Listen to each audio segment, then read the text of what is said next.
coffee. Good call. Back in 2. We'll be up and running in just 2 minutes, boys and girls. Please hold with me. Grab yourself a drink. Get the PTR loaded. We'll have a play. We'll be live in 2 minutes.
Okay. Damn coffee machine's being slow in my end. Let's give this a go, shall we? Let's give this a go.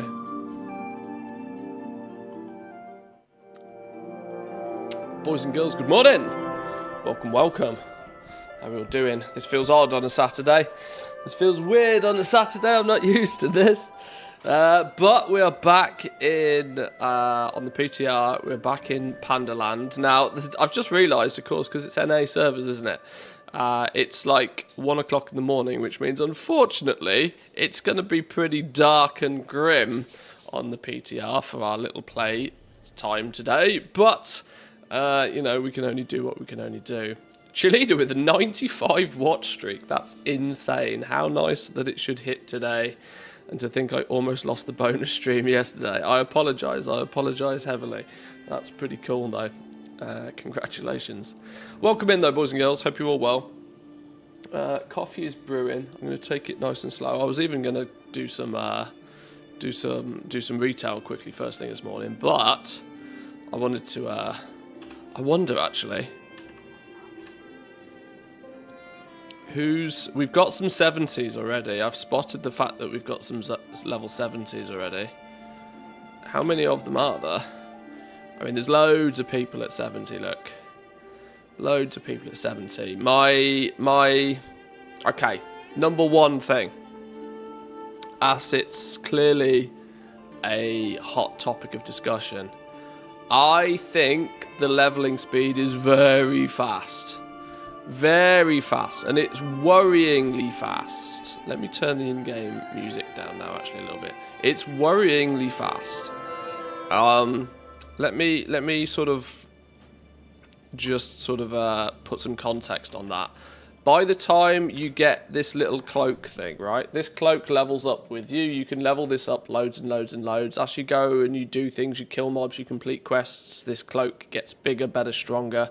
You have a buff up here that is your cloak. You can see it's on plus 6% experience gain already. This progressively just gets stronger and stronger and stronger. And then the theory is then if you want to run another character, run an alt, the alt will gain all of these stats from the word go. So you got to earn it once, but once you've earned it, it works across most of your characters. if this ends up being like plus 300% experience gain, it's going to be ludicrously fast. Absolutely batshit crazy level fast, I think. And there's one of two reasons. Either Blizzard hasn't actually balanced XP yet for this event, or it's deliberately fast because it's only a 2-day event and they want people to get to 70 to test everything. Is equally just as possible. I'm not too sure. But it's fast. It's speedy. Almost speedier than I would expect it to be, if I'm honest. I was, because I look at what Blizzard does from a business perspective. They want to sell level boosts. The speed that you can level in this right now makes me feel that people could pump 10, 20, 30, 40 level 70 ults if they really wanted to, without really any issue, which is a bit scary because I'm not entirely sure that's like by design. I'm assuming they want each zone to get you from 10 to 70. Well, that's kind of the speed in which it feels like right now, to be honest. I had the assumption that they would probably balance it so that you would need to, you know, lore master it technically to hit 70 the first time. Okay, sprinkle in some scenarios, do some raids along the way, whatever the case may be. But I suspected that they would probably pace this much differently. I mean, I might be completely wrong, and this might end up being just god tier level alt leveling mode, but that would really surprise me if that is the case. It's fun though, already, that like, I was streaming this for a few hours last night, some of you may have spotted. There's Season of Discovery level silliness mixed in with retail and quality of life, which is just cool.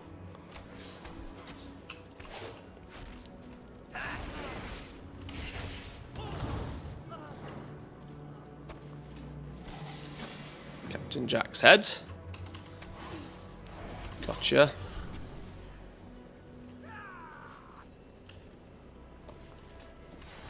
Full medals. I'm out of range. I'm out of range. My brain was ticking last night as well, thinking about bronze.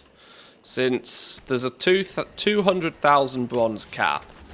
Now, it's yet to be seen just how much bronze you can like quickly acquire once you're level 70. I'm guessing there's some people that will find this info out quite quickly.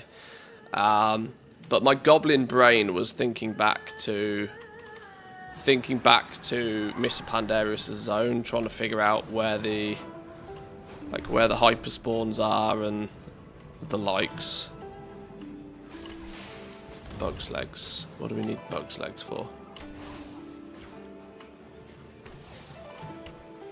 The bee's knees. Now there's a few spots in Mr. Pandaria where there's definite hyper spawns.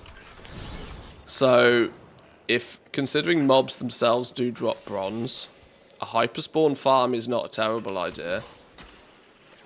But also, you get bronze from like 500 different places. Literally anything and everything you do, you gain bronze. So I kind of half feel like it might be worth doing all the one-time stuff. Because your achievements, for example, give you, every time you complete an achievement in this, you, more often than not anyway, if we look at like scenarios or something, every time you complete a scenario, you get a minor bronze cache. Every time you fully explore a zone, you get a bronze cache. All of the achievement stuff you're probably going to want to do once anyway, but of course that's a one-time only hit, right? One-time blast of bronze. What's going to be the way of acquiring a lot of bronze once those one-time resources have been harvested? I suspect either, well, it's going to have to maybe be chain running like scenarios maybe, or more traditional sort of hyperspawn mob farming methods maybe. Archaeology available? Unfortunately not. There's definitely 100% no professions in this. No professions, no natural economy. I'm quite sure there's already people trying to figure out how they can convert their bronze into gold for when the event ends and this sort of stuff. I'm sure goblin brains are doing goblin things. I'm sure that's a case already. Literally every quest, the reward is just a cash. Every time. So you're just going to get stacks of these things.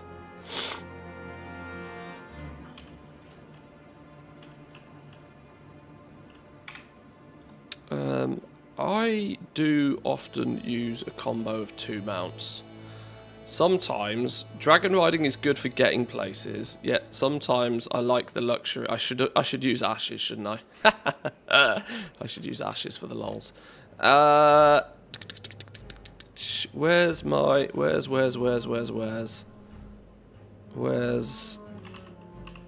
Love Rocket? There we go. Are there buyable battle pets that can be possibly then sold on the auction house in the future? Likely. Although I suspect anything that you do get is probably going to not then be cageable if they're smart about it, at least anyway. Bear didn't get the ashes yesterday. No, I stuck around long enough in her stream yesterday to watch her do her ashes run while I was finishing off a few things before I went to bed. I did spot. Unfortunately, she didn't get it. No. It would have been nice to do it. Like yesterday's stream was ridiculous. I found out that T&E, Taliesin and Evertell raided Mr. GM, and so half the viewers came from Taliesin's stream in the first place. They went to Mr. GM. Mr. GM was like, big boy raided me with like 500 plus viewers yesterday. And so they all filtered through to me. Then I passed them on to Bear. And so like it was a real good exhibition of sharing the love yesterday. It was really nice. Spear, no greater honor. But yeah, people were being passed around more than a blunt at Woodstock. It was ridiculous. Funny though. This is one of the nice things about Twitch. Like some people, some other Kick and YouTube and stuff seem to have little to no ability to replicate the kind of the community feel you get over on Twitch. Even if Twitch may not necessarily be perfect at everything they do, the community feel is often worth for sure. How we doing, Mikey? Welcome in. Good morning. Yeah, a bonus little Saturday stream since it's we're a bit panda crazy right now. Doing all and anything panderific. It does sound like my coffee's done, actually. Nothing shall stand in our way.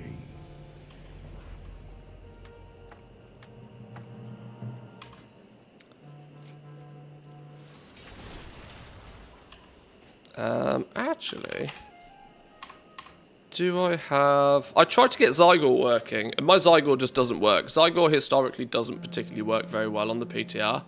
I've enabled it, and it just kind of goes haywire, crazy. It just doesn't seem to want to do what I suspect it should do. So my Zygor doesn't particularly work, unfortunately. What was the add-on I was about to turn on? I literally did this to turn an add-on on. I'm still pre-coffee brain. Mine's working fine. Is yours a legit Zygor? Or an illegitimate Zygor? What I probably could and should do, actually, is copy the add-on over from my retail folder. Again, I'm not sure how well the updater for Zygor works. There was literally another add-on I was about to turn on, and I can't for the life of me figure out what it was. My brain blue-screened. Oh, it was weak auras. I wanted to see if I could get the leveling speed weak aura thing loaded.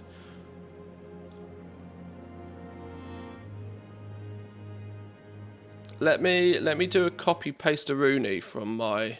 I was messing around with a few things trying to get it to work. Let me copy it straight from the retail folder.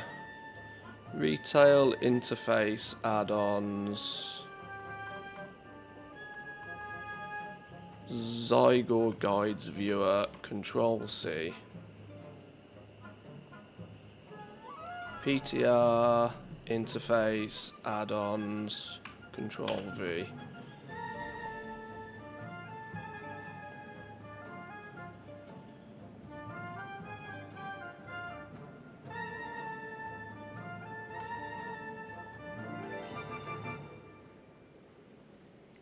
Reload. Fingers crossed. Legit version, been using it for years. Copied it from my retail. Yeah, well, let's see. Let's see. It might work.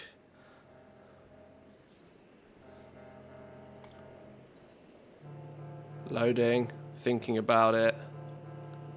Thinking about it. Leveling. Pandaria. Jade Forest. Markers complete. Markers complete.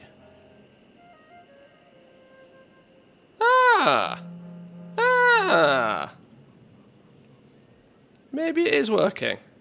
Okay, well that's an absolute big ball win. That's a massive win. Cool. That's going to help me level a bit faster anyway. Let's whack you over here. There's not much going on up here, is there? Keep the utility stuff out of the way up there. Ah, genius. Yo! Keep it real. Have a good one. What we can also do, let's go settings. Settings. Auto turn in business stuff. Yeah, sure. Just do it. Okay. Auto skip cutscenes. We don't need any of this jazz. I've been trying to get out of Pandaria. Trust you to try and break stuff. Good on you, though. To be fair, this is the place to do it. This is the place to do it. If you're going to break things on the test platform.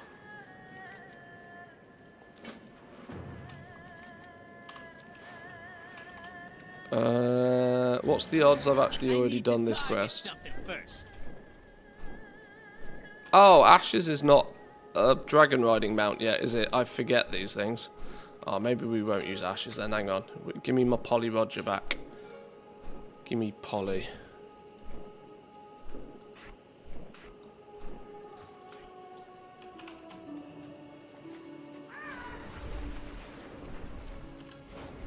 I landed myself in Ogrimmar yesterday, which was interesting. So there's definitely some there's definitely some weird and wacky ways to probably get out. Although it very quickly notices you're not in Pandaria. Please get back in Pandaria.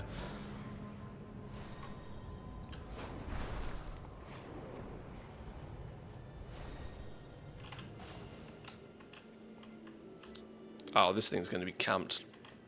Let me grab my coffee.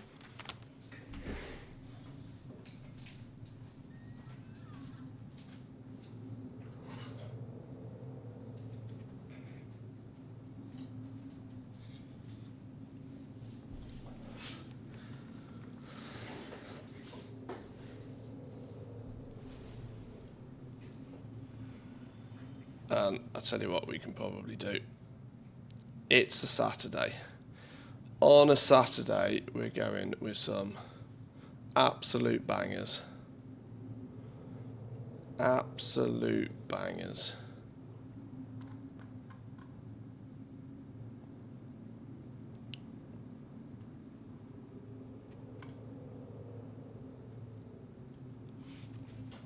Let's go. Haha! Pew pew.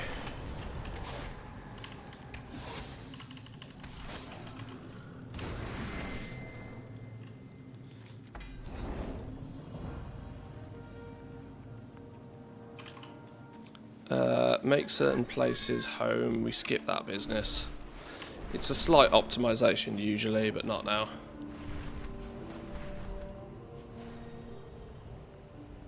Okay, we've discovered this flight. Mark is complete.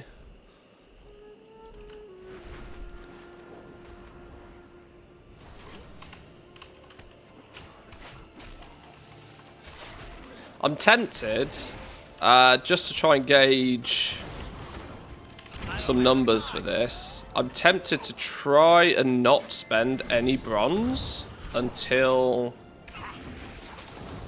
we potentially reach level 70. I'm not entirely sure how long I've got to stream today. Obviously, this is a Saturday. This is a bit of a bonus for me.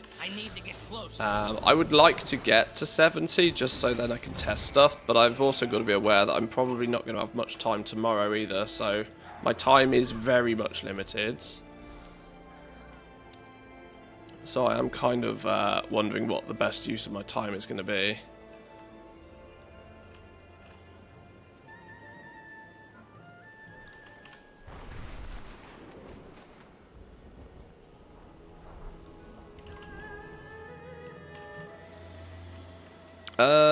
Also, thinking about it, what I probably should be doing is at the very same time, I should be queuing for a random scenario, I guess, due to the bonus you get from those. Random time running scenario, find a group. Random time running heroic. Can we queue for... Oh, okay, you can queue for one or the other. Dungeon, can we queue for a random dungeon at the same time? I'm not entirely sure the dungeons are going to be... Like, this number seems to be pretty fixed. The bonus XP you get. This doesn't seem to be based on your level. Which means dungeons early on are pretty useful. But they tail off quite quickly, I reckon. Hey, that's too far away.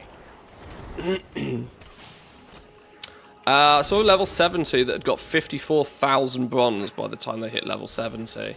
Okay, well that's 54,000 bronze for reference is enough for like one of the epic unavailable toys, for example. But 54,000 bronze would also buy you a good amount of appearances, ensembles. It would buy you a good amount of the mounts.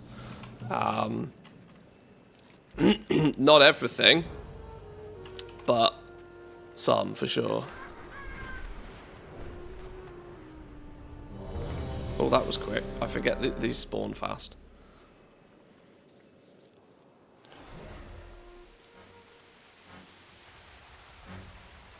One must always make time for new rules.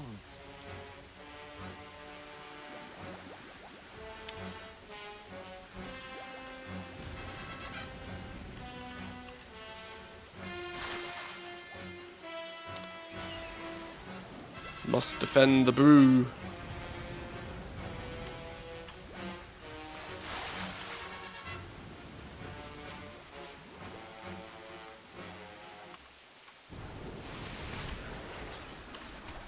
Kill things.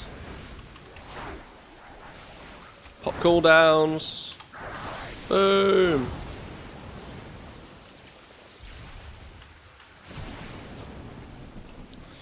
Kata goal making, it's quite interesting to plunge into it from retail. Classic's weird, you know. It's kind of odd how Classic is now becoming, like, every time I saw Mr. GM doing this the other day, trying to figure out when is Classic and retail going to like reconvene, re-merge together. It's still quite some years at this pace, but like it's still funny to think that, like, I don't know, it's really odd. Classic, like, I don't know, I think Classic should have gone more with the wipe theory than like just basically doing the whole game again, just at a faster pace. Because Kata Classic is like, it's halfway, or in my mind at least, it's like halfway between like old and new. It's kind of a bit of a weird one.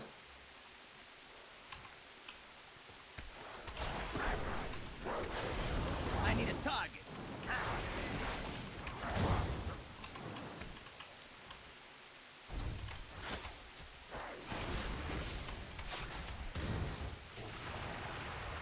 I'm out of range.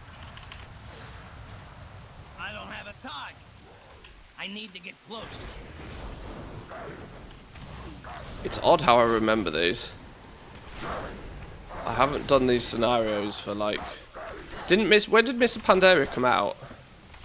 I want to say 2010, 12? 2012? So it's over a decade ago. It's over 10 years ago since this came out. Which means it's been probably 10 years since I've done these.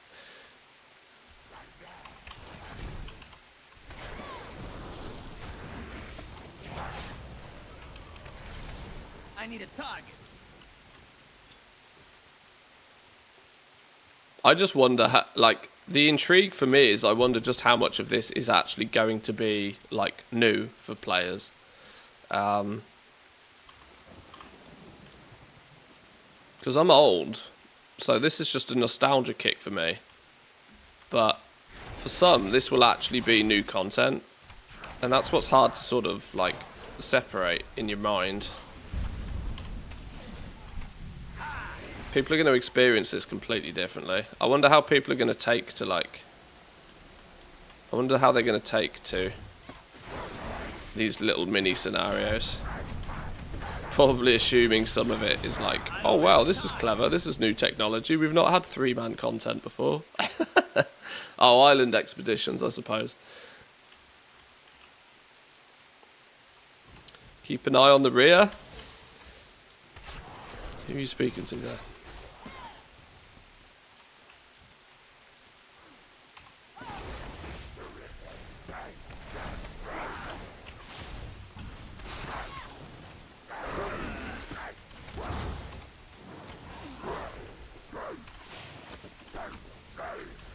Oh yeah, I was going to get that weak order on the go, wasn't I? Probably can't do it here. Especially since I'm in combat. Hang on. I can't attack that.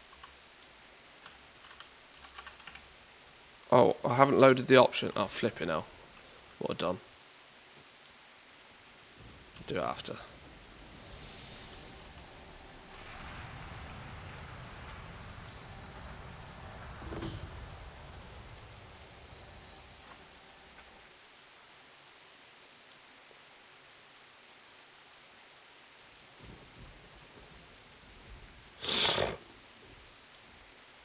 I feel like I'm in a pub watching darts with the music choice. I've always been a bit of a fan of sort of dance, sort of electronic music.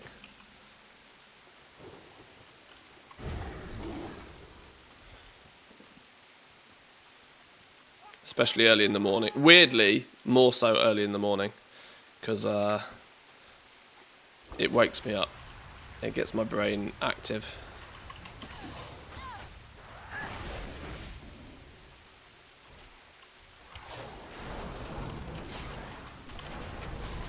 Obviously, that's prior to caffeine doing its job. Do I actually dance? Not particularly very well, no. A few beers in me, though. It's a different story.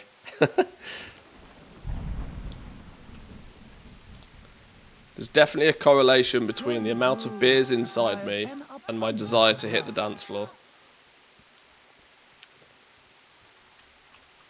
Use the boomer brew. Boomer brew? Who are you calling a boomer? I can't attack that.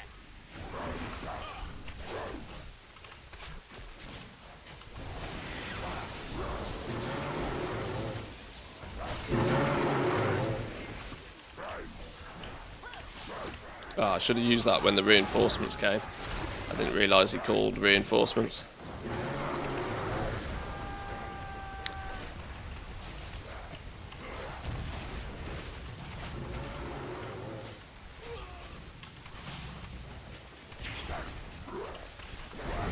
Woohoo! Brewing Storm.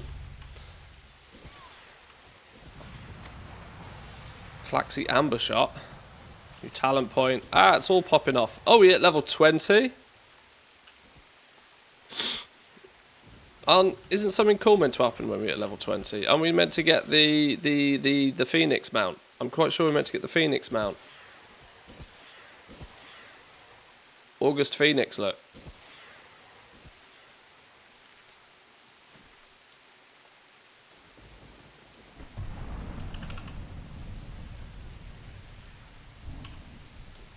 Ah, yeah, here we go. Reigns of the August Phoenix.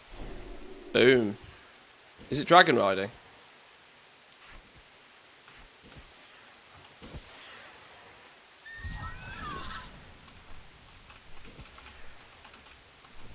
It's not even a flying mount. It's not even a flying mount. I need a target. Never mind dragon riding. It's not even a flying mount. Oh no, hang on, no, stupid me. I'm still in the flipping. I'm still in the. Ignore everything I've just said. Ignore everything I've just said. I'm still in the scenario, aren't I? Ignore everything I've just said. I'll throw shade at it again in a minute.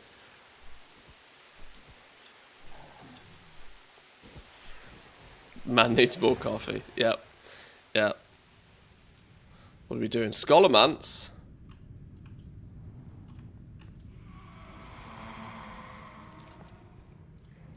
Dungeon quests are also a thing. Do we have a Zygote guide for Scholarmance?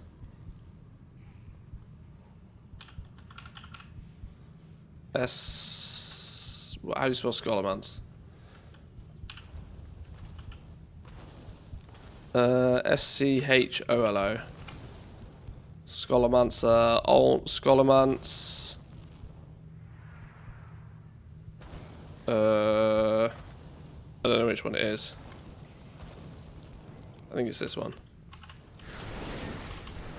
Not that I need it, but just to make sure, like, we do all of the quests and stuff. Music straight from Mop Era? It probably is, actually. Thinking about it, yeah. A bit of Avicii levels. Class is now in session. It's probably not far off.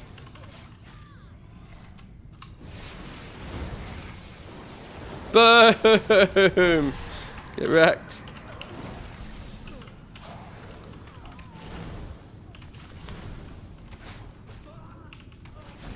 Ah. Get wrecked, he says. Still doesn't even get anywhere near the top of the damage charts. Vibing in that 2012 vibe. Gotta do it. Gotta do it. Nah, I can't attack that target. Life Storm? Oh! Epic!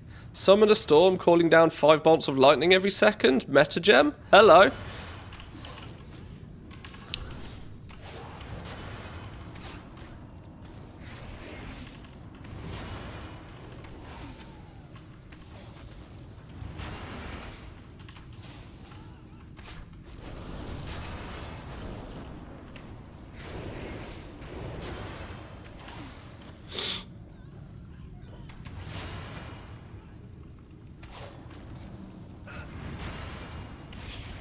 Kill it!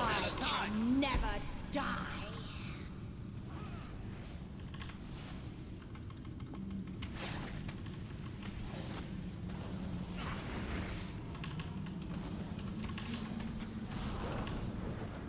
Who set the books on fire? I mean, really. This Boom. cannot be. Thread of stamina. A new chest. We'll do upgrades and stuff after. Everybody's standing here picking up a book and I don't know why. I don't have that quest. Why don't I have that quest? Sad. Ah, must be a scrub. What level are these? 20, 19, 42, 11. Okay. Wide range of abilities here.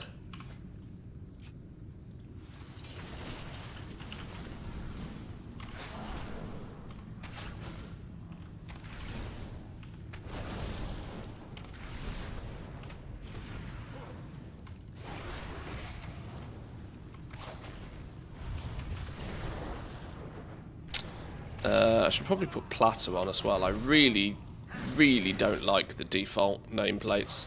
They're so shit. How something so simple can be so shit. I suppose that's kind of the concept of the default UIs. Keep it simple, but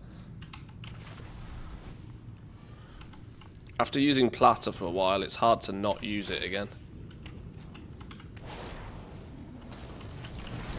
Are we going to pop off here? We're going to pop off. Boom! See you later, losers. Well, show me what you've got. Yeah, flipping mage doing nothing but arcane explosion still out DPSs me. Disgusting.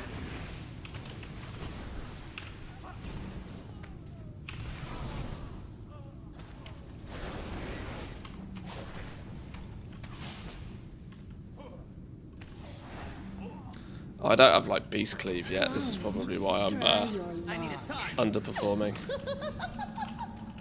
I don't have a time.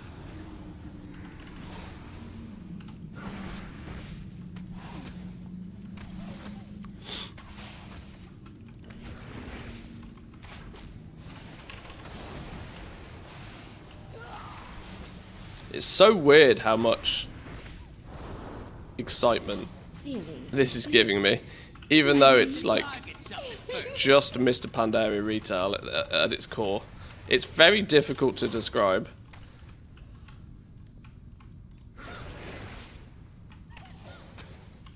Well, I know the term is always thrown around, like Classic Plus or Retail Plus or whatever. But this is exactly those vibes for me. Unreal. My dear.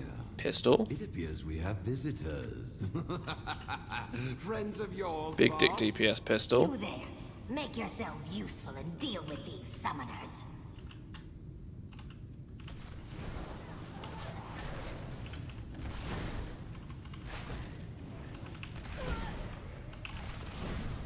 I still didn't put that weak aura on, did I?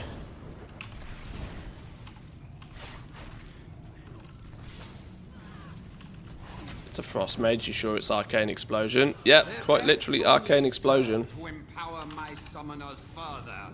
Behold! What's the matter, Oh, boss? flipping hell. Who's got the link for the Never stop hunting for the those Wago necromancers. Never. the XP one? What's it called? Oh, flipping hell. Thank you, Mikey. Thank you, thank you. Flesh and bone and soul. We'll see if you revel so much in death once I've ripped out your throat. I don't have a time.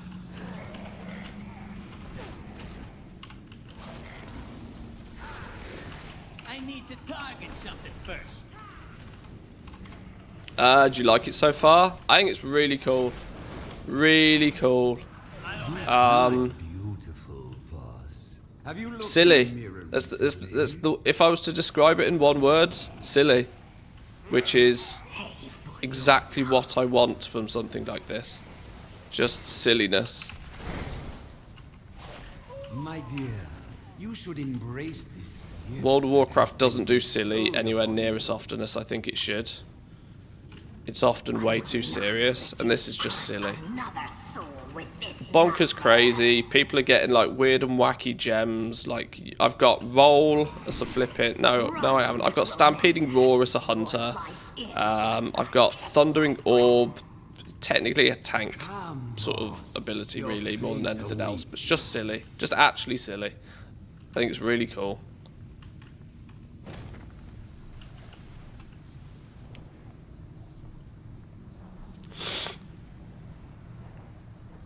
Wait until you get Oblivion Sphere. We'll see. They only showcased a few of the, or they claimed to only showcase us a few of the gems, which was 3 of the meta gems.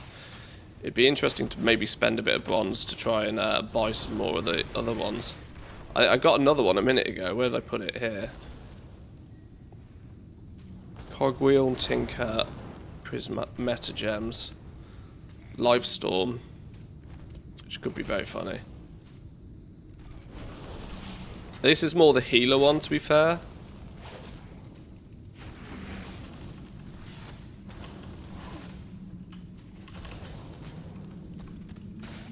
Oh, it's Starbomb from Plunderstorm, is it? Okay. Oh, that's cool. Target something first.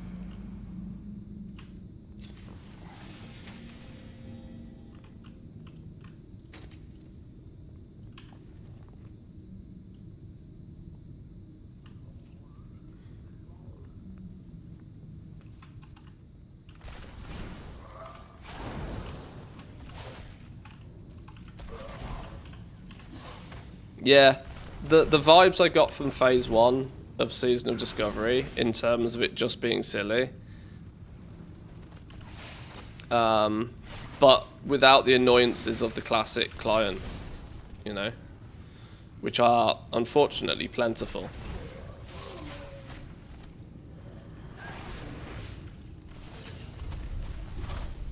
I need a target. I actually think the WoW is too silly most of the time. I wish the stories were more serious. Well, story's different. I want just silly gameplay. I tend to think that, you know, balance is great and all, but balance often very quickly optimizes out fun. By proxy, a lot of things that are imbalanced is what makes them fun. And I think this is one of those modes where it doesn't matter if things are like a little bit broken and imbalanced. Same with Plunderstorm. Plunderstorm, whilst they did make some subtle changes to it, Plunderstorm didn't really matter that much that some of the abilities were overpowered and some of them weren't. I command the undead. I won't. Like sometimes a bit of silliness, a bit of crazy is good. You know, it's a video game. It's meant to be fun. Blades on our guests. And I can't fight him. Silliness every day, sure, is the same problem as too serious every day. But a nice combo from time to time. I can feel her will breaking. Or a time-limited optional event that lets you do silly things. I don't know how far, I don't know to what level you can actually upgrade your gear so far. There's 36 different levels. I don't know what, like, it tops out item level-wise at. But considering in retail right now, we're running around in what, like, or we're about to be running around in like 500 item level gear. What? I suspect that this is probably going to go somewhere close, if not further. The cape that we've seen was 324.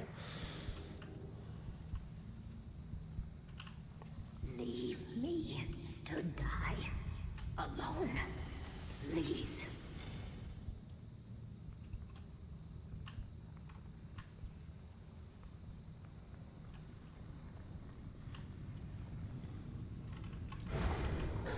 Oh, let me at it. Let me at it.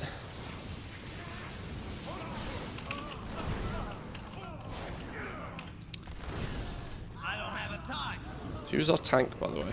Oh, the monk's the tank.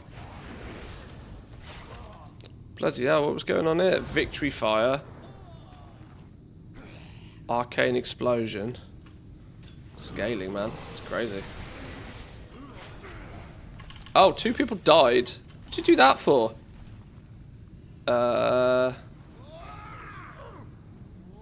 Cannot be cast when in combat. Oh. Sad, you'll have to wait. Yeah, scrolls they've pulled straight from Season of Discovery as well. I need a target. It is a pizza on my shirt, yeah.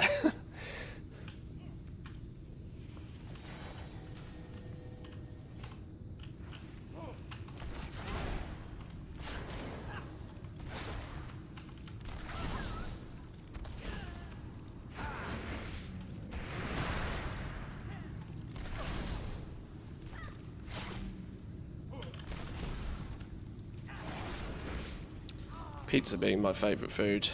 So when I spotted a t-shirt with a pizza on it, I was like, yep, that is mine.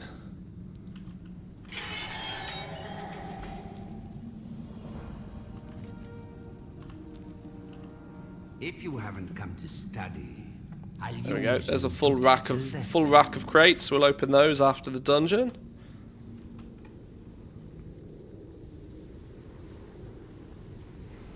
School is in session.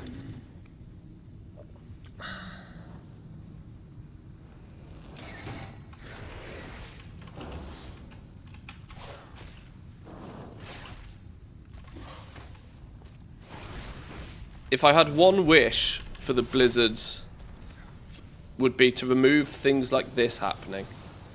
If you've got your camera panned out, whatever this sort of shit should go transparent. I can't remember what game I saw that implemented that really well, but it made me overly sensitive to how shit the camera is in WoW. Like, it's such a simple thing to do. Just make this transparent if you're super close to it like this. If you turn around and look at it that way, it should still look fine, but it's one of those things that once you've seen it and once you've realised it, you can't unsee it. And it'll make your brain hurt every time. So, I share that pain with all of you. Enjoy.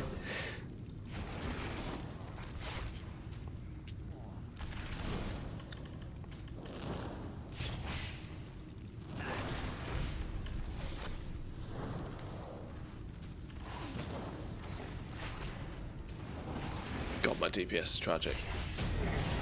Boom! Well, hello, that was a lot of gear. A lot of XP.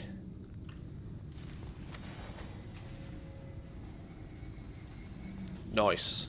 Nice. Let's hand in some quests. Another cache. Is that everything from here? It looks like everything from here. Fresh scene. That's out in Panda Land. Cool. Nice.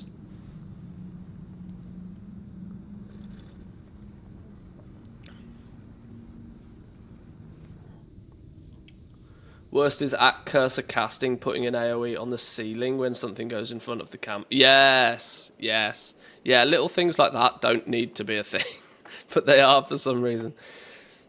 Right, let's open all of these goodies and see what we get. Bronze. Anchor of Reincarnation? Suffering lethal damage will return you to life with 10% health. This effect can only prevent damage up to 2 times your maximum health. This effect can only occur once every 2 minutes. Everybody gets... Everybody can be... Oh, genius. Okay, cool.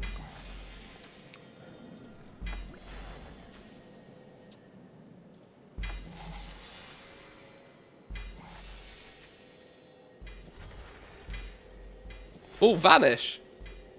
We can be a rogue. Sneaky, sneaky.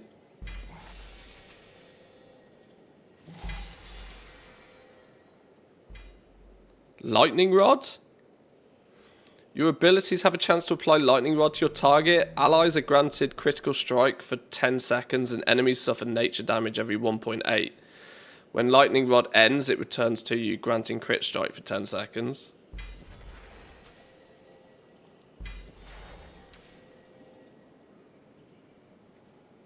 It's all a bunch of silly. Right, let's check out what we've got here. Oh, fishy. Yoink. Chipped prismatic gem. Plus armor prismatic. All my prismatics are going in this row.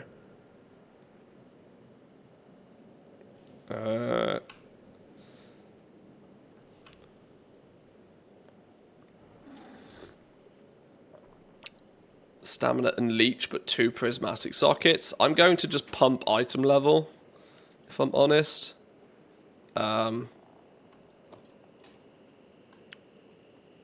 Minor bronze cache contains a small amount of bronze. Oh, nice.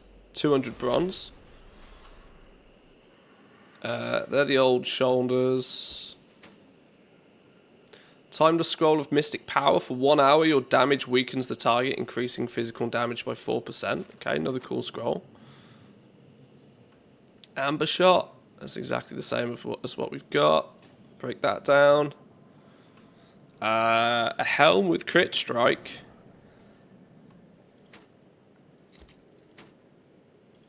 Bronze cash. Big boy bracers. Tinker gem.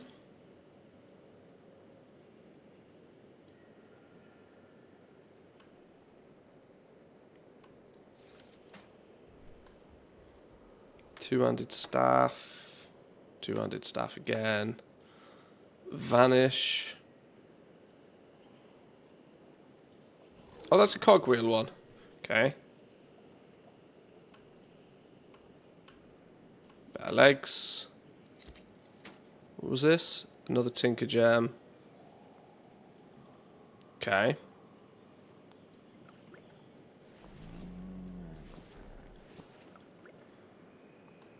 Ha! Drums. Timeless Scroll of Summoning. Begin a ritual that creates a summoning portal for 3 minutes. The summoning portal could be used by allies. Haha! Rip Warlocks. This is the thing, right? It's making it so that, like, practically everybody can do a little bit of everything. Which is just fun. It's just fun.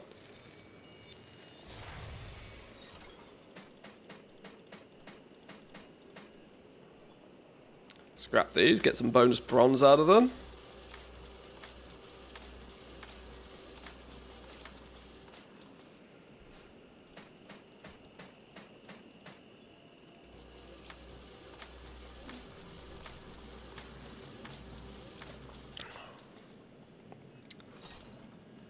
Right, let's now re-gear. Do we want to try Life Storm or Thundering Orb? This is like the Healy one. During the storm, 3 flowers grow around the caster. After 5 seconds, the flowers bloom, restoring health and granting haste to allies. I think we'll stick with this one for now, since it's more just fun in that regard. Tinker Socket on the shoulders. So, actually, let's see if we can start working out where we're going to have abilities. Shoulders have a Tinker Socket. Shoulders, bracers. Gloves, belt. So it looks like we're going to have at least 4 Tinker Sockets. I don't know what's going on with rings and trinkets yet. Prismatic Sockets is where you can stack some stats in them. If you want to pump certain stats. Boots have your cogwheel stuff. So I've got roll, I've got vanish, and I've got stampeding roar right now. So let's, in our shoulders, what do we want Tinker Socket wise? Ankh, Opportunist, or Lightning Rod.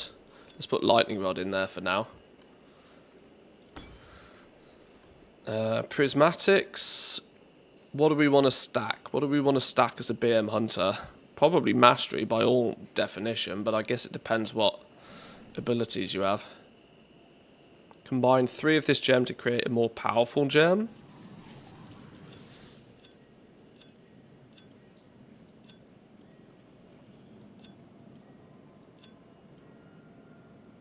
And then combine 3 of these again. Okay.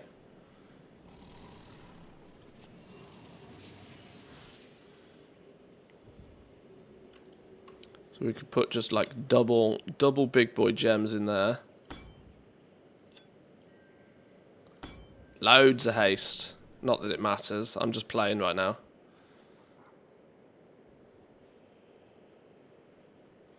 What was this? Oh, a frost armor.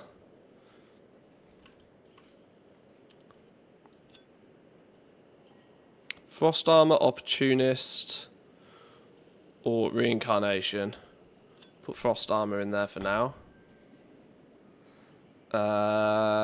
My Diablo brain wants me to instantly upgrade any of these as soon as I can.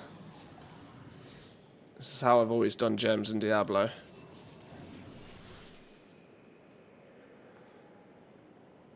Okay.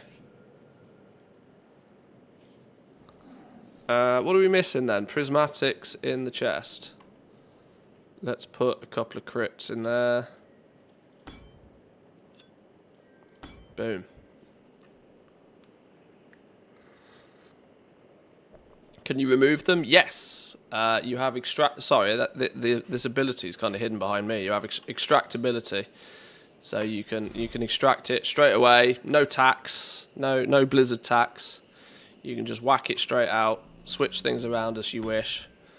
The likelihood is that you might end up, if you want to do different builds, just having a second piece of the gear maybe.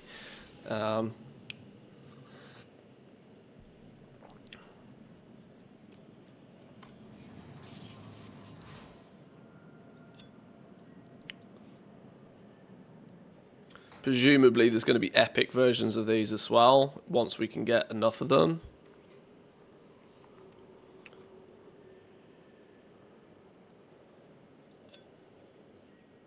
Right, there we go. There we go.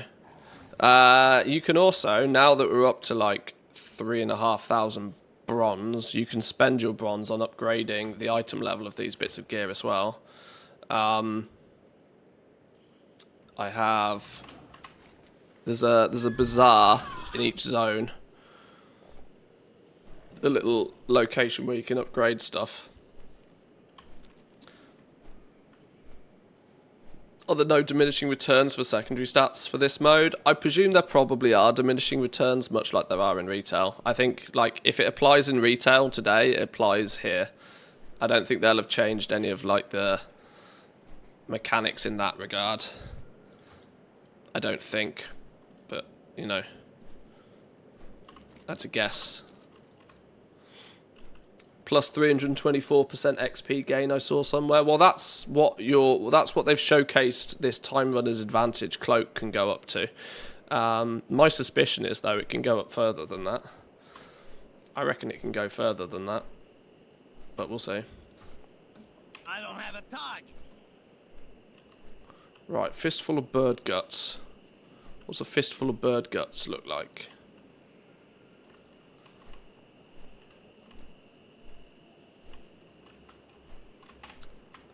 Ah, this is a flying mount, but it's not a dragon riding mount. Maybe not yet. To dip back onto one of my stupid sayings from a minute ago, saying it wasn't even a flying mount. It is, yes, a flying mount. This, at level 20, by the way, level 20 is the cap you can get to, completely free to play. No subscription. This is where Plunderstorm differed. Plunderstorm, obviously, to even step foot in the Plunderstorm, you had to have an active subscription. This, you can play Pandemonium up to level 20 for free, which is probably going to be a good little advertising trick for Blizzard, I suspect.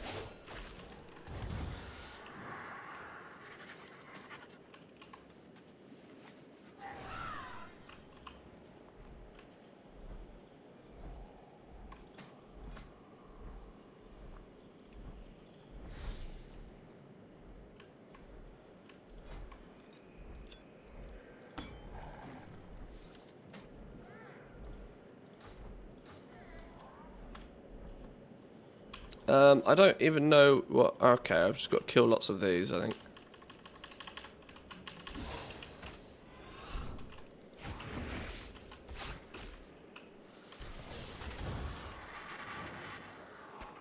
There we go, there's a fistful of bird guts. Give me more, give me more, give me more.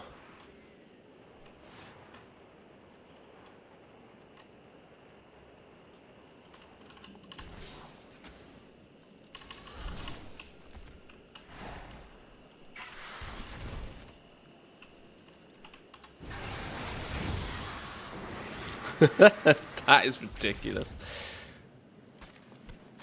Woohoo! Two more.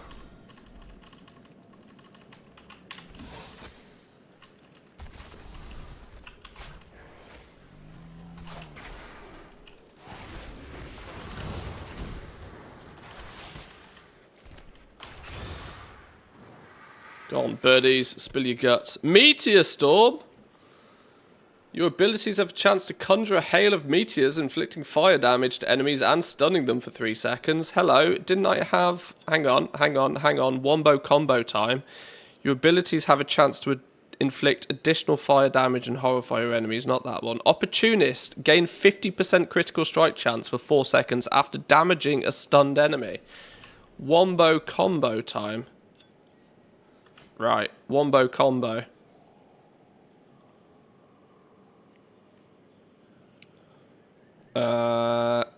Let's do a wombo combo with you. Let's take that gem out. Put you in there. Meteors are going to stun things.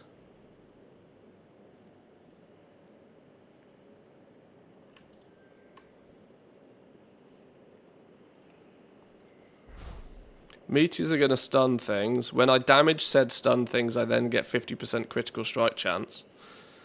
When I critical strike, I erupt into an explosion doing fire damage to enemies. Wombo combos. Synergy. Let's see if that works. Oh, snap. Oh my lord, I went up to 77% crit strike. That's going to be mental. What's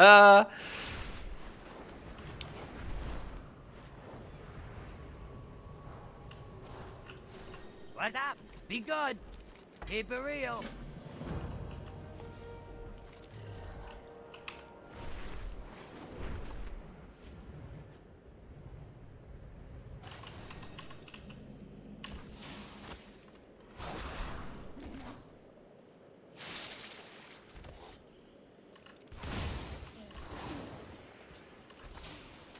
I'm out of range.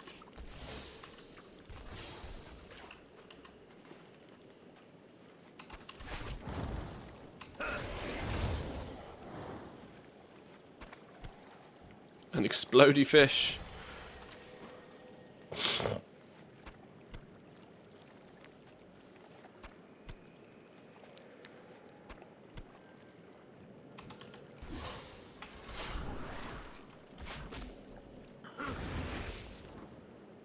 I'm really missing having fetch, actually.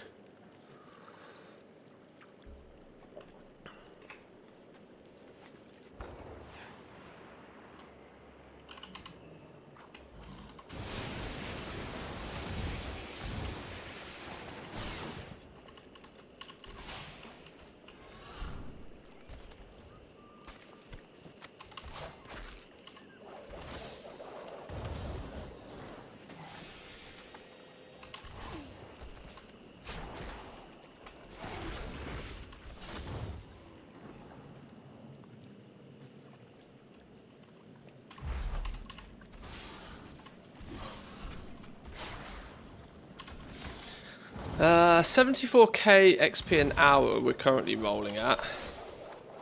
We've been at this level for 16 minutes and we're leveling in 9. It seems, honestly, leveling speed-wise, very, very retail similar. It doesn't feel as if it's particularly been adjusted much from retail at all. Which could mean that this is just bonkers level fast, crazy leveling. Especially after you've done it the first time and have stacked, you know, crazy amounts of plus XP gain on this thing.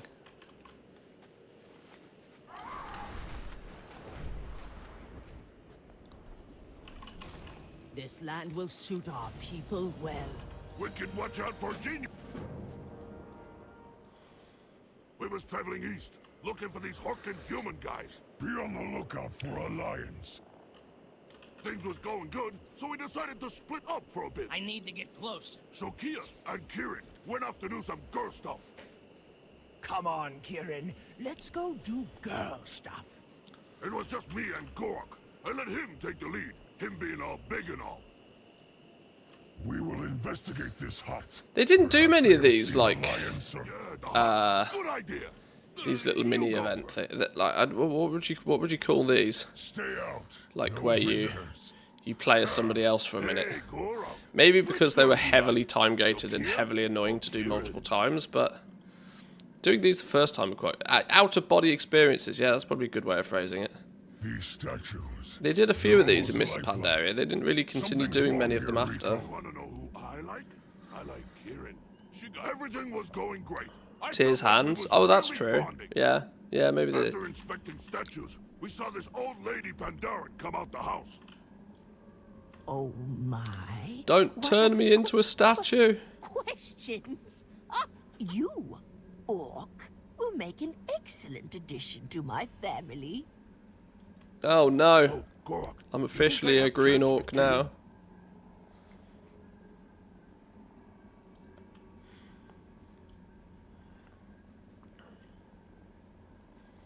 Rico can speak like wicked. What the Oaken Hawk? Levels do not really matter in general here, in my opinion. You can pretty much do every content at every level, or could have, had it not been artificially locked. Rico never. All right, Rico. I think we've heard enough. Kieran can tell the next. There is level bandings on these. Kunlai Summit, for example, you need to be 25 plus. 20 plus for Valley of the Four Winds, 40 for Vale of the Eternal Blossoms. Dread Waste is 35, Talon Steps is 30. So they've tried to keep it similar to... Oh, and then Isle of Giants is 45, Timeless Isle is 45, Isle of Thunder's 50. No, Rico. You stay here. Try not to get anyone killed this time. Remix characters turn into regular ones once the event is over, so I guess it's sort of... Yeah, they will, yeah. I think what Blizzard wants is they don't want, like... The design of this is that they don't particularly want this to be, like, zerg it 500 times a week just to get loads of ults. This is why I thought they would probably slow the leveling down quite substantially, but it doesn't appear to be the case. Whether that's a PTR thing, whether it's artificially boosted right now because it's only a 2-day, you know, 2-day weekend test period. Maybe they've... Let me put it this way. I would be amazed if they don't nerf the XP gains on this. Actually amazed. Because the speed in which you're going to be able to level ults through this once you've got one level 70 character and you've stacked this time runner's advantage to like nearly 400% is going to be just wild.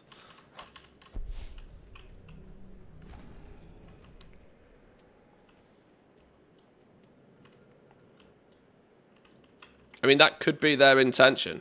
With it being limited time, they might be happy with that. But I also know that Blizzard is a business, and Blizzard likes to sell level boosts. I've got backup. Watch this.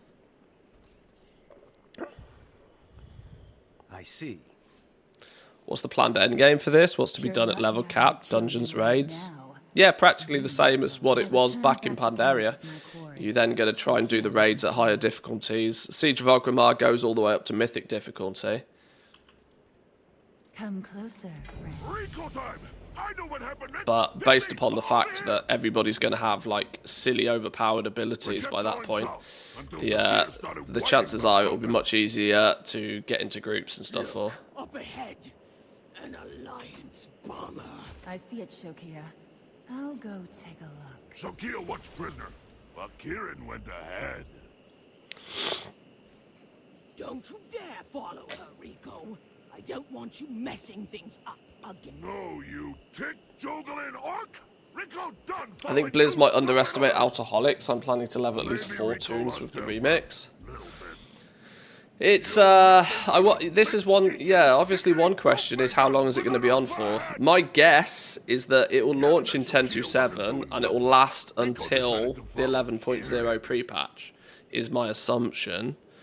That seems to make the most sense to me, because then the characters will go from this into retail at level 70, and then the concept really, as far as Blizzard are concerned, is they want to attract back a bunch of people to play this, get them back into playing World of Warcraft, get them a level 70 character that they've played with a bunch and that they're comfortable with, and then roll you straight into the War Within and sell you the new expansion. I mean, it doesn't take a rocket scientist to figure out that, like, the business model for this. So I would suspect it will last until the pre-patch. Remix will take over once Blunderstorm ends. Well, that's also the thing, right? 10.27. We don't have a release date for 10.27 yet, so that could all sort of, you know, line up nicely. Come at me, bruckers! I cracked knuckles and got ready for fight.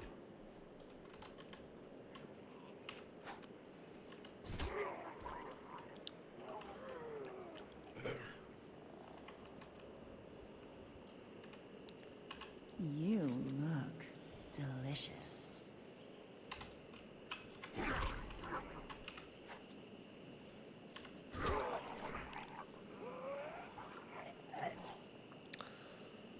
Fair, I don't need a parallel endgame to retail. Season 4 will still roll. There's no denying. You have choice nowadays, which, considering practically every expansion that has ever existed for World of Warcraft, we get the final content, like the final big content patch, and then we are prepped and designed and ready for a long wait until the new expansion. And often it's that the alpha and the beta coverage is what kind of keeps people ticking over, but the last patch of the retail expansion is just like a nothing burger for 6 months. Now we're going to have like options, choice, Cataclysm beta, phase 4, phase 3 and 4 of Season of Discovery, Plunderstorm, Pandemonium, Season 4 Fated Raids, Season 4 Mythic Plus difficulty retuning. Like, there's going to be so much options for people for the first time ever. World of Warcraft has almost never had this much content.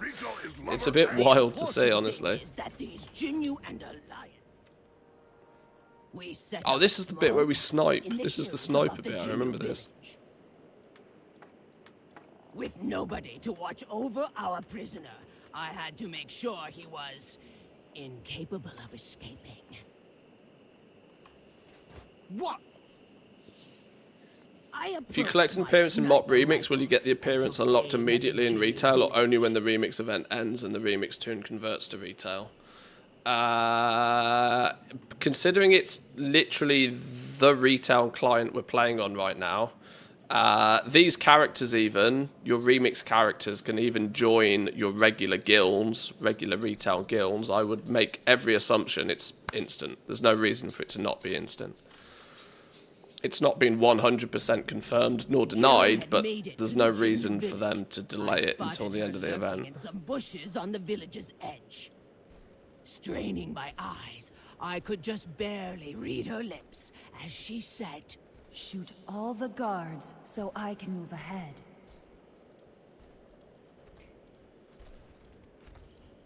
Let's see if my Hosen Poison works on Shadowlands Dragonflight Meta Achievement also adds a ton of content if you're in for it. I really enjoyed cleaning up all the outdoor content I skipped over in the expansion. Yeah, I've been working on that a bunch recently. I'm kind of stuck, almost stuck now, in terms of what I still have to do is things I just need to kind of like wait for the thing to be available. Wait for the world quest to be available, wait for the right storm to happen, that sort of thing. There's not too much I can sort of actively work on. Some daily login shit with like the Whelpling daycare, but there's not too much for me to do with that anymore.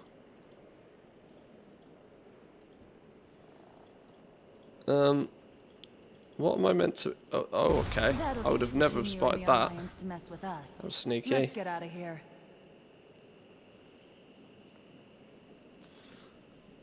Bit of secondary monitor stuff. Yeah, kinda. Yeah.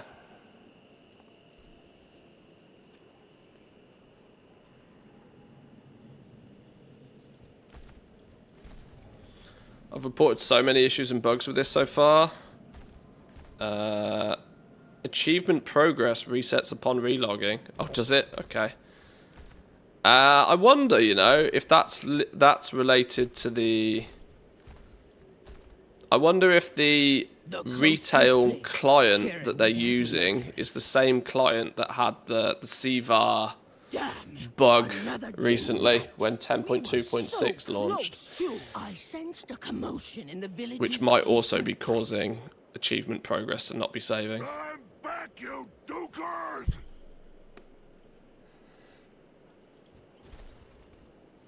Blizzard is famous for copying in broken code that they've already fixed once. Dracothists, I'm looking at you.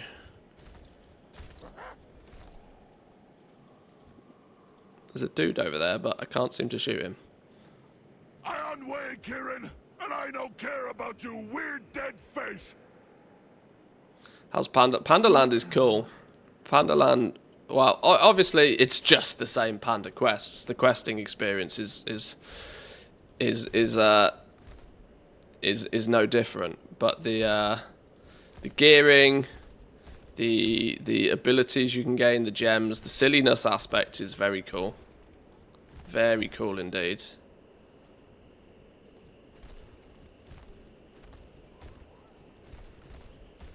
As I've mentioned a few times, Come on, it's Kieran. phase 1 Let's season get of the Discovery whole feels, without the inconvenience of the classic client, which is frustrating to use at the best of times. Against the odds.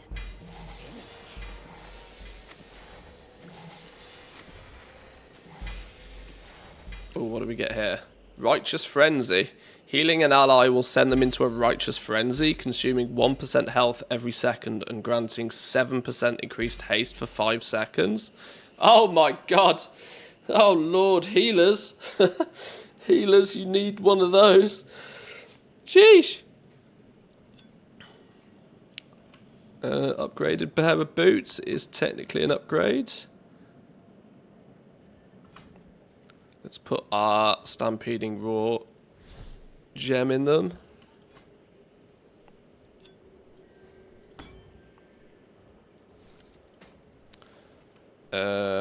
Similar bow. Keep your eyes peeled for the Alliance. Basically like Panda Release all over again. I mean, yeah, very much so. Very much like the original launch of Pandaria. It feels very similar.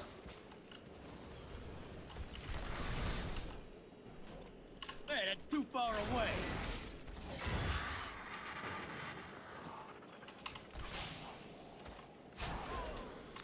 Not saying that I can vividly remember what the launch of Pandaria felt like, but if I was to imagine, yeah, yeah, the 360p cinematics is the fun bit.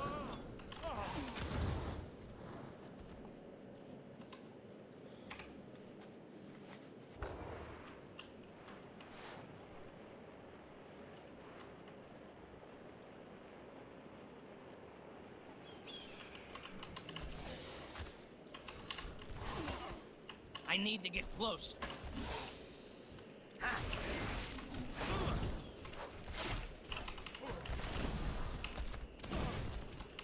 Can you leave the zone on those characters, or are you stuck there? The characters cannot leave Pandaria. There are seemingly ways to get out of Pandaria, but you very quickly get ported back.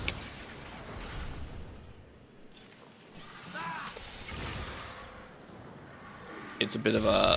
It's a pretty fully closed off. Is dragon riding available? Yeah, it is. Basically, whatever you can do in retail right now, you can do in here. The first 10 minutes of story of this is that you are looking back. You are still in retail in today's time, but you are looking back in time to Miss Pandaria. So the retail client, as you know it today, is the features, functionality you have there are exactly the same. It's kind of like an elaborate Chromie time experience more than anything else. Or an evolution of Chromie time, maybe. Instead of chromie time, like, porting you back and pretending that, like, you know, pretending it... I don't know, it's hard to describe. Flipping time travel, man. No, nobody understands.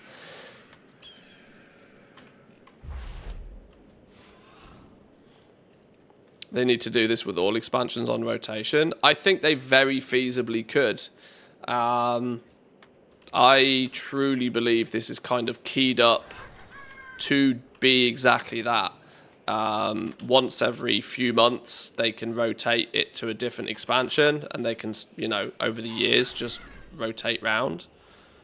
I very much think that that's probably at least the end game goal they might have for it. Since I don't actually believe that once they've done this once, it'll be too difficult to replicate for the other expansions. Now the question would be, is the novelty going to wear off after they've done it the first time? Keep your eyes peeled for the Alliance. It might be that the tip of the Horde spear. No great. It might be that maybe they can change up the gems and the different abilities and that sort of stuff, but who knows?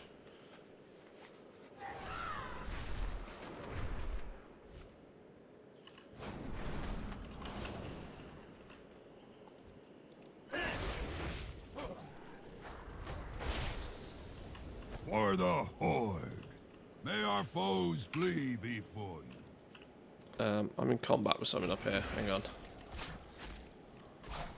Legion would be amazing, but Panda was the best choice for sure. Yeah, my thoughts is that they probably chose Pandaria. I've mentioned this a few times already, but I think they chose Pandaria because Pandaria was the first sort of modern WoW expansion. Burning Crusade, Wrath of the Lich King, Vanilla were like the old school ones. Cataclysm turns up, and Cataclysm is like the transition expansion where they started to change things to a more modern design. Obviously, we had the revamp come in Cataclysm. We saw LFR turn up at the end. But Mr. Pandaria was like the first one that was like fully complete from the word go in sort of like a modern design. Time is money, friend. And I'm quite sure there's a lot of behind the scenes databasey sort of coding reasons why they chose this as well.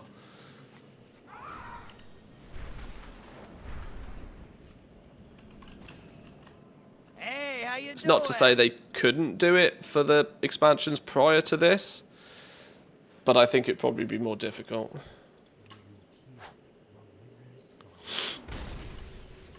Did I miss? What an absolute moron.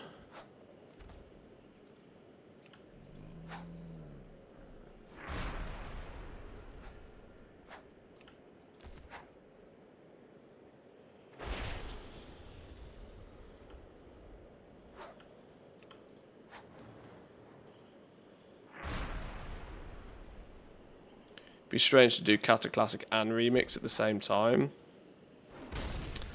Yes. You're not wrong.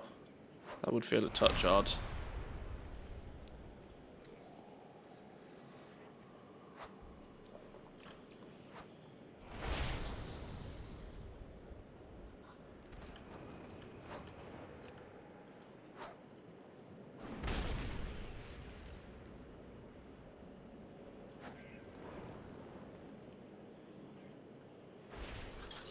Boom goes the dynamite. What's up? Be good.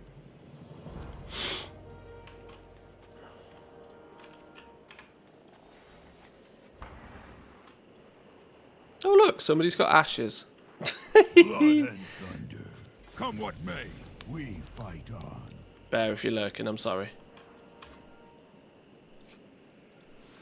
Oh, Beast Cleave. Love me a bit of Beast Cleave.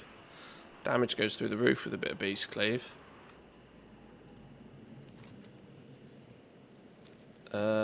Send me to Dawn Blossom. The irony being is I could probably get there faster myself with dragon riding, but what are you going to do? Gives me a chance to look what's going on in here. Oh, we can't do this because we're flying. 4 more chests open. That's a quest item. This is just trash.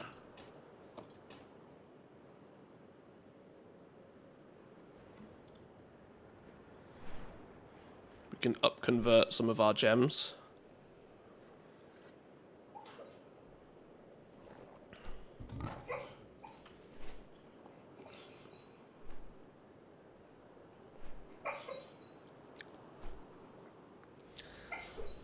For Legion, the abilities could be from the artifact weapons. The BF8 could be the Azerite ones in Corruption.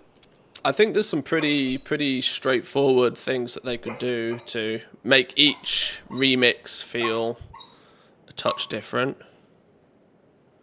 Are you good, Doug? Are you good? Chasing cats in her sleep. Tell me of your travels.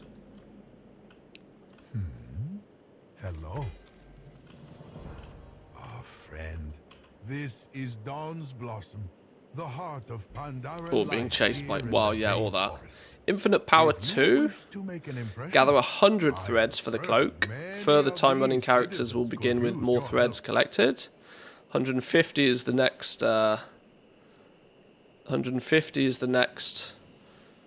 So the Cloak, when you gain stats for it, right? You gain stats for this thing, and you'll have... It sort of watermarks itself at certain checkpoints. So every time you pick up a thread, which you can pick up a thread from a mob, you can pick up a thread from completing a quest, whatever the case may be. It sort of watermarks at certain checkpoints, and then the power of this will then apply to your ults. Ah, Kind Zero with the 5 gifted. Thank you very much. I appreciate that a lot. Thank you. Sweet profit together. Thank you. If you were lucky enough, if you're lurking and you got yourself a gifted sub, make sure to say your thanks. Even a smiley face emote. Is that your wallet? Appreciate that. Thank you very much. Both, I hope. I still use my Legion legendary fishing rod to this day.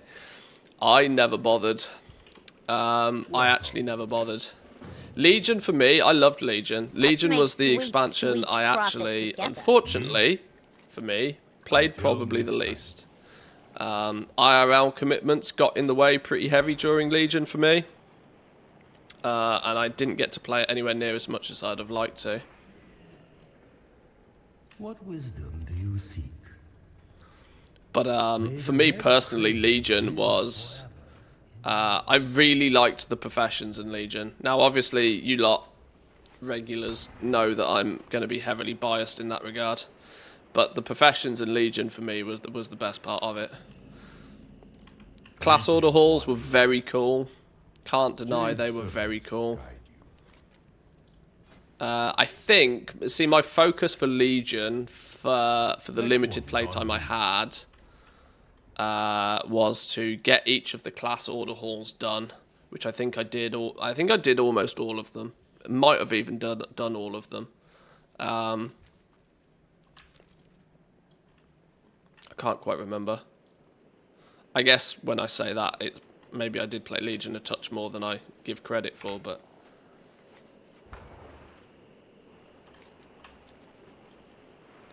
Hello. There is no hurry.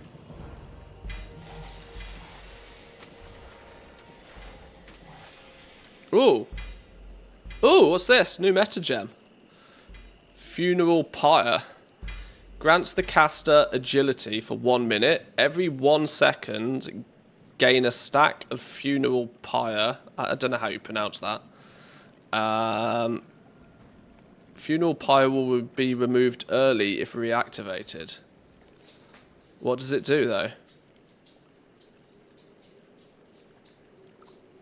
Oh, suffering fire damage per stack. Pyre. Pyre.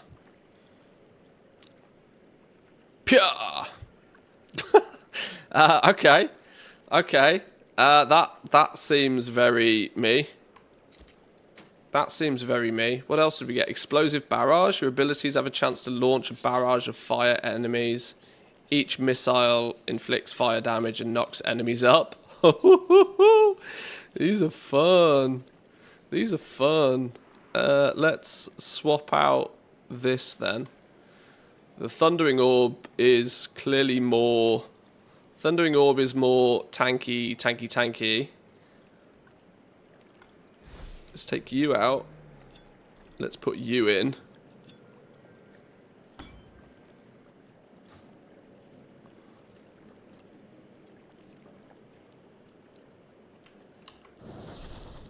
So we're cooking. Suffering 6 damage every second, 7, 8. Agility increased by 34 during this though. My natural health regen is counteracting this very effectively. Only at 20 stacks do I actually start to really decrease health.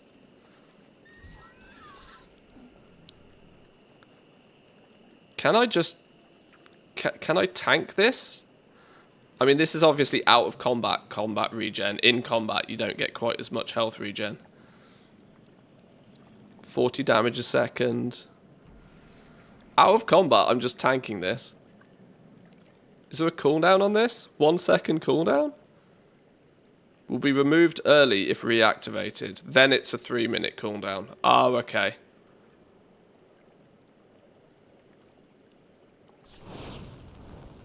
Then it goes on 3-minute cooldown. So that's just a flat agility boost. Boom. Boom. That's cool. Very good luck healers, but very DPS focused. Like that a lot.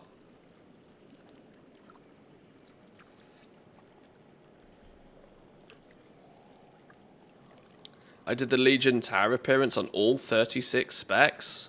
Machine. Actual machine.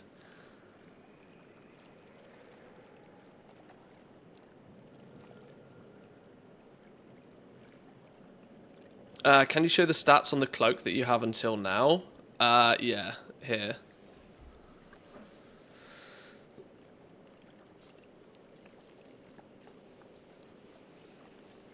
I made so much gold in Legion from capping my XP at 61 and then fully twinking it out and selling boosts. Yeah, I remember people doing that with Demon Hunters. Demon Hunters went burr. It was ridiculous. Was it Demon Hunters? It must have been Demon Hunters. Is it just me, or does Pandemonium mean that there will be no classic mop since it's next in line? Players won't want to do a slow version again. No, I don't think that's the case at all. Mostly because I think, whilst yes, Mists of Pandaria is the theme, I think the theme is the same, but the purpose is very different. Very different. There's no such thing as one space movie, you know? There's lots of different space movies and they all do something different. Mr. Pandaria Remix is one style. It's designed for fast leveling, for silly gameplay, for collection sort of side of stuff, a PvE focused approach. Obviously, classic Pandaria is just going to be Pandaria again when you're grinding your legendary, like, you know, challenge modes or Tiller's Farm, all of that sort of stuff again. Same landscape, but very different purpose, I think.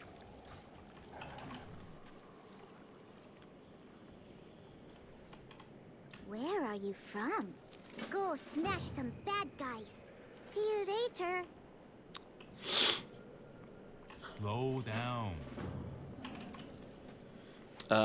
And obviously, there's the predominant fact here that classic and retail are still completely separated. This as a mode is integrated into retail, so your progress here will also benefit you on normal retail. For all intensive purposes, this is retail.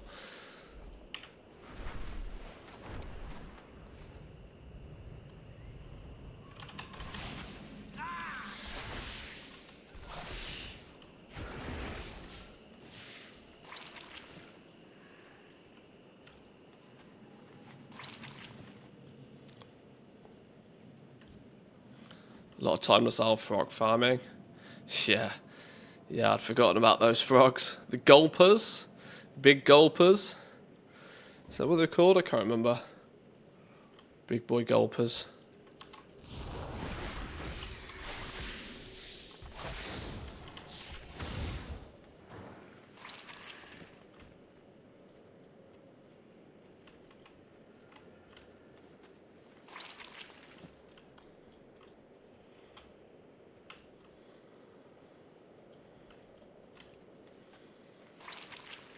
Where's all the mobs around here? Where's all the spiders gone? I popped me cooldown, and then all the spiders disappeared.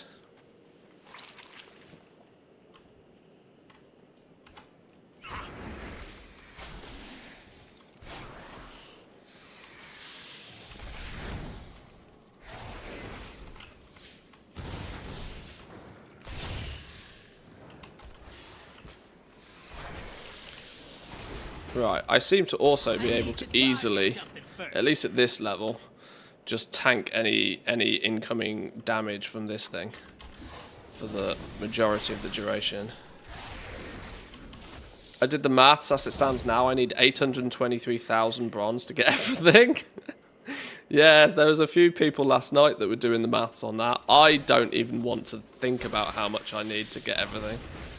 I'm going to wait till all the things just tells me. And then I'll cry. Then I'll cry.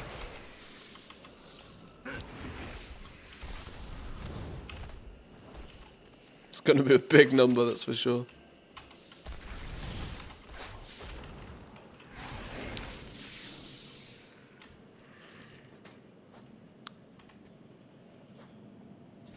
We'll check upgrades in a minute. I don't have a target.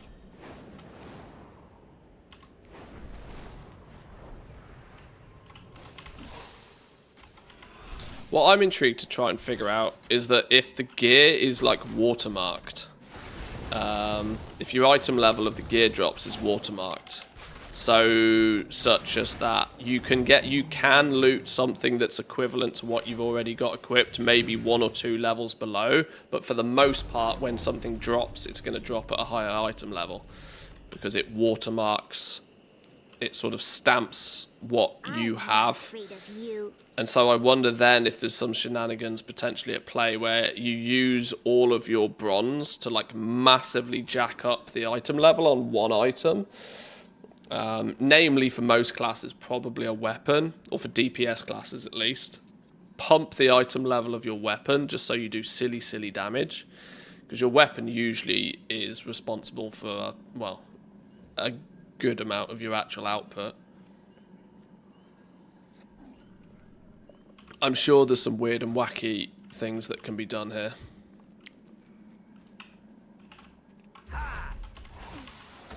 Kind of like how your how the gear upgrade system works in retail right now. Obviously, you upgrade it using flight stones and whatever now, but you then no longer need crests up until a certain point if you do another piece of gear again, if you know what I mean. I need a target. I'm hoping that most of you have a good understanding. Oh, we got our first uncut. We got our first rare. First rare. Oh well, that's worth putting on straight away, isn't it? Let's take the gem out of that.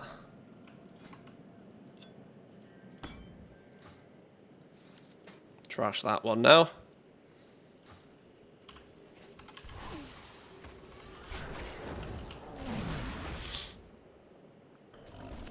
Blizzard's just aiming to please as many of the variety of players as they could. They have the resources, so why not do it now? Well, there's no denying they've leveled up recently. They've definitely leveled up. It was only a few weeks ago I was saying Blizzard really needs a dub, and then they've pulled a couple out of the bag, which is impeccable timing. They couldn't have timed this better if they tried, honestly. In the run up to a new expansion is absolutely the best time for them to get shit right. Where are you going? Who are you supposed to be? Come back soon.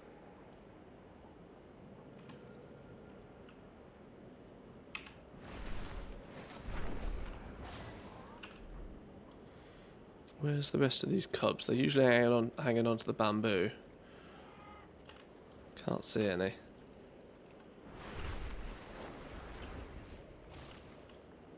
Any more? Any more? No, not down this way.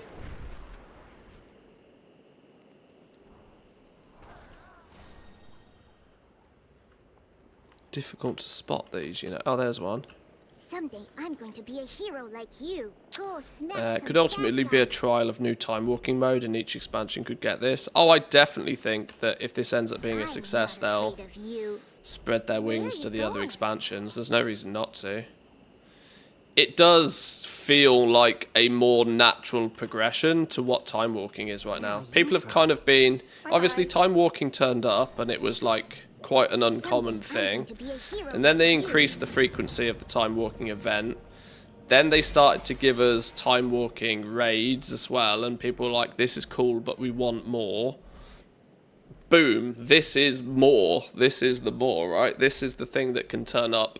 It's got that seasonal replayability to it that clearly Blizzard as a company generally likes. Look at Diablo, for example. Seasonal replayability is massive for them. It's kind of like time walking, just time walking gone crazy. It's really cool. What have we got? Grounding. Reduces magic damage taken by 90% and redirects the next harmful spell targeting an ally with 30 yards to you. 3 seconds after taking magic damage or redirecting a spell, this will be suppressed for 20 seconds. Kind of a tanky ability there.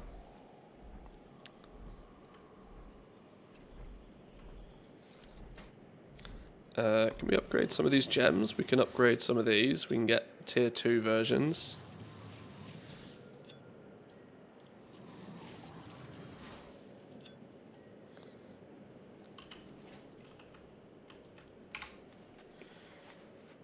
Doing a remix at the end of every expansion would make it more special rather than every few months. It's something that's probably not going to take too long to develop, relative to like an entire new like retail zone or something like that. Because the quests, the art assets, everything is already there. All they have to do is strip the loot tables, reconfigure the quest rewards, and make a handful of new items and abilities, of which once they've done this once can probably be shared, copy pasted quite easily. I think the long tail development of this for further expansions is quite simplistic, and that is where it could be like an end of expansion lull kind of thing. Or, like we mentioned, it could just be a straight sort of, replacement thereof of time walking. Or maybe not strictly a replacement, because people do love their time walking dungeons, but something alternative. Time running, that's what they called it, right? They called it time running. We are time runners. These characters are considered time running characters.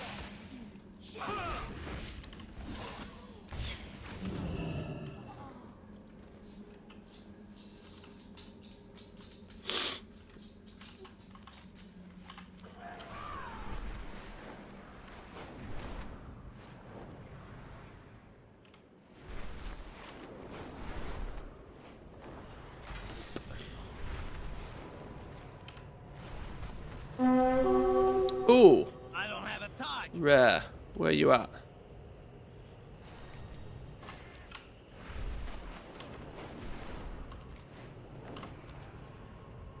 Mr. Ferocious, where you at?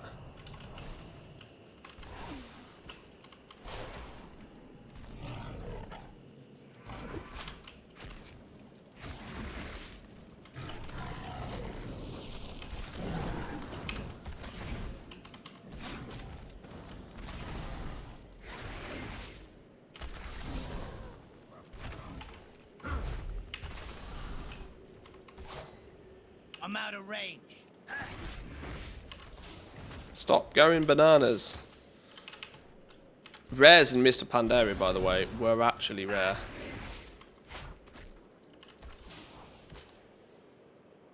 for those who haven't really explored the content too much.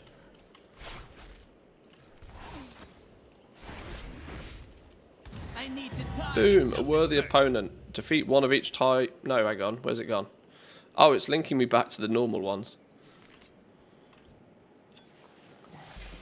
Disengage?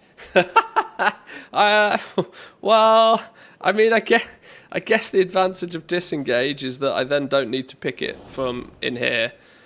Although, it's a base spell nowadays for a hunter, isn't it? I think it's a base spell, disengage. So, yeah, that's not really a win for me.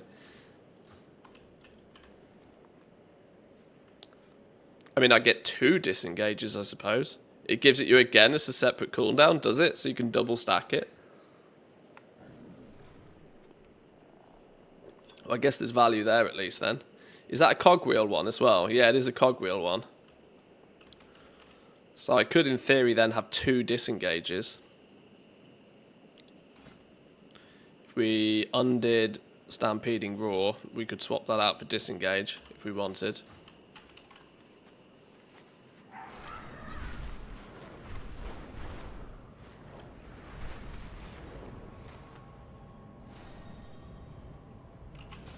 Did we get a chest for that? What did we get? Tuft of Yak Fur.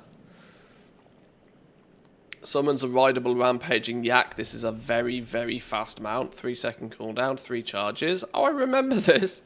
I remember this. Hello. Greetings, wanderer. Tell me a story. Have fun. What do you need? Speak up. White Tiger watch over you.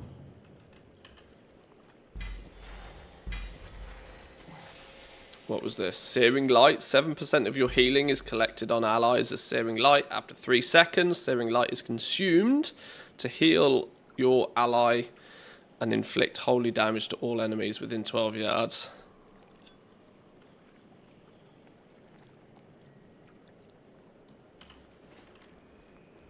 I sense a rip bag space situation. Luckily, your bags are not going to be full of anything else, so it's fine. Welcome. May the mists protect you. My 1027 client just started an update. Okay. Yeah, this is just on the PTR. Anybody has access to this. You'll, even though my big... There's 2 PTRs, you should have a 1027 one. I can't check for updates while I'm in the game. Mine updated last night.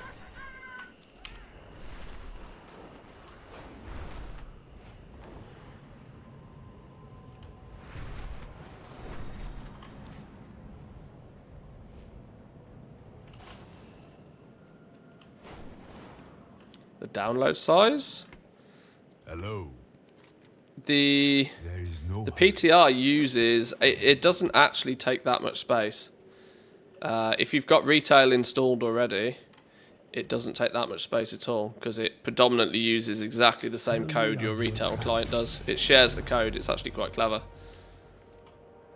If you haven't got retail installed, though, it will be a big, big install.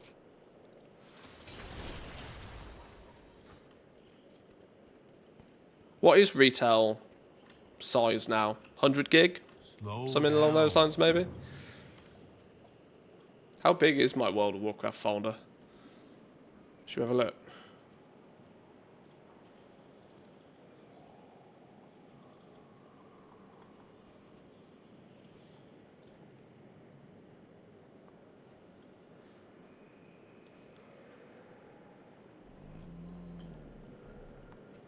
Okay, my World of Warcraft folder is quite big.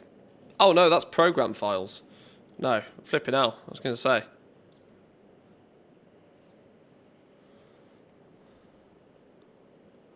$135 gig is my WoW folder as it stands right now.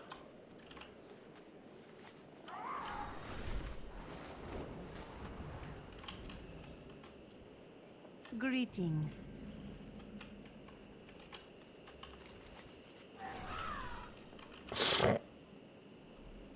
Order of the Cloud Serpent, if we want to grind some rep again. I'm intrigued actually to see what a lot of the NPCs and stuff have to sell now. Where's the Order of the Cloud Serpent Quartermaster? Should be around here somewhere, right? Greetings, wanderer.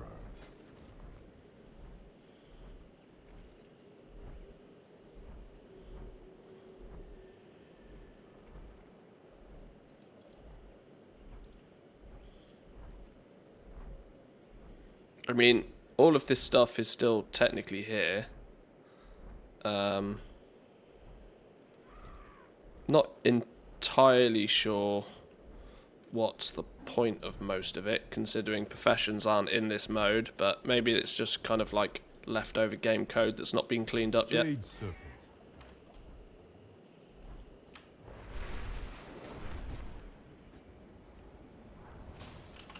Hey, that's too far away.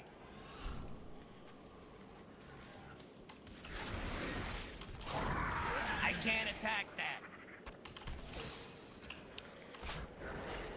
The only part I don't like are the rep grinds. It's going to feel so bad doing them over again.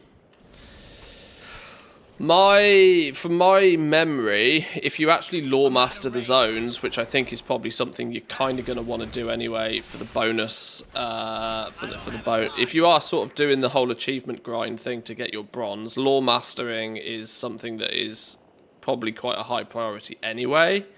I sense that lore mastering each zone will probably get you at least revered, if not all the way to exalted, honestly. I don't think the concept of this is to have you doing daily logins, daily quests. I don't think that's the design of it.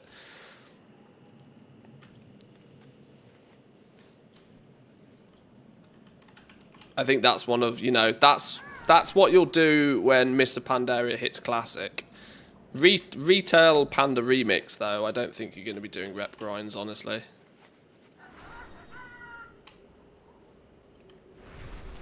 Maybe a couple of days, possibly, just for things like Orders of the Cloud Serpent stuff and Golden Lotus, for example.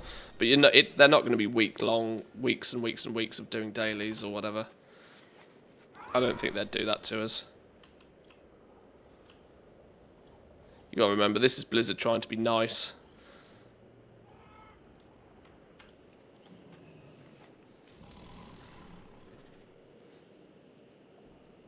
Does bronze drop increase with your level, or is it still 2 to 3 for mobs?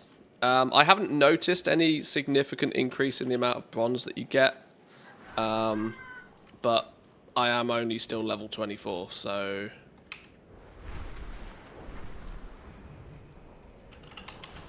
make of that as you wish.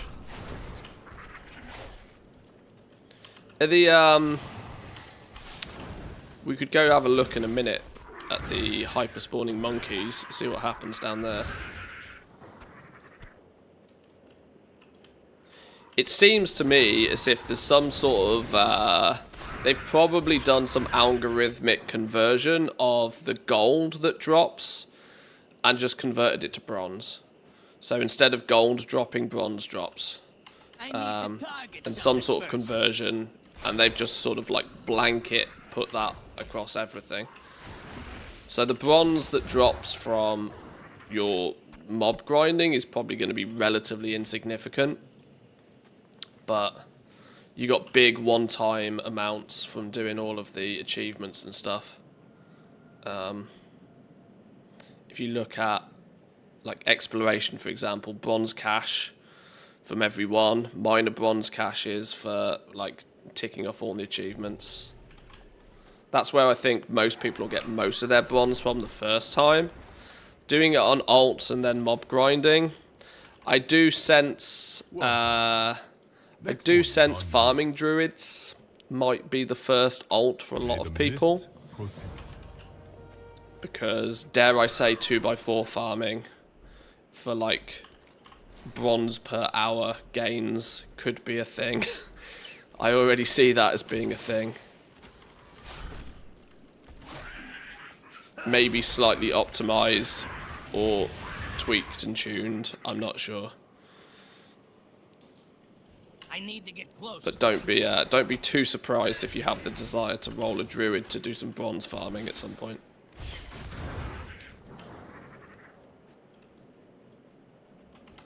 I'm out of range. I'm just glad it's the Nalek mount that is the only one I'm missing from the expensive ones. Yeah. If you've not done much mount collecting ever, and then look at this as a way of getting mounts, you gonna need that bronze. You gonna need that bronze. Hey, that's too far away.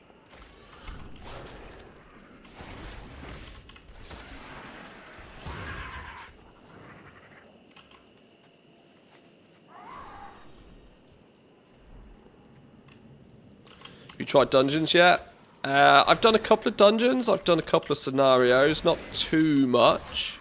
I'm just trying to get more of a foundational feel for what the XP gain is by questing at the moment without too much pollution from other sources. And as it stands at the moment, the XP gain feels very similar to how retail is. It doesn't feel as if they've tweaked or tuned really any of the XP gains. Which means that by the time you do this a second time on another character, it could be ludicrously fast. Zandalari War Scout. Oh, I'm dead. I'm dead. These motherfuckers are... These are level 70. Oops. Oops. Well, first death. It's gonna happen, right?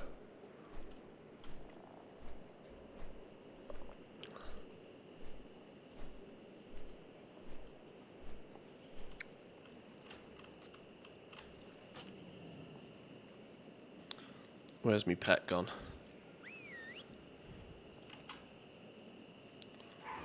Let's maybe ignore that Zandalari War Scout for a minute. Welcome. Tell me of your travels. I went from 10 to 31 by questing in all of the Jade Forest campaign. No dungeons, no scenarios. So that's that feels very much like what it would do on retail. One zone is half of your leveling experience. 2 zones, you're dinged 60. Yeah, that feels as if practically nothing's changed from retail XP. I very much suspect that we will see a balance pass on the XP before this actually goes live.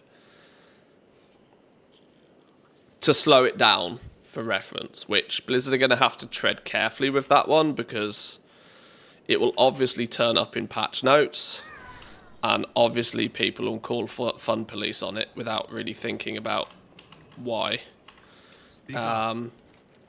I think that the XP could be sort of either they've not touched it yet, or it's something that they haven't really put much thought to. Yeah, either they've not touched it yet, or they've bumped it up so that people can level faster on this 2-day weekend event. But I'm not convinced this is the XP speed that it will go live with, because it feels very speedy. Considering questing is historically one of the slower ways to do it anyway. I'm still getting a level every 20 minutes, less than. If I wasn't streaming and I was actually just pumping quests, it would be even faster, let's not forget. Hello. Jade Serpent.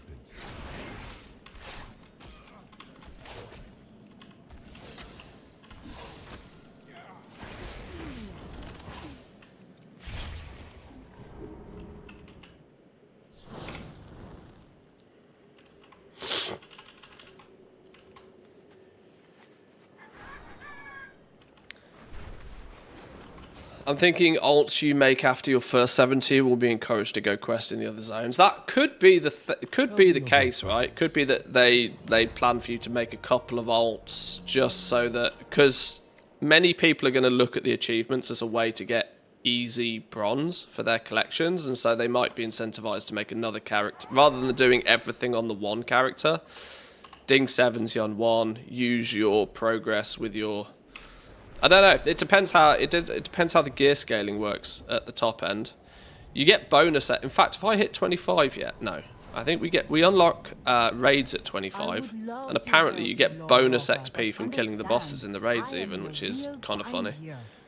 Hello. But it's equally a good way to incentivize people to do them. Man, there's someone I would like you to meet.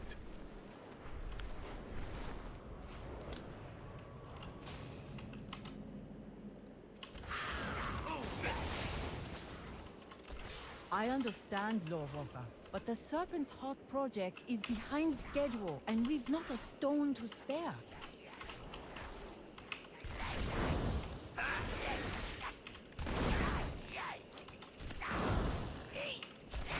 But I definitely do think that there's a good chance they'll slow this down for when it goes actually live. Because it does feel fast. Considering I don't particularly do anything at any great speed. There was people that have been level 70 already and level 70 for a long time. People who figure out maybe chain running a dungeon or chain running scenarios to get level 70 will be whatever ends up being the fastest way to ding level 70. People will figure that shit out real fast. Gamers do gamer things, right? And then by the time you're doing it on alts with a super pumped up like 300 plus XP cape, it's just going to be madness.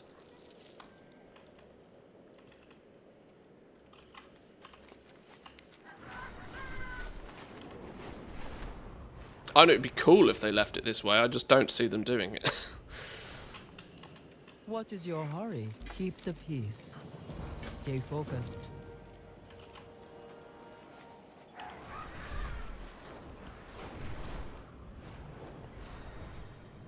Oh, let's ignore that Zandalari War Scout. I've made that mistake once already. Is it? Yeah. He's over there. Give him a wide berth. I don't have a target. I'm getting more and more sure that Mantheus just searched for 2012's biggest hits playlists. This is just a... It's nothing more than a Spotify dance electronics mix playlist.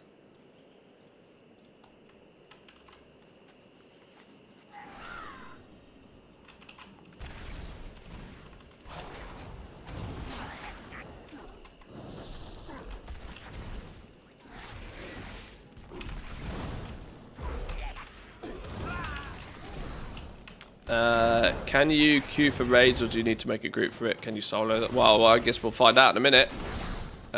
25 is when the first raid unlocks, and we are nearly there.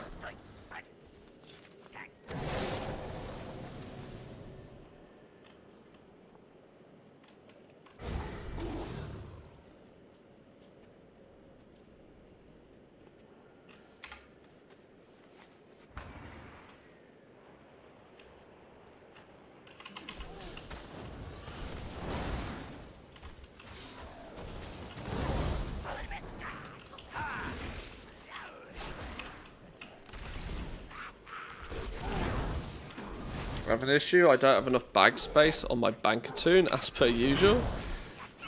First world problems. Oh no, I'm too wealthy. Oh no, I've got too much stuff to sell. Boo-hoo. I can't carry any more of those.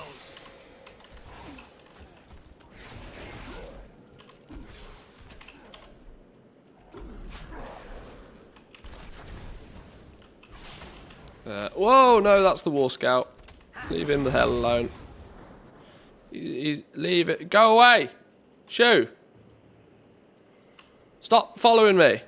Son bitch. Killed my poor putty cat. Literally a raid boss walking around. Stupid things.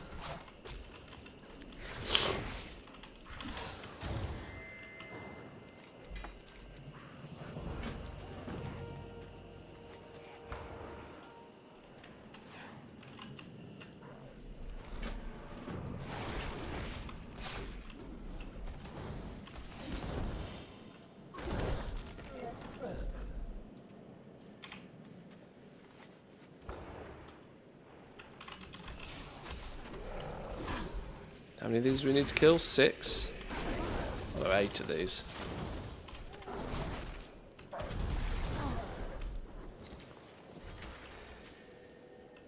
Should probably do some upgrades in a minute. Ding 25, and then we'll have a look, see if it's see what the raid situation looks like, whether we have to queue or what. If it's like LFR style and queuing for the raids, that's gonna be really cool. Have I just... Whoa, whoa, whoa, hang on. No, no fever. No. I just said the words LFR could be really cool. I think I'm sick. Quick, call for help. I think I've come down with something. What in the world has got into me? Clearly need more coffee. Yeah.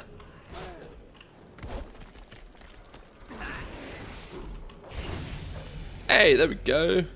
Dingosaurus.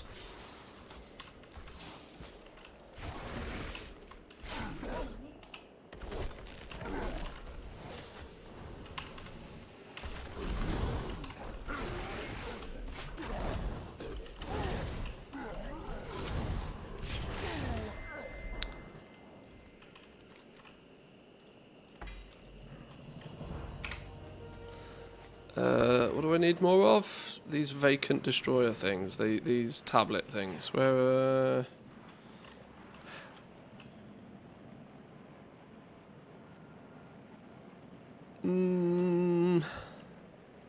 There's one.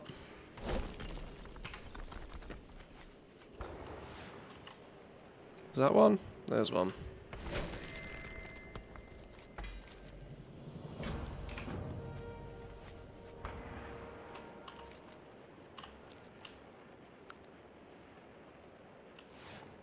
Right, is this a relatively safe spot?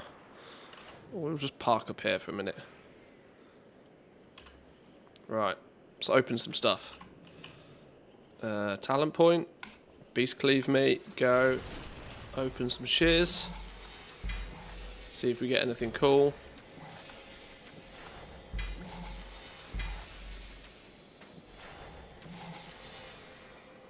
What do we get? Trailblazer?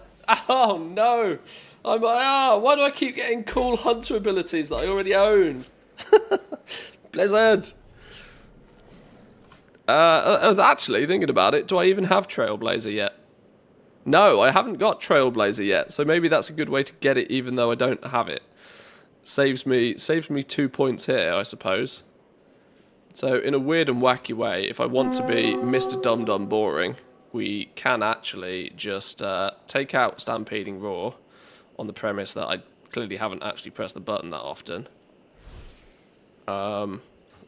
We can... Have we got a better pair of boots? 46 boots is the best we got. So then we can put Trailblazer in here. Boom. We get the bonus of Trailblazer without speccing into it. Happy days. Happy days. Take that. What else have we got then? What else have we got? Gem. Gem. We've got a few pieces of gear. Any upgrades here? 54. Yep, upgrades. Couple of belts. 52. What have we got on? 52. The irony being is that just because ours is rare, it doesn't really make any significant difference at this level. Because the item is the same. Well, rare, it's blue, it means it's better, right? That's the rule. 49 helm, exactly the same. 57 braces, we could do an upgrade on the braces. Let's take the gem out of those. Oh, these have also got... Oh, these have then got double tinker sockets. Double tinker sockets. Nice. What else should we slap in there? What's this one?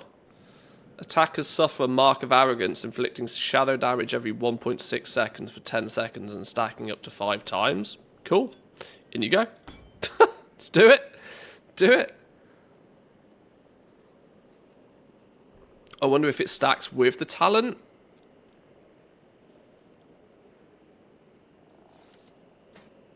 find out. Fully restores vigor and grants a burst of flying speed, only usable whilst dragon riding. A Drake's treat. Can we put that on our Drake bar? Put that Q. Buff for our dragons. That's just a random thing. Undo you, put one in there, apply changes.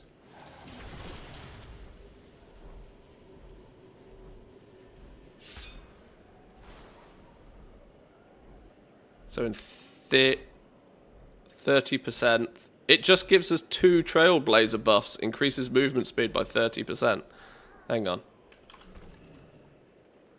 Does that look like 60% movement speed? That does look like 60% movement speed. I think they stack. Okay, that's quite cool. Hunter Prio. Hunters move fast. Fast as fuck, yo. Okay, that's actually quite cool.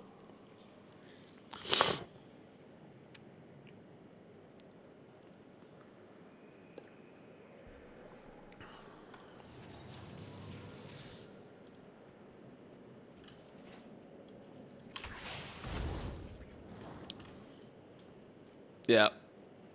1 kicks in. 2 kicks in. And there seems to be a bit more of a delay on this one.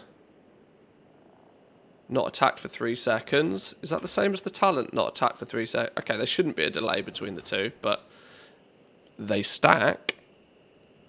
Manthius and Stream Chat, gonna have to love you and leave you real life calls, namely bread, loads of. Need to go buy one. Have a great stream. Senti, thank you very much. Enjoy the rest of your weekend, my man. Enjoy, have fun, and I will see you soon.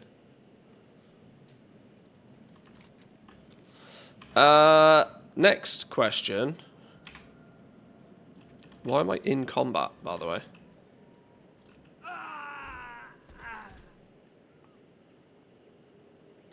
Could not tell you. I'm in combat with something, apparently.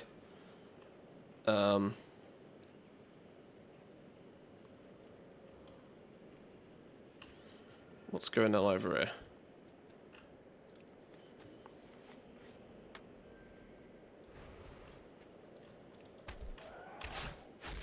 I need to target something. Where's me putty cat? Where's me putty cat gone? Can't do cat things. Stop lurking in the shadows, you weirdo. I need a target. Can we take Prowl off? I don't like Prowl. I want pet do pet things faster, please.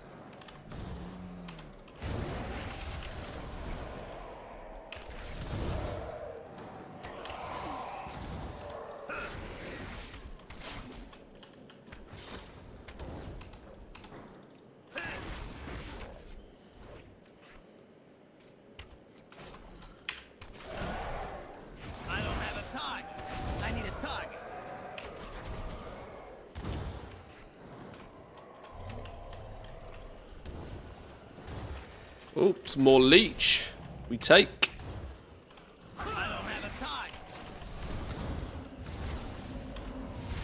I need to target something first.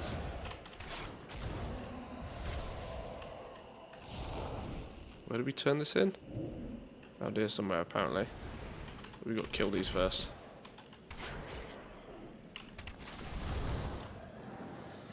Off-topic question, if you don't mind, just curious about your opinion. Currently enjoying realm hopping to search for items that are cheap and resell on my own realm server. What do you think will happen if Blizzard decides to make everything region-wide? I believe that's their end game goal. They've even stated as much, that they would eventually like to make there just be one auction house. As it stands at the moment, it's kind of the meta for big goblinry sort of business, right? Big goblin play is to just do as much cross-realm arbitrage as you can stomach, really. Obviously, at the moment, it kind of requires Kind of requires 2 accounts to do it effectively. 2 accounts or a friend to be able to transact stuff. So there's a few sort of stepping stones, stumbling blocks, barriers to entry, whatever you want to call them, from players doing it, from more players doing it, right? It's just, if you can stomach doing it now, do it, and there's profit to be made by doing it. In fact, there's an awful lot of profit to be made by doing it. If everything goes fully region-wide, though, at that point, it completely nukes that whole thing. Is it good for goblins and goal making? No. Is it good for the game overall? Arguably so. I don't think there's you know, the greedy goblin will, the greedy goblin in you will definitely say that it's, you know, it's bad news, but the reality is it's better for 99% of the player base, and so it's a move that Blizzard will ultimately try and make. Very much the same with the region-wide auction house for commodities. Just bigger, right? Nobody really tries to flip materials anymore, particularly outside of maybe like patch swings. You know, downturn at the end of the patch, materials go cheap. They sometimes rise a little bit at the start of a new season. That's realistically the only time people try and play around with flipping materials nowadays. Because outside of that, it's just not really that possible.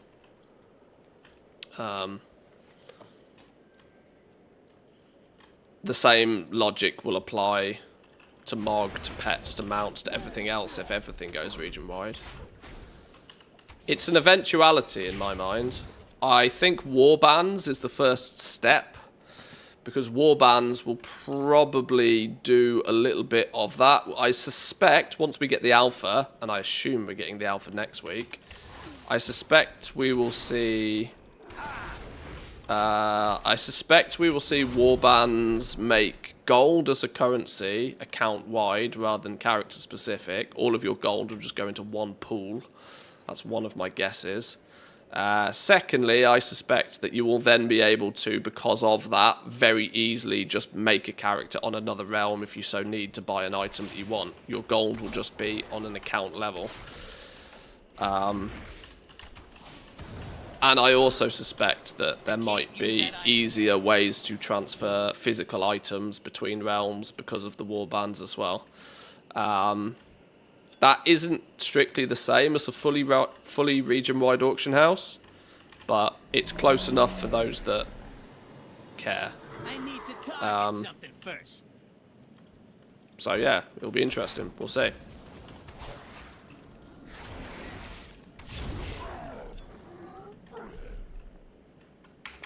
I've been stuck in combat for about a week now, and I can't seem to drop combat even when feigning death.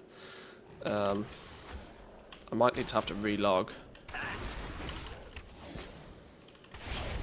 I don't know what's keeping me in combat. Something's gone a bit weird.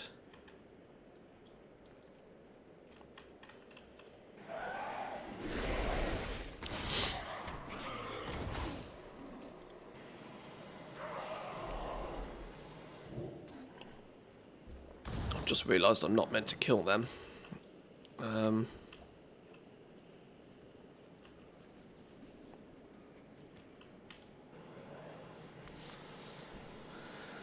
Hit the metal while it's hot. Got it. Yeah, pretty much. That's a good way of phrasing it. You know, my phrase of choice is make hay whilst the sun shines, and it's in that market at least. It's shining quite bright.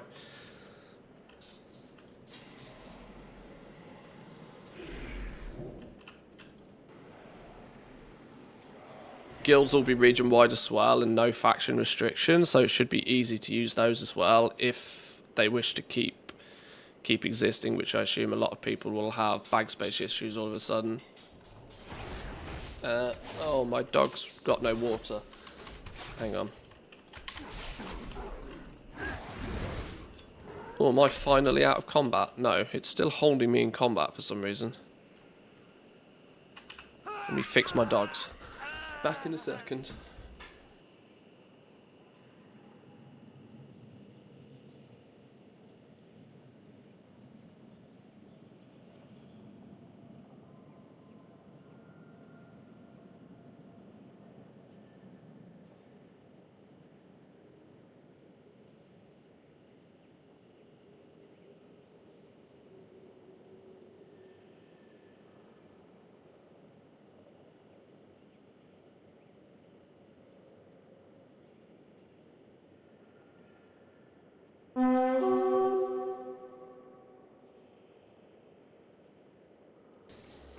bad human. I know.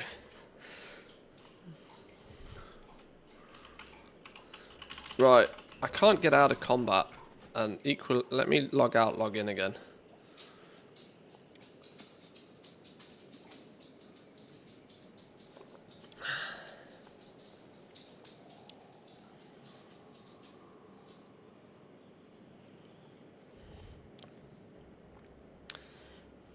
How you doing, Jack, by the way? I haven't said good morning to you. I apologise. Is it still good morning? Probably just. No, it's technically the afternoon, at least for me.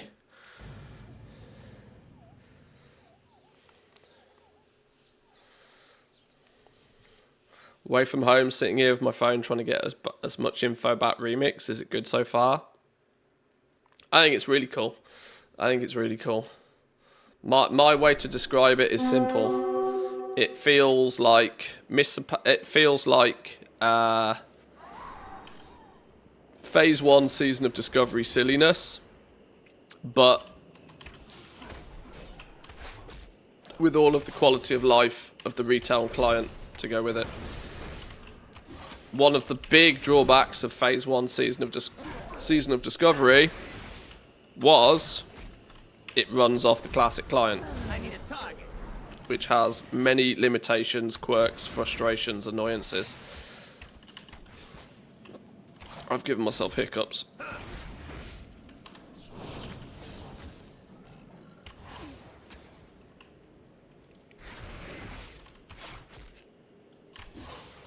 Oh dear. Hiccups suck.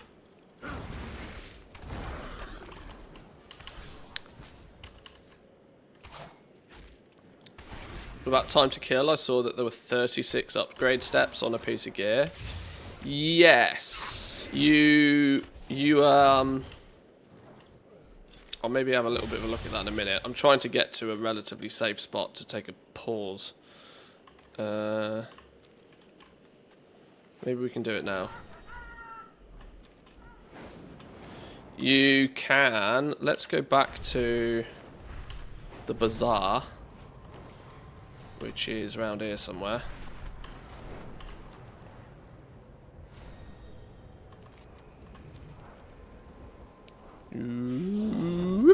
Here we go. So, you can go to an item upgrade, fella.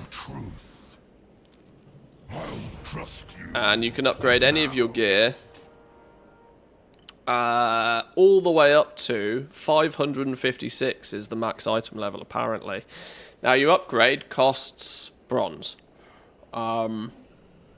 Via mostly questing, a couple of scenarios, a couple of dungeons. I'm level 25 with 4,500 bronze.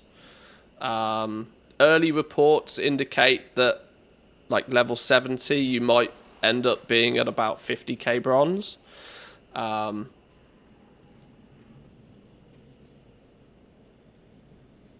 Now, you can spend your bronze to upgrade stuff, and it goes all the way up to the top.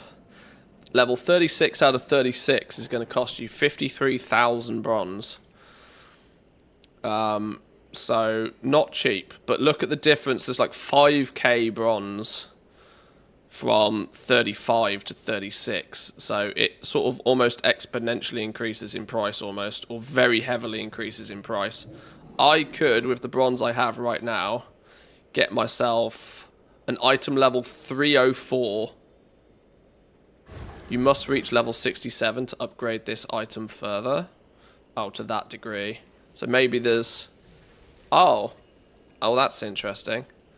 So there's a level cap, apparently, for each rank. So I can't even upgrade this further than what I've got. Oh, that's interesting.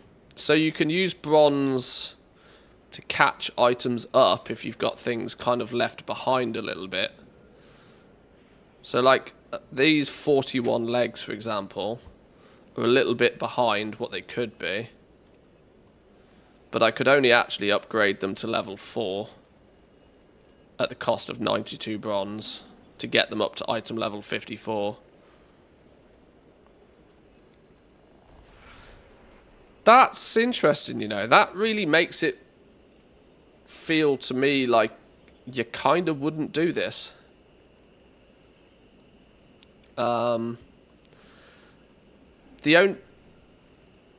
Yeah, I don't really see much point in this system if you can't push much past what you would naturally get to drop anyway, because of your level requirement. I wonder if...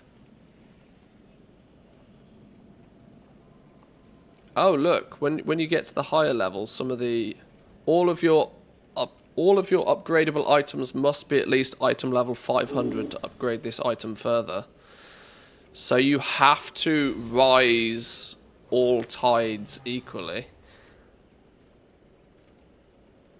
So maybe that's what you're going to do once you ding like 70, for example.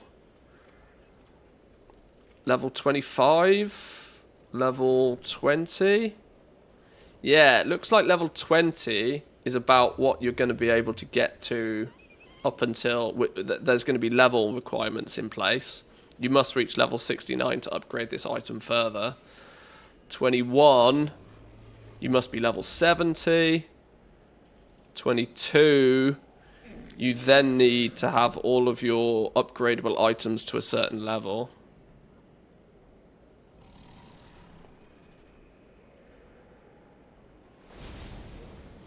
So I suspect that you're probably not going to use that much bronze initially whilst leveling to upgrade stuff,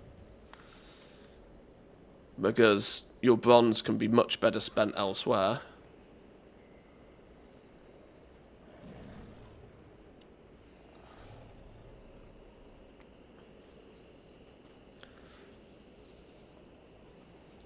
Yeah, equally, doing this whilst leveling up feels like a bit of a waste of bronze anyway, because you'll gain levels and drops will naturally be bigger and better for you anyway, so it does seem like a bit of a waste, but... Trying to get a feel about the speed of it, we're going to need to spend every single second grinding bronze to get all of the rewards. I saw some of the mounts costing 40, 50k. It depends on your current collection level. I genuinely think that some players will need hundreds of thousands, even millions of bronze if they actually want to go into this and collect everything. If you want to ATT 100% this, and you don't already have a substantial collection, make sweet profit you are in for a grind. Some people have done some maths already on their personal collections, and I've seen numbers anywhere from 200k to like 800k. Yeah, people are going to need a lot. But you have to balance what you want, right? If you want everything, then you have to expect to grind. If you want just your class's appearances, like if you're a hunter, if you just want all the male appearances and you want the mounts but you don't care about the toys or anything else, you know, everybody will have their own requirements, I guess. But the TLDR is, yes, you'll need a lot. Bear, welcome in. Good afternoon to you, or I suppose technically still good morning for you. Welcome in, good morning, and thank you very much for the tier 1, appreciate that. Bronze for gear is basically for the non-collectors to upgrade the character high enough so that it will be viable main for the war within. Possibly, yeah. If you don't really care too much about the collections, you'll just pump this to... Your goal will probably to be pump your level 70 to 556 item level.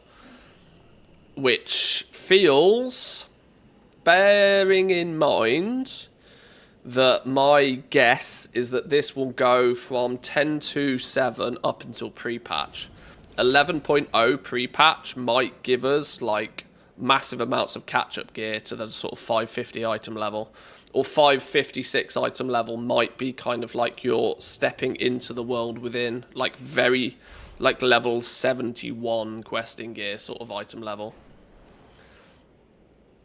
There's clearly the design to make these characters strong enough so that they can just stroll straight into the next expansion. That's definitely something that you can see they want you to do.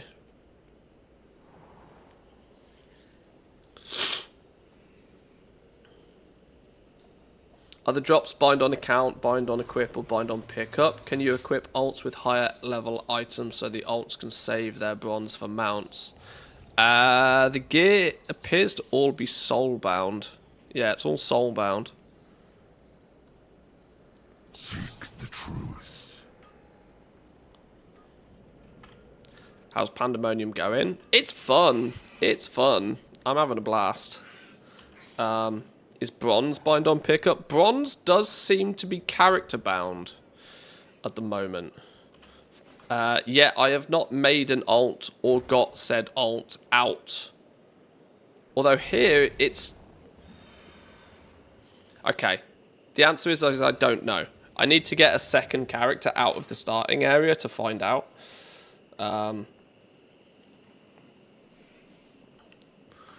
But rarely do you need bronze in much bigger chunks than like 5,000 ago. If you look at like, what have we got here? These are the class ensembles, 3,000, 4,000 a piece. We have the mounts are like 2,200 a piece for the time walking ones. The ones that are not Panda Remix ones, but the ones that are old school ones start to get pretty expensive pretty quickly. Spawn of Horadon, like these are like between 20 and 40k, 20 and 50k a piece. Clutch, for example, probably one a lot of people would like to get their hands on. 38,500. Off with you. But the appearances, the Mog. What do you want? Guard yourself. Seek the truth. Speak. The ensembles for the Mog are usually between 2,000 and 5,000 each, depending on which ones you want. Protect the truth. Looking for something special? Goodbye. Go in peace.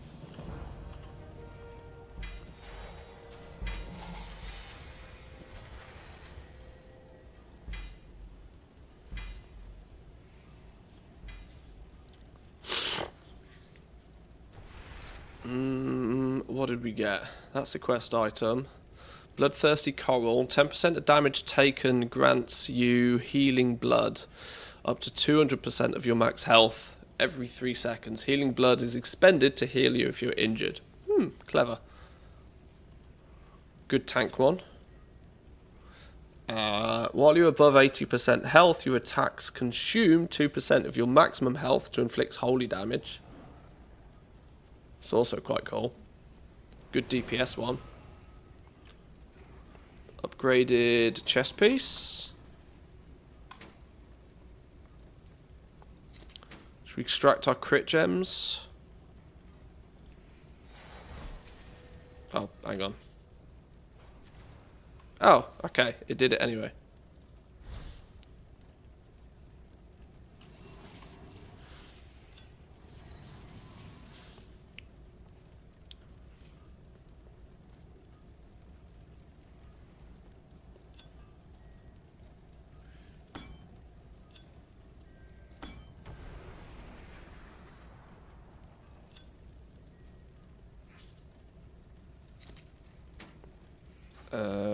Let's scrap a whole bunch of this.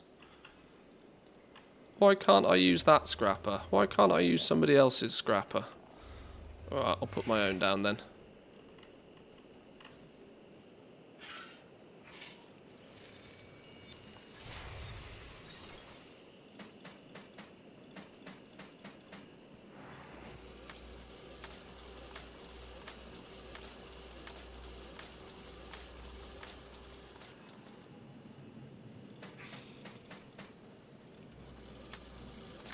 Without the transmogs, only the mounts and toys I don't already have. I need 544,000 bronze.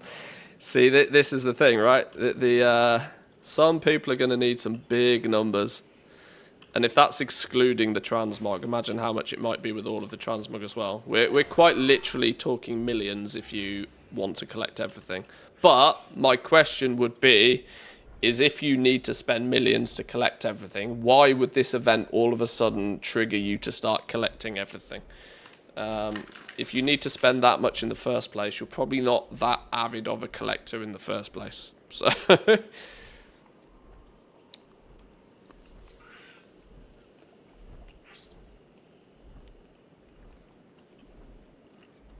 you think there's gold to be made with this event? Not really. Let's make sweet, sweet profit Not really. together. Ah, bear with the bits. Appreciate that. Thank you very much. Going into lurk mode. Have fun. Enjoy your afternoon. Thank you for the bits. And the sub, by the way. Big support. Thank you, thank you.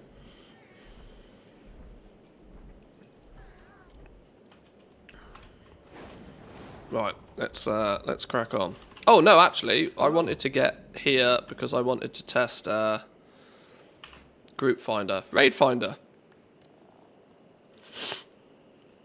Guardians of the Mogoshon Vaults. So we now can do the starting of Mogoshon Vaults. Raid Finder mode. Let's give it a go. Let's queue. I cannot believe... Genuinely cannot believe I'm excited to try LFR. This is mental. Wing 2 was bugged. Alright, we'll leave Wing 2. I cannot believe I'm genuinely excited to try LFR. That's madness.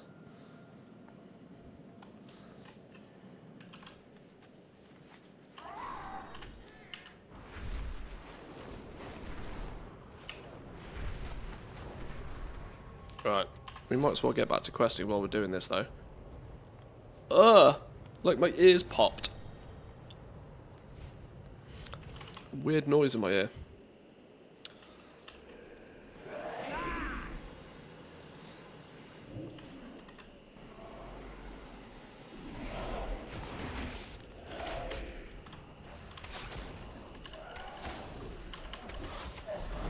Yeah, I suspect my personal goal with this is likely to be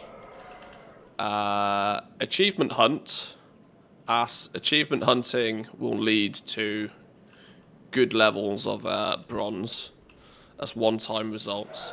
Much after acquiring the easy one-times bronze, I will prioritize mounts. My priority will definitely be mounts, toys, pets, and if I have any brain power or effort left over thereafter, Mog. But as you guys know, I care not that much for Mog generally anyway. That will be a, if I've got nothing else to do, I'll get Mog. But yeah, the pets and the mounts, I could probably do some numbers to figure out how much I need there, but I suspect it's a lot.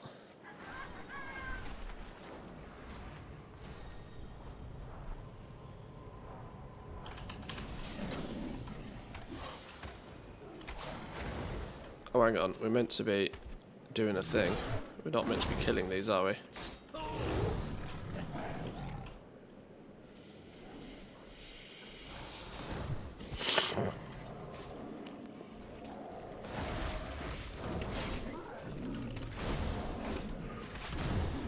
Do you think it'd be good to multi-box? There's a question.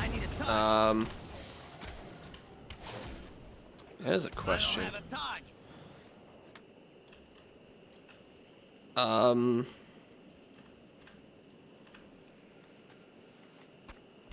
Yes. I think it was... I think it might be very good to multi-box. If you are just looking to cheese as many level 70 characters as possible. Probably not your first time through, but by the time you've got your cape, like pumping plus experience, if that's truly account-wide, Battle.net level account-wide,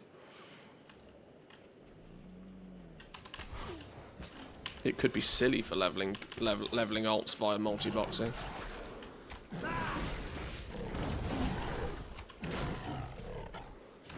Or a 3-man team via scenarios. Keep you out the public eye whilst doing it. because we do know just how much the player base doesn't like multi-boxes, regardless of the rules.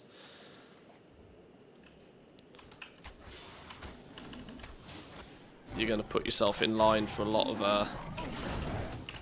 anytime you do any sort of public multi-boxing, you're putting yourself at risk nowadays. As sad as it sounds, as sad as it is to say, it is the truth that, unfortunately, people do not like multi-boxes, that they will instantly report you regardless, and you're going to catch a false ban if you do it too much. Look at anybody that's made a twink, like Erosium even. Some of you guys may know Erosium from his YouTube videos. He streams here on Twitch as well occasionally, I think. He caught himself a ban for doing some level 11 twinking, and then people are very trigger happy to report things they don't like the look of. And unfortunately, with Blizzard's automated systems, if you catch a false ban, you got a shift. You got to put in a shift to get it overturned, which is a bit sad. This is why I try and not stand too close to the fire.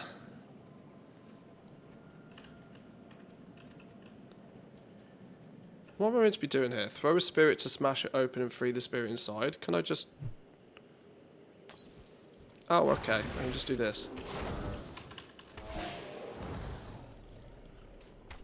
Please do not ask the streamer difficult questions.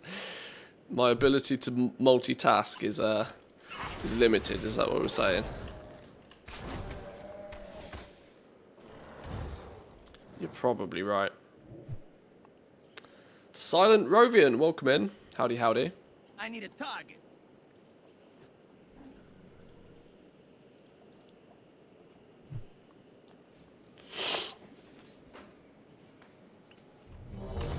Oh, LFR time.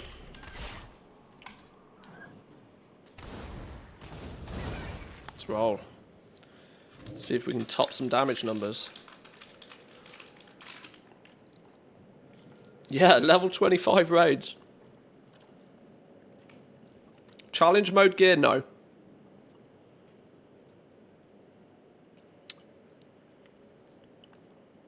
Go on, press the button. Somebody press the button.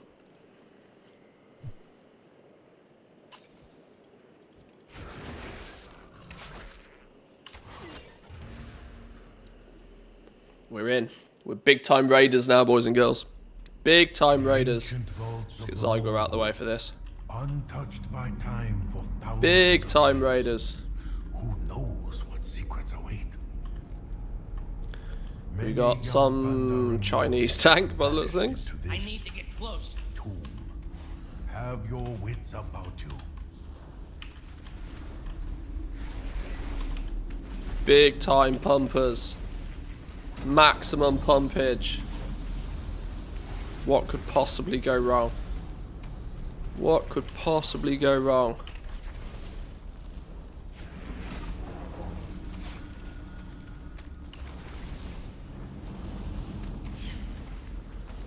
Other than the fact that we're getting about 3 FPS.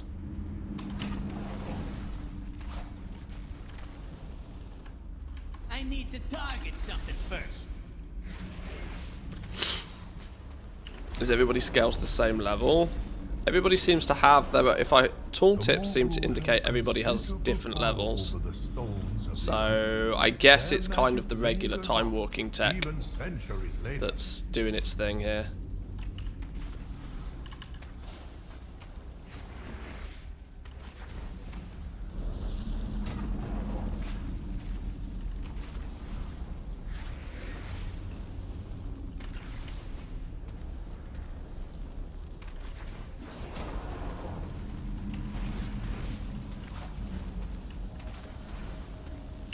How can you even group up without seeing class colours and resources in raid frames? I just PTR, I just haven't set it up.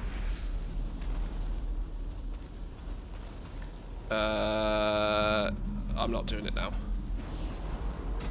I don't care. It's not that important. Not for me anyway. If I was healing, maybe.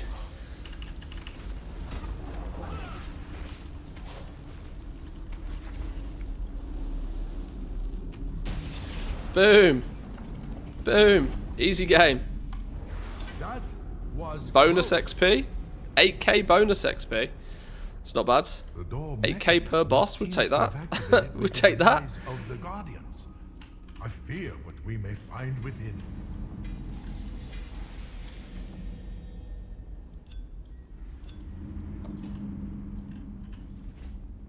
Professions, no. No professions in this mode at all. No professions, no auction house. Arguably, no economy. Nothing of that nature. I mean, I could be an absolute Chad, and I could be... If your target is in your party in raid, all party in raid members will be affected. Let's be an absolute Chad. Let's buff people up, shall we?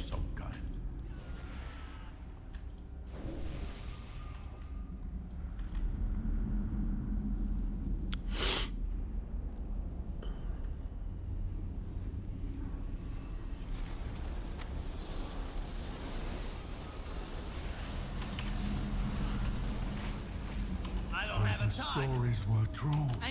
No herb. No. That's it. There's no herbs or ore. No easy XP. These are the horrors of the dead.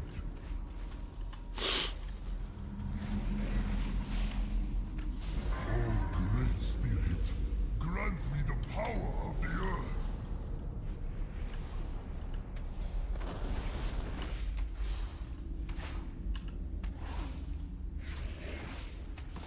Whoa! What is that warlock doing?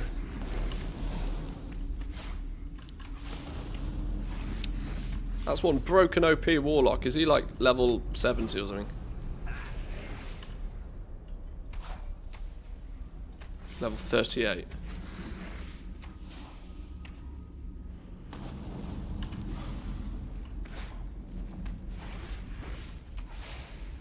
How quickly does the cape scale up? I know it can eventually scale to 300 plus, but what does it start at? It starts at 0. Anything you're doing, killing mobs, completing quests, running scenarios, doing dungeons, has the chance to drop what is called threads. Threads automatically apply to your cape and they add stats to it. So you can see the stats I have on mine here right now. So threads will automatically add on to it, and once you've attached X amount of threads, I think 50, 100, 150 threads, it sort of snapshots the stats on it, and the stats will then apply to your ults as well. So your best cape will give the stats to all of your ults.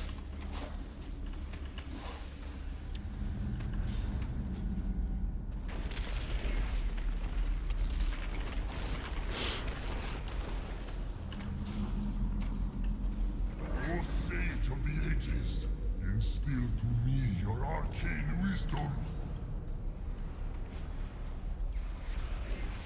I suspect your cape will be item level 300 or so by the time you hit level 70. Because the top item level is... The item level works the same as it does in retail. So like... 450 plus is more than feasible.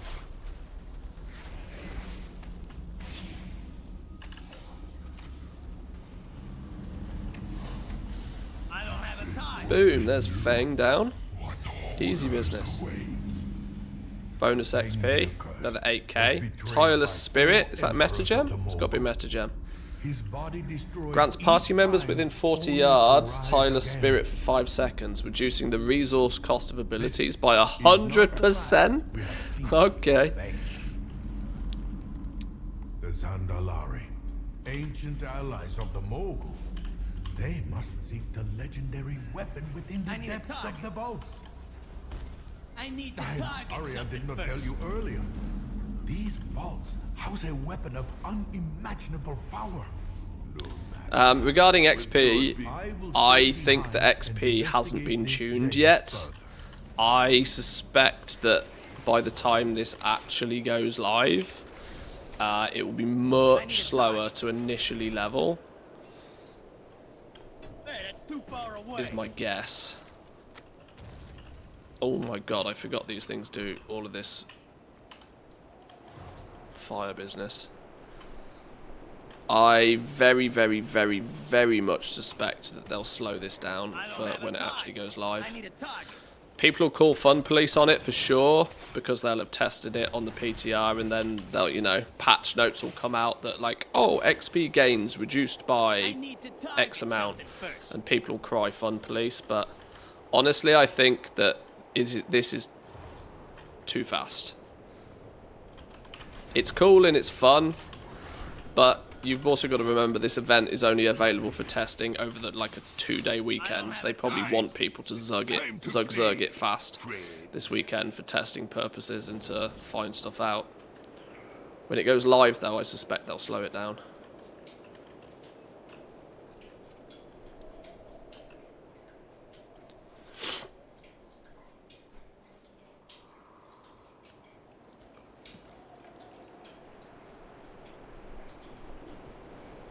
It be dying time now. Boom. Let's go.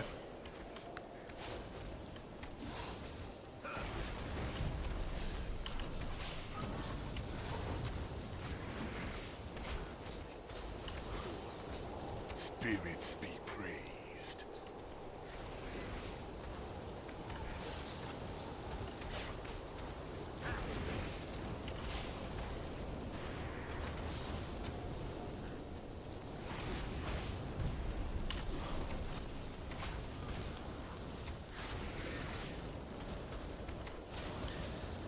If it's not considerably faster to level than Chromie time in retail, what's the point though?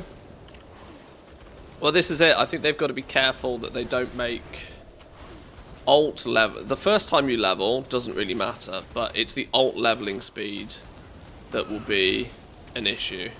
Because by the time your cloak is absolutely pumping, if you can then start leveling alts to 70 significantly faster than any other method in the game, all of a sudden it becomes the go-to, and then it draws attention away from why did I die? It draws attention away from really the concept of the mode.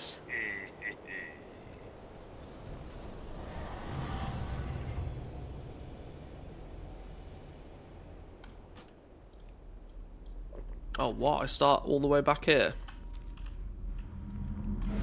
Bah, bestie by the likes of you. What a shame for a Zandalari priest to endure. But it ain't no thing. Take your trinkets. You'll be needing them. I be going now. Time to find a new home for my soul. Death be a doorway, and time a window. Another 8k. So it's kind of worth running the LFRs as you're leveling, as long as you can get into them quick enough. I mean, that was literally, what, 10, 15 minutes blast? Just pump it. What did we get from there then? Some upgraded braces maybe. Not really, particularly. Let's do this talent point real quick.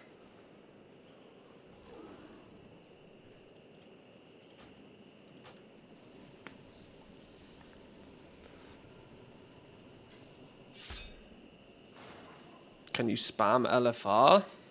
That's a good question. We can try and queue into it again. See if we get... We might not get loot from the boss. See if we get bonus XP from the boss again. That's an interesting metagem. Not one that really applies to me particularly. It's more of a healer. So it's more of a utility one.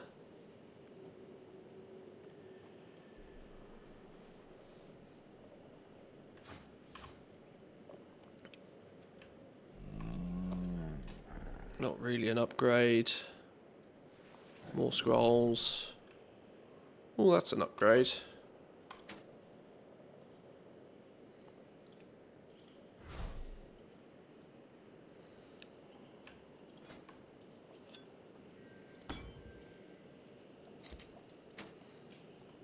%7 of healing is collected. Oh, I don't do healing. I'm not going to be healing.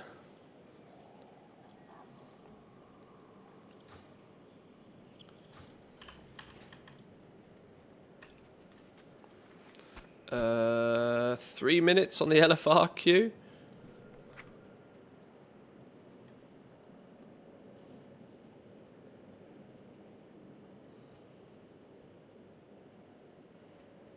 Yeah, it doesn't seem to indicate lockouts. I'm not sure. We'll see if we can queue it to LFR again and see what happens when we kill it another time. Because if you can just spam it, that'd be quite an interesting twist. You can spam it.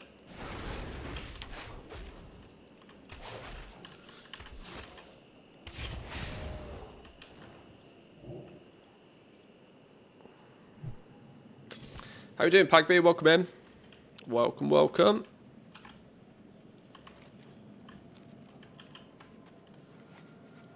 Where did Zygor go?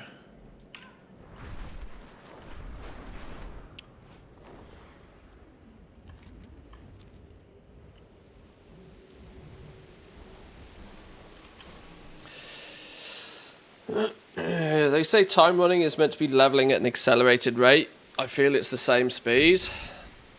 What they didn't see, this is unfortunately is Blizzard's PR department doesn't seem to read through this stuff in as much detail as possible, because it doesn't tell you what it's accelerated relative to. Is it accelerated relative to how fast you could level back in Mists of Pandaria back in the day? Is it accelerated relevant against what you can do in retail right now? What's the you know, if you say something is faster than what? Faster than what makes a lot of difference. Now, I know that's kind of feels like you're picking at semantics a little bit, but I still think it's kind of important.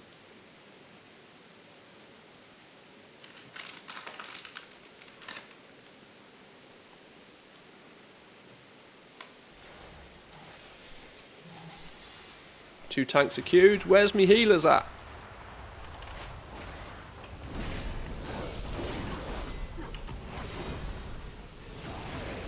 I need to target something first.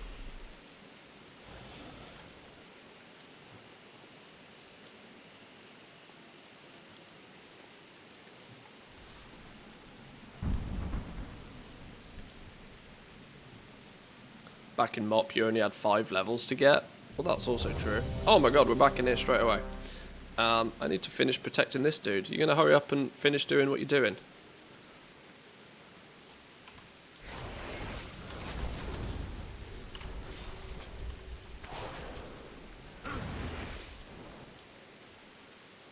Go on, finish doing what you're doing.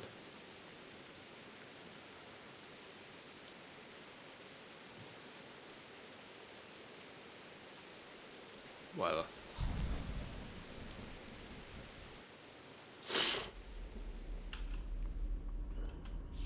Alright, let's go. Let's pump.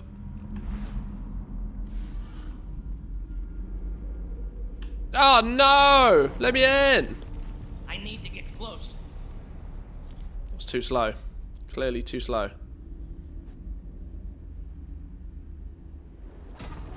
I'm out of range. I mean, to be fair, this makes it even easier, right? This makes it even easier.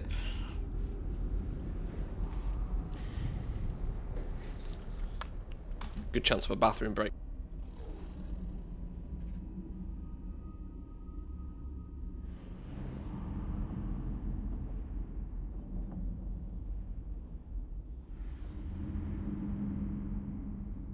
Hello there.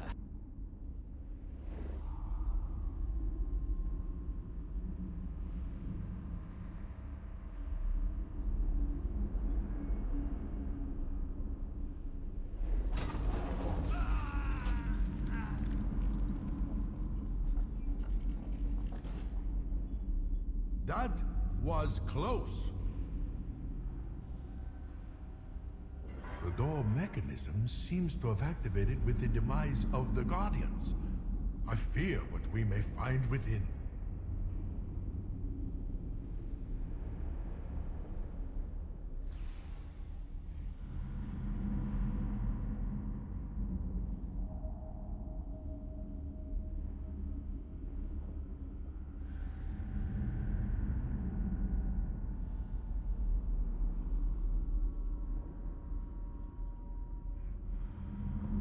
I died?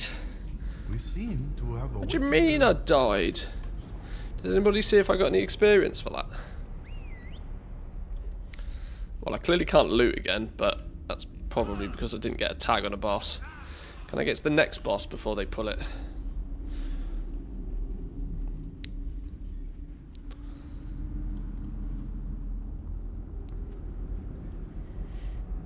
So the stories were true. We have disturbed what should not have been disturbed. He cannot be free to tender your souls, mortals. Somebody got Bulwark of the Black Ox. Of the dead.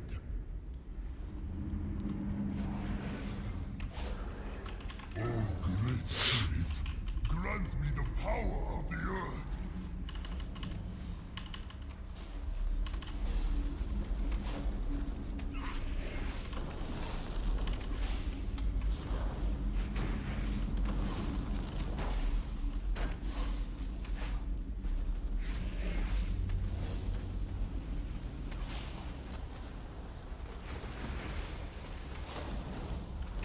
It's still weird to me just how vividly I remember these bosses.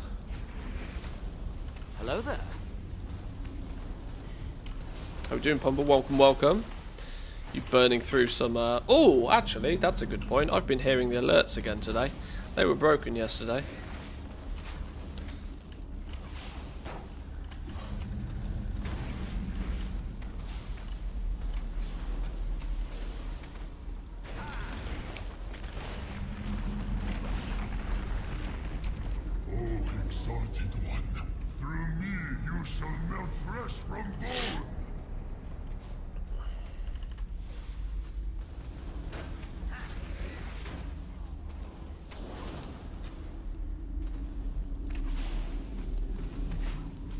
Do you think they'll hotfix and run the PTR test again? Probably not. Truth be told, I don't really think they need to test this that heavily. This 2-day PTR test is purely to let Gamer do Gamer things and to like do some of the fine bug testing stuff. I don't think there's actually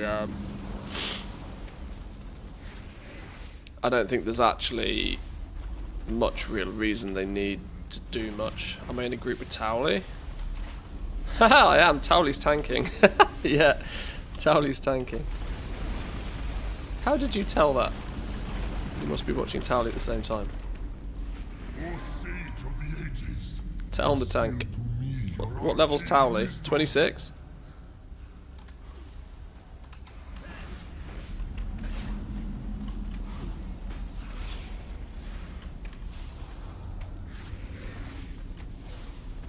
I suppose I forget this is PTR. There's probably not that big a pool of players at the moment.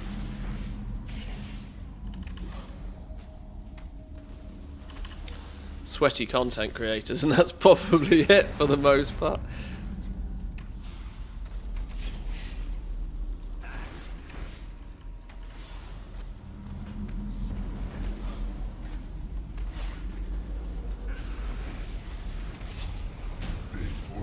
Dead. 64 XP. Boom. Oh, we did get bonus experience again, though. Wow, does this mean that, like... Does this mean that it could be potentially viable? What was it again? 8k per boss? Okay, we're already up to like 37,000 per level. There's probably diminishing returns on the effectiveness of doing this whilst leveling. How's a weapon of unimaginable power? Stop them. I will stay behind and investigate this days further.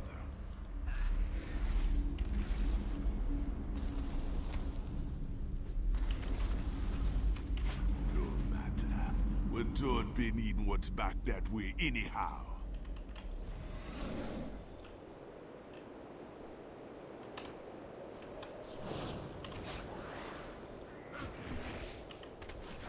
Oh, Towley popping off. What's he got?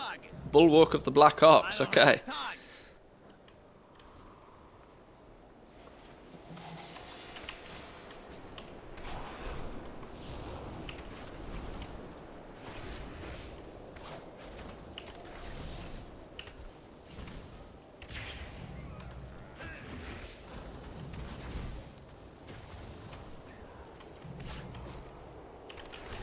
Ouch. I hate these stupid things.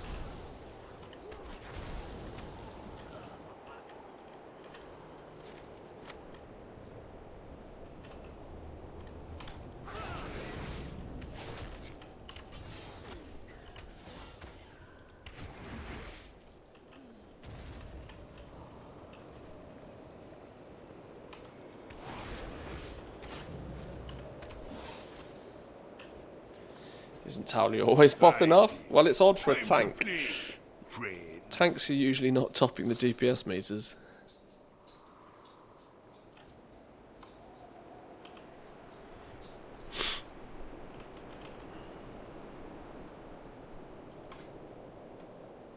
Oh, Bestial Wrath. Yes, please.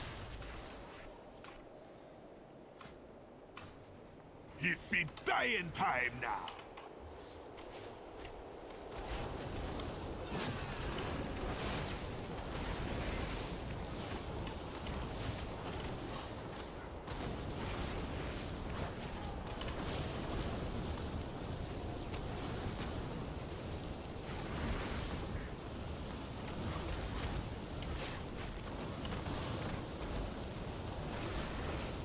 See if we can kill this dude without dying this time. I'm not entirely sure what killed me last time, if I'm honest, but...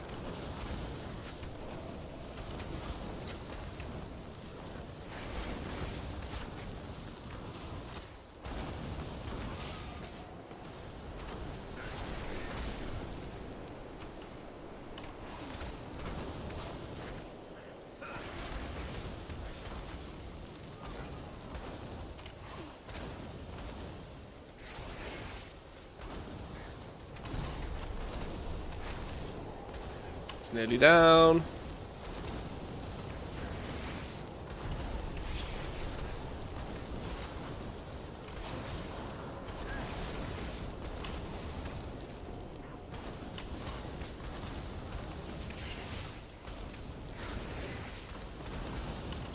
Probably not worth using my meta gem here. I need to target Dead. something first. 3 XP. Boom. Moving up in the world. Traveler's log progress. Gotta love some of that. Oh. Chi the Red Crane meta gem. Soul Tether. Okay. Bonus XP again. Death's Advance. For 10 seconds your movement speed is increased by 35%. You cannot be slowed below 100% of normal speed. Mm-hmm. Death be a doorway and time. It's cool. I'll be back. Oh, I can't breathe. Stupid cold.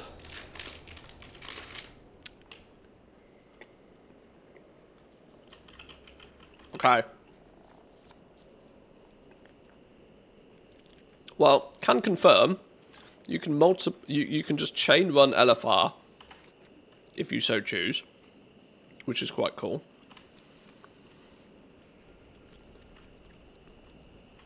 Have I balked this quest by leaving it halfway through? I might have done.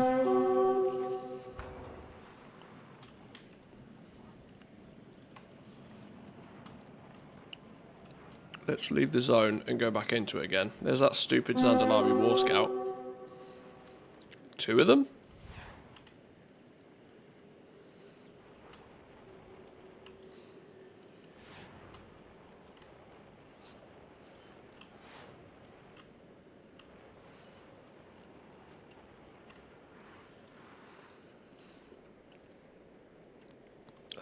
Where is this dude? I think I've balked this.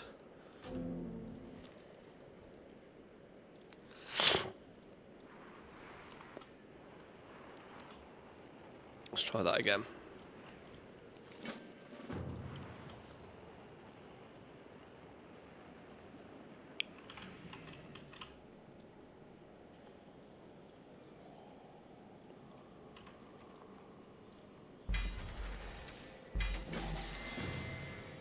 Why did we get Gems of Power again? Shift right click your chest or legs armor and socket a chipped deadly sapphire. Chest or legs, chipped deadly sapphire. Legs. Just take one of you out. What did it say? Deadly sapphire thing. Boom. Apply. Cool. Take it. Extract the chipped deadly sapphire from your equipment.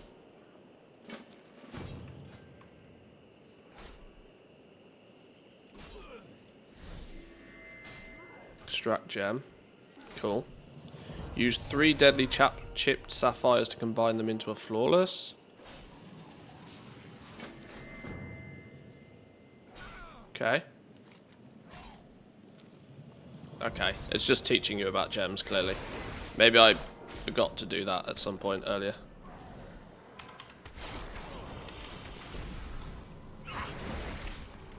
So what did we get there? We got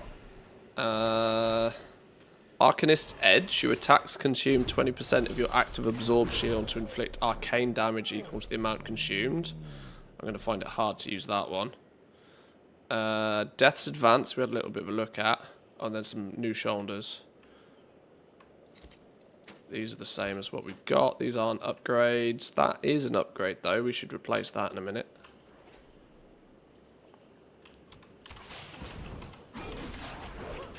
Got to 25, stopping there, don't want to burn out. Yeah, there's part of me that wish that we could have just made level 70s for testing on this, if I'm honest, but I don't mind too much. I don't mind.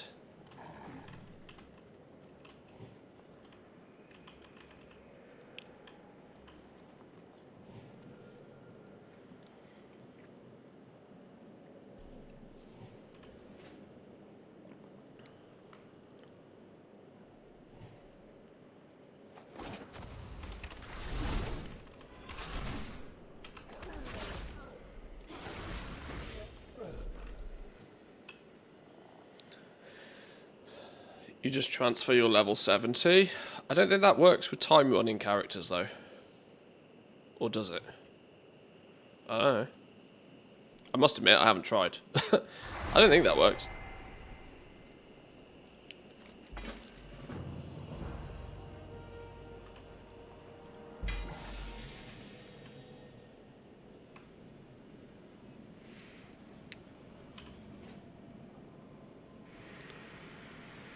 I thought a lot of folks already level 70 to test. There's no way they all leveled. Oh, you underestimate gamers.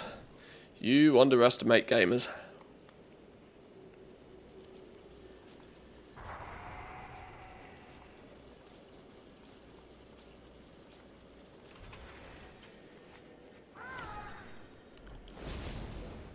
This game mode's been out for test 12 hours. More than enough time for gamers to do gamer things.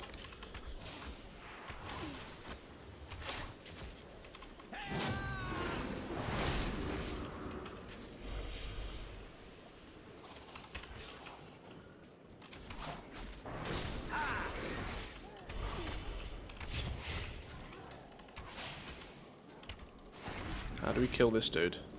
I'm confused. Click your body. I clicked my body.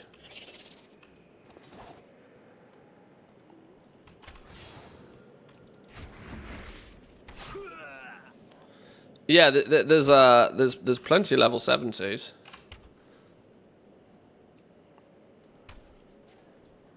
Um, 30s,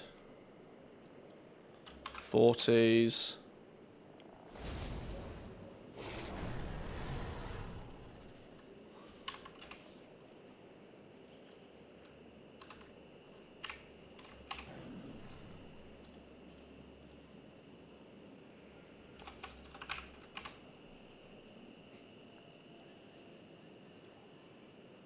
'70s.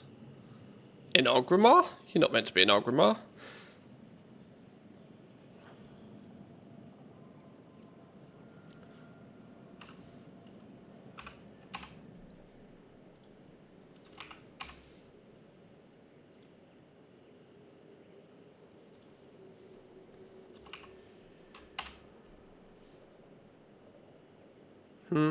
I don't know.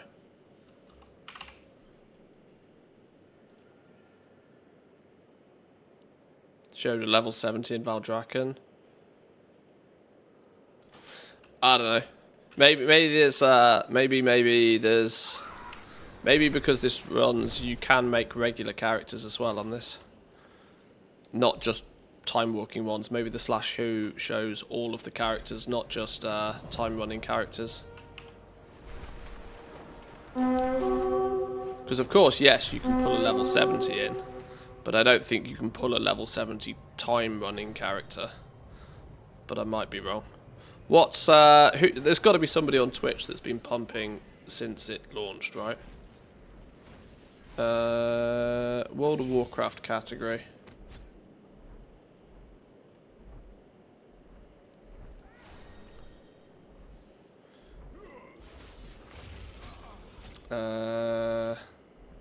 Wow, there's really not that many people online, is there?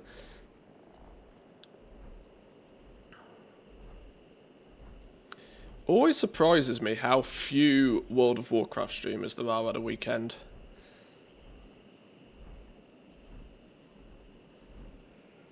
And actually, interestingly, how few people are even testing this out.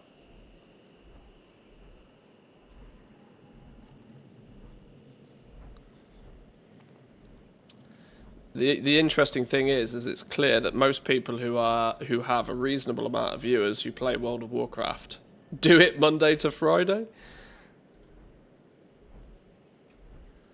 You're normally taking the weekend off streaming too, to be fair. Well, yeah, exactly. Yeah, it's odd to see just how many people follow the same pattern.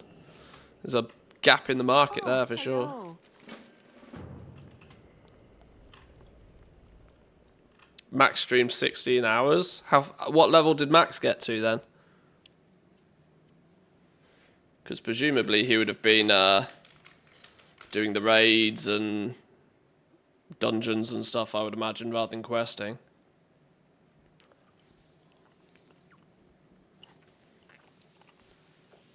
Max THD. So, oh, they were doing level 70 stuff, so they have finished leveling.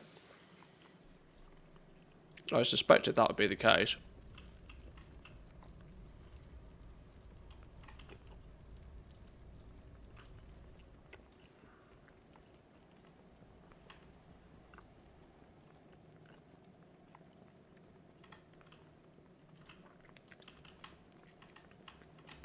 Where the hell am I meant to be going here? Hello there. There he is. You are most welcome. Greetings. Farewell.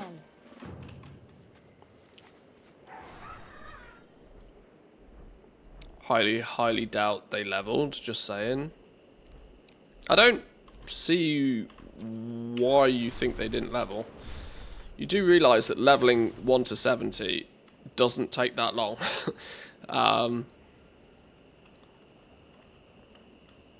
Like 4 or 5 hours.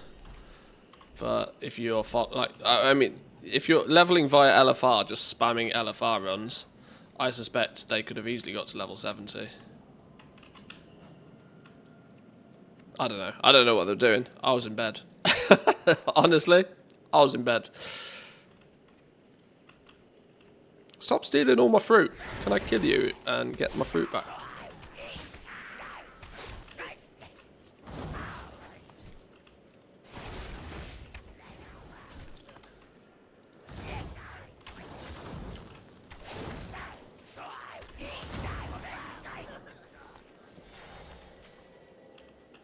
Nah, I can't attack that target. Questing is definitely a slow way to level. It always has been, always will be. Welcome. Questing's always slow, but it's consistent and it's relatively stress-free and doesn't require the efforts of anybody else to achieve. So it's slower speed is usually counteracted by more convenience.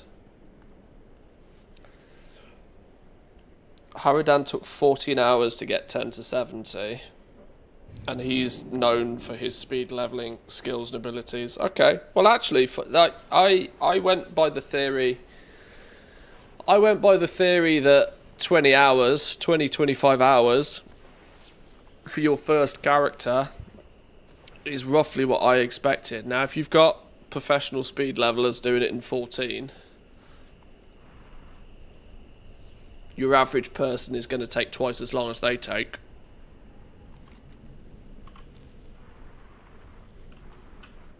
Maybe that work. Maybe the leveling isn't too fast. Maybe it's just got a fast start and it sort of slows down. Nothing specially said. Nothing specially said. But that still means that it would take most people 20 hours then.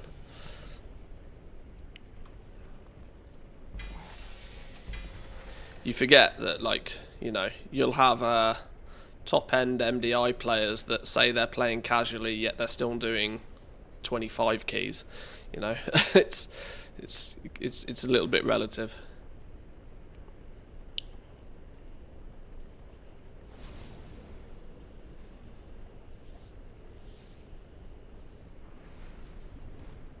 We need some more sounds to use our beans on. I've been thinking about setting up more sound alerts, yeah. Coffee beans is a Hello there. Permanent. Pumba's clearly burning through bonus beans. There's beans are a constant thing for me, trying to figure out how to utilize them effectively. Looking forward to see how big of an impact the Cloak XP buff will have. Well, yeah, this is it. I think if you're getting a 400%, at least 300% bonus by the time this is capped out, you're looking at like, and if it's taking 15 to 20 hours to hit 10 to 70, you can divide that number by 3. So 5 or 6 hours to level an alt if you then do the same thing again. But maybe even a little bit faster, because it means you'll be able to ignore the slow, grindy sections, maybe the poor quality quests, whatever. Which puts it in line, very closely in line with how long it takes to level through any other optimal leveling method. We'll see. We'll see. That's Blizzard's problem at the end of the day. If this becomes the optimal way to level characters, then Blizzard need to be prepared for the fact that people will burn themselves out doing this just for the purpose of getting characters at level 70. Oh, hello. May your days bring you joy. Greetings, wanderer. Because look what happened with island expeditions and like neck levels. Look what happens with anything that becomes the optimal, the cookie cutter way of doing something. People will abuse the living shit out of it until their eyes bleed and then complain about it. It's just what we do. It's just what we do. Tell me of your travels. Can I fight multiple? Yes, of course we can.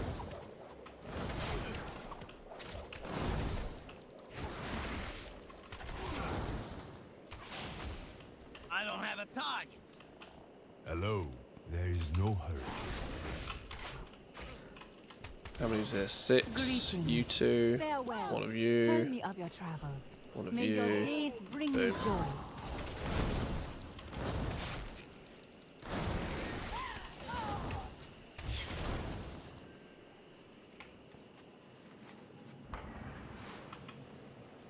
Speak up. White Tiger watch over you. Until next time. Enough. Hello. Oh, no, not you. Next one is on me. Welcome. Challenge you to a duel. A duel to the death.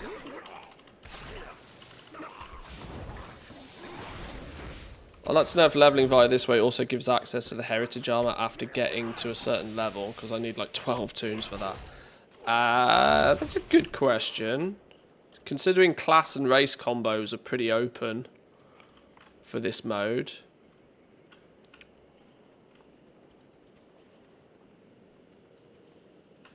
Not sure. Nor do I really know how you would test that. That's one of those things you tweet at Blizzard and just hope to get an answer. What's cooking?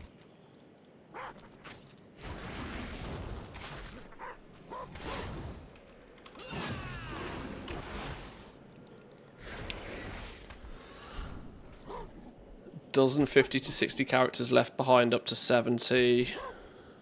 Not really needing them.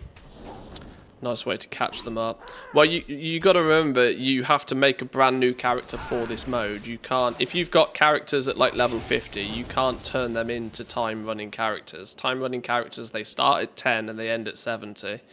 There's no way to take your existing characters into this game mode. New characters only. Slow down. What do you need? Which is one of the only things that might actually prevent people from using and abusing this for too much leveling. Because a lot of people will already have the characters and they just want those last 10 levels sort of thing.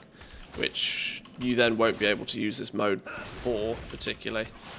But let's say you've got like 5 or 6 level 70 characters and you would like to have one of every class, then you could level the ones you don't have through this mode quickly and easily. So that going into the next expansion, you've got one of everything. Which is a weirdly common thing for people to do.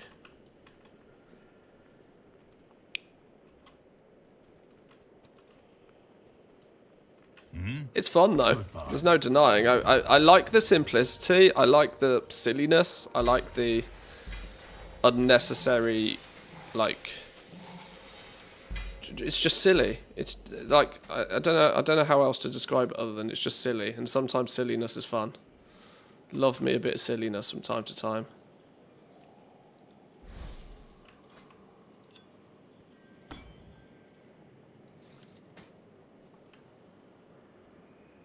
Do we want mastery or verse? Clearly more mastery.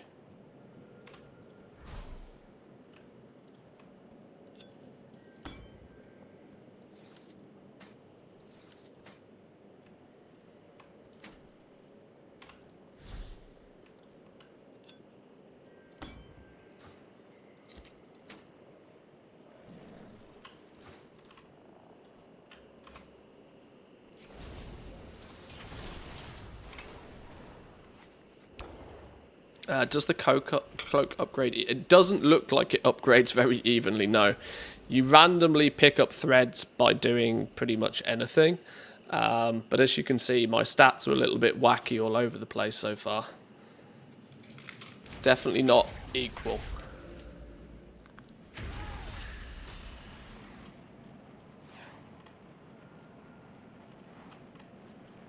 Slow down.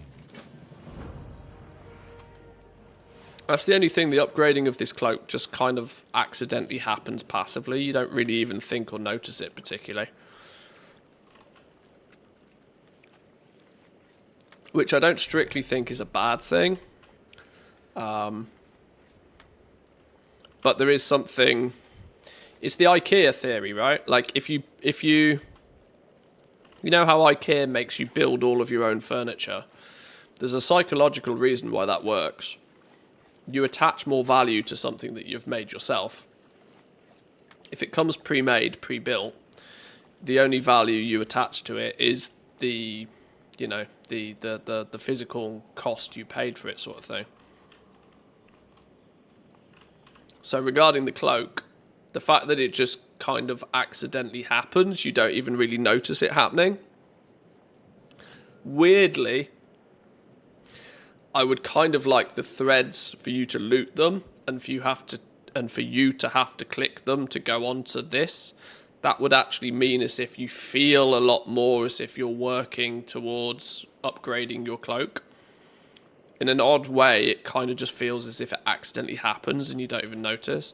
Oh, hello. I hope to see you again soon. Greetings, wanderer.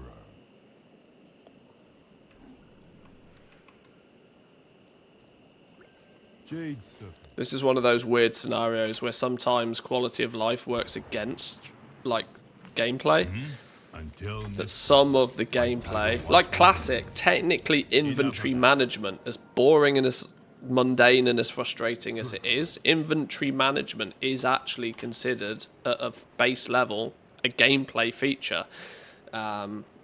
So hence why, you know, they limit the amount of bag space you have. So you have to consider, do I want this in my bags? Do I not want this? Do I vendor this? Do I not want this? Is this valuable to me? They're all like decisions you make as a player. And so oddly, the fact that this just kind of automatically upgrades and does its thing is kind of almost a negative.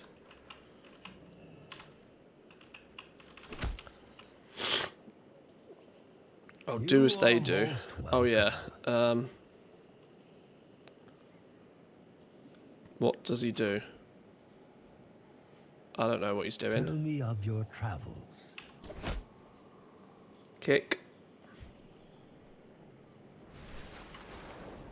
Oh, no. What? Oh, what? Who? Okay. I'm going to find out who's old in the chat now. Who remembers Parappa the Rapper? If you remember Parappa the Rapper, you are old.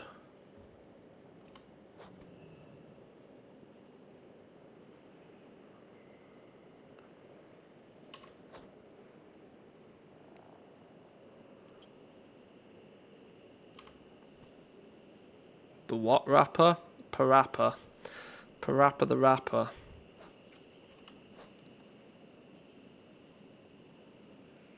I remember it. Yeah, see? Some people know what I'm talking about. If you don't know what I'm talking about, Google it. It was one of the very first PlayStation games. And it was basically a follow the leader game. And it was a sequential follow the leader game. So the rapper dude would do, sorry, you'd have to copy what somebody did, and it was basically pressing buttons in the right order. Which is exactly what this is, basically. Punch, kick, it's all in the mind, yes! There's a fellow old person. Or at least a PlayStation fan.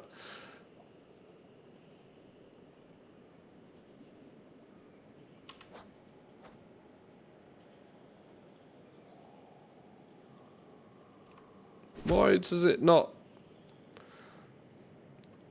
I swear I'm doing the right thing.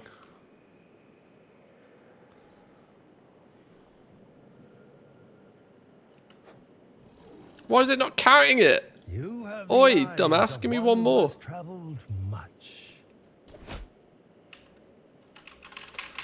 Stupid thing seems to have broken on 11. There we go. Randomly got it to work. Jamalami. Yeah. Look, let me show people who are oh so confused to what I'm talking about right now. Parappa the Rapper. This dude. This dude.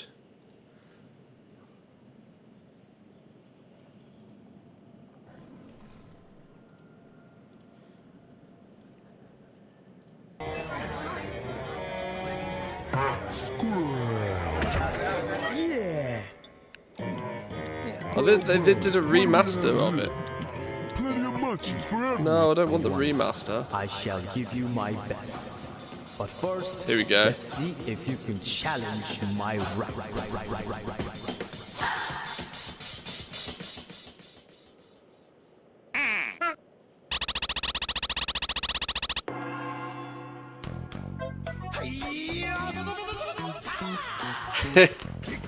Punch all in the mind. If you wanna test me, I'll show you find the things I'll teach ya. Sure to beat ya. Nevertheless, you'll get a lesson from teacher. Now kick.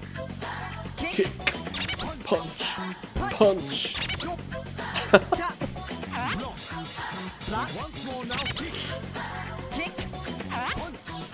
Punch. Chop. Chop. And block. Block. Okay, we'll leave it there, otherwise IGN's going to copy strike me. But that's that was one of the that's the remastered version, but there was one of the very first PlayStation games. PlayStation 1 games. A slight trip down memory lane there for you quickly.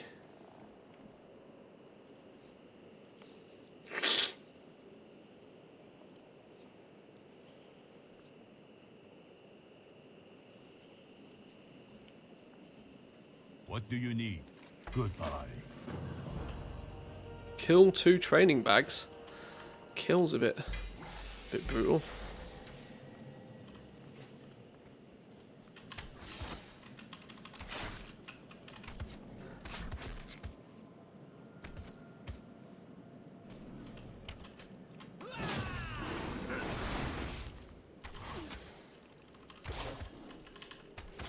What's going on here? Why is this not working? Each bag has a lot of health and only one is vulnerable at a time. What? Oh, if you're attacking the wrong one, you do 1% damage. Oh. Oh, he says left.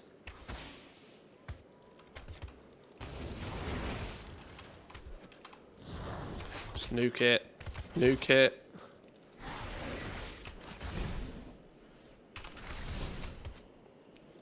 AoE target dummy style. I need to target something first.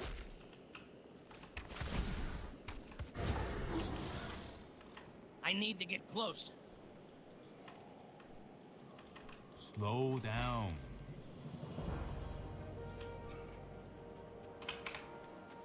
Test of endurance. What's this one?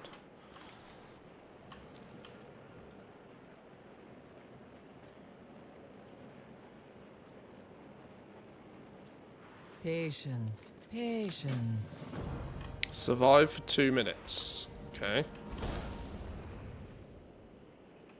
Oh, hang on, let's turn that off. Oh, no, okay, no, that's fine.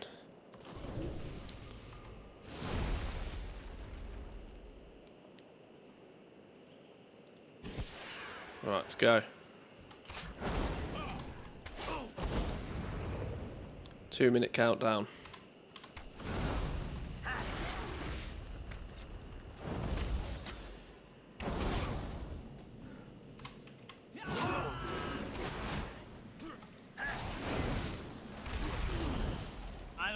God, can you imagine me trying to do this on class like a mage? Chaos. I need to target something first.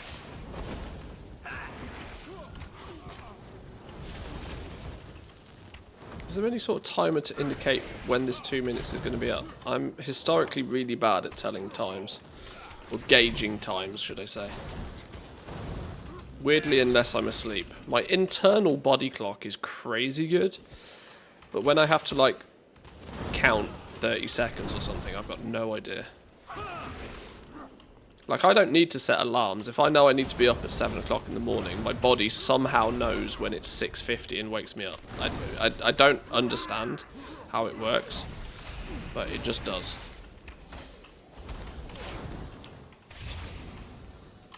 I need a target. I mean, I wouldn't, you know, risk anything particularly serious on that concept, but I don't have a target. didn't have a PS1. I remember playing Tekken 2 and Wipeout on a borrowed one, though. One of my favourite games of all time was Tekken 2. I was an absolute god at Tekken 2. At least within my friend group, I should say. Tekken 2 was god tier. Ooh, old school PS1 games that were just absolutely god tier. What can I think of? The original Driver. Who remembers the original Driver? Yeah, Eddie Gordo. Yeah, but he was like BM Hunter. He was like, oh yeah, you just spin around and kick shit, right? If you could do Yoshimitsu's finishers, then you were a god. That's when you know you were good at Tekken. The original Driver was cool. What else did I play on the original PlayStation? Destruction Derby. Oh, that was one of my favourite games. I actually played Destruction Derby on the PC more than the PlayStation, because I was one of the only people to have a home PC in that sort of era. What else would there have been? Obviously, original Metal Gear Solid. Literally best game ever made. What else would there have been? I can't remember. Oh, Twisted Metal. Twisted Metal was bis. Yes. Loved me some Twisted Metal. Gex the Gecko. My next door neighbour had Gex the Gecko. I never had it. So I never played it all that much.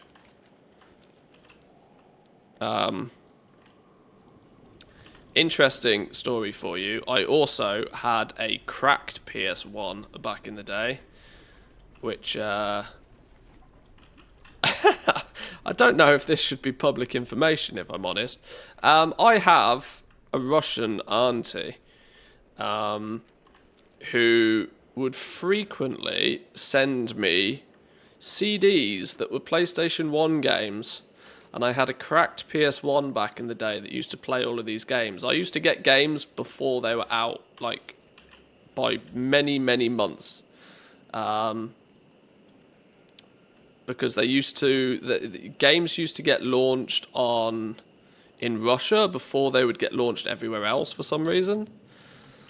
Yeah, I'm at the point where I'm not sure how much of this I should be saying. But the reality is I played an awful lot of different PlayStation 1 games that other people never played. Secondly, it also meant that I couldn't necessarily always borrow games from someone else because my PlayStation was kind of a bit funky. I didn't necessarily always like all games.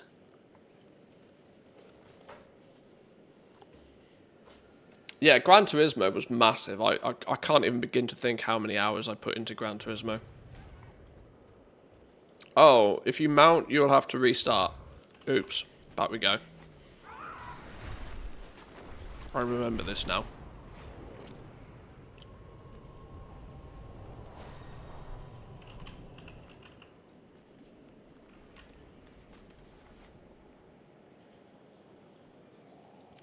Okay, this seems bugged because they just despawn. They just despawn. They're meant to, like, tag on to me, aren't they?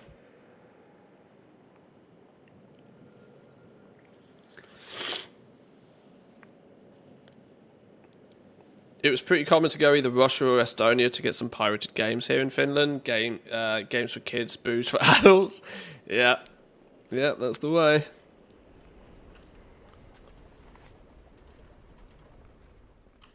I wonder if I need to abandon this one and go back a step and pick it up again.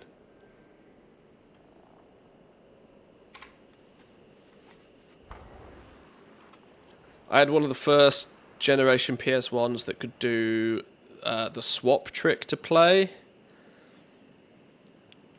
Yeah, it's so funny how many of the little hacks you could do with the original PlayStation.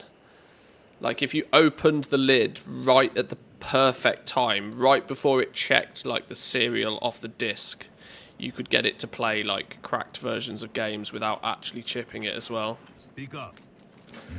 And there was that module at the back. Who else had one of those cheap modules that plugged into the back of your PlayStation that booted into, like, a separate OS before booting into the actual game? Did all sorts of weird and wacky stuff. The Game Master ROMs or something. I can't remember what they were called now. I did all sorts of dodgy stuff with my original PlayStation. Game Genie, that's the one. Yeah, I remember now. Yeah. Russian connection confirmed. You're now on the CIA watch list. Well played. Oh, well. There's worse lists to be on.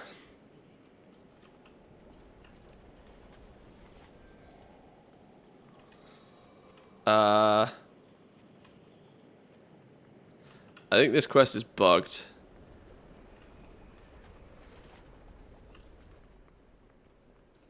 I'm pretty sure this quest is bugged.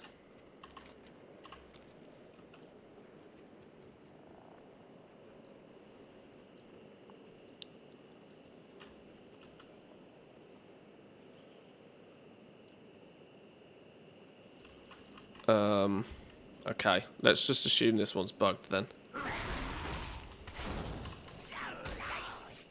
F6.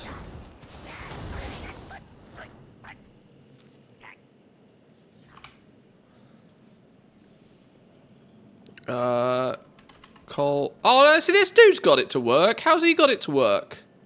Scumbagasaurus. Maybe it's not that bugged. Oh, well, that fella's got it to work. I can't carry any more of those.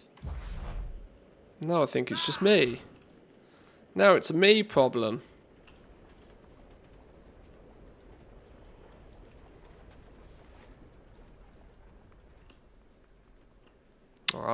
Oh, is this going to be a pet thing? This is sometimes a pet thing. Sometimes having a pet makes this go weird and wacky. Ha! See? See? This is the experience of playing the game for longer than you should have done.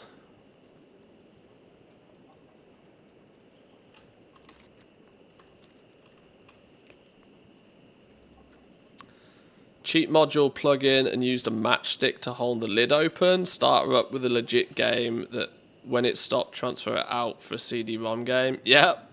Yep. I had like this magic little spring that, because there was a push button in the back of the PlayStation drive, my cheat cartridge that plugged into the back came with a little spring that held that button down so you could open and close the lid freely. All sorts of hackaroony stuff.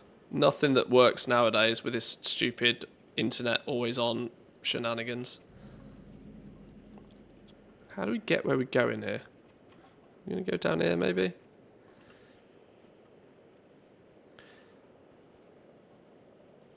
Twisted Metal 2. Yeah, the Twisted Metal games were wonderful. Absolutely wonderful.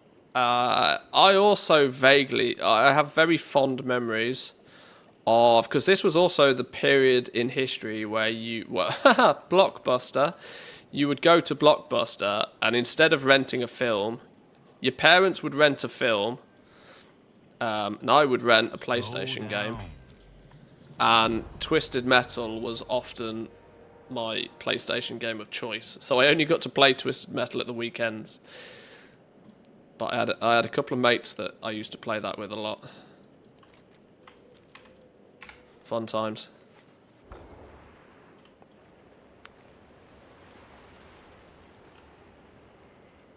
The blue front part of a Bic pen was exactly the right size and could hold the lid sensor down. It's clever. It's clever.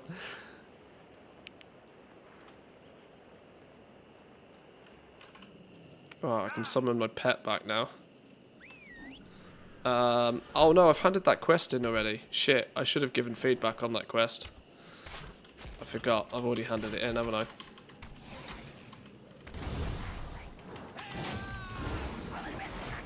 I'm a bad tester.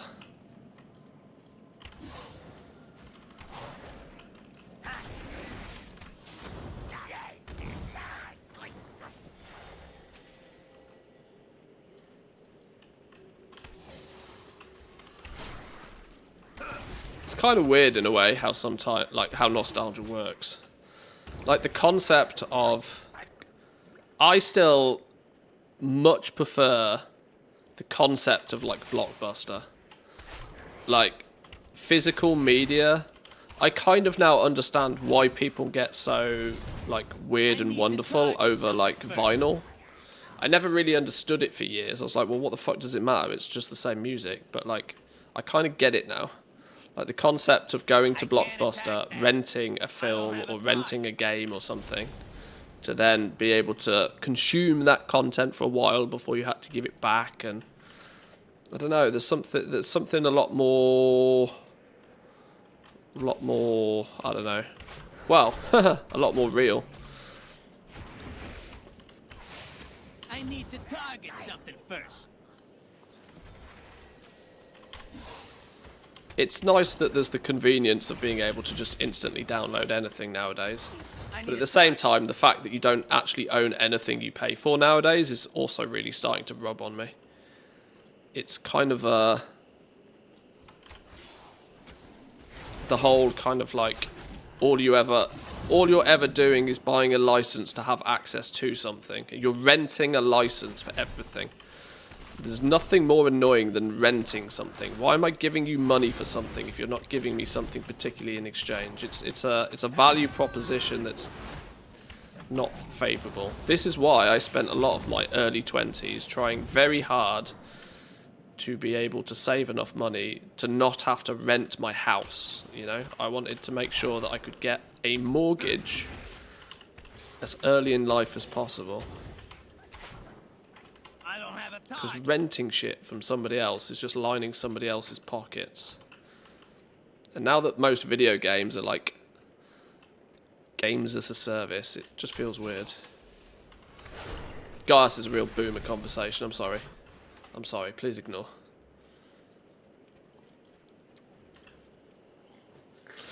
Recently watched a documentary about how British people are homeless, and it had them in a video rental store. Was interesting and kind of sad.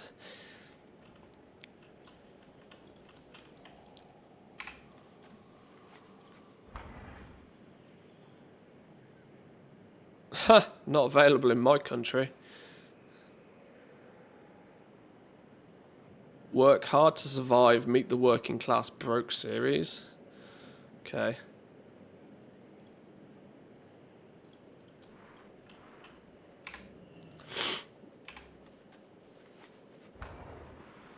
Ridge Racer fit entirely in the PS1's 2 megabytes of RAM. You could rent it and return the disc and keep playing if you never turned off your PS1.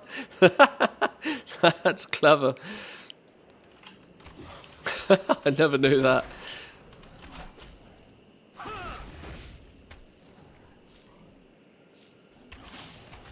I need to target something first.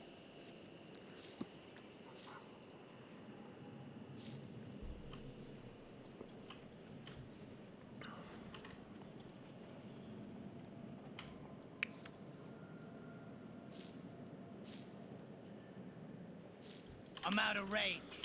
Right, I need more berries from these bushes. Give me more bush. More bush.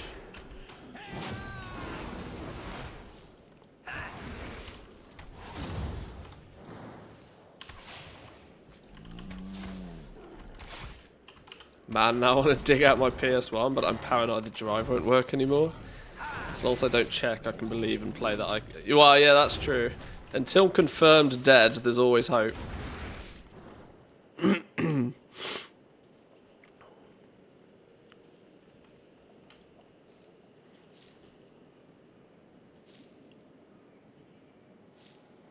39.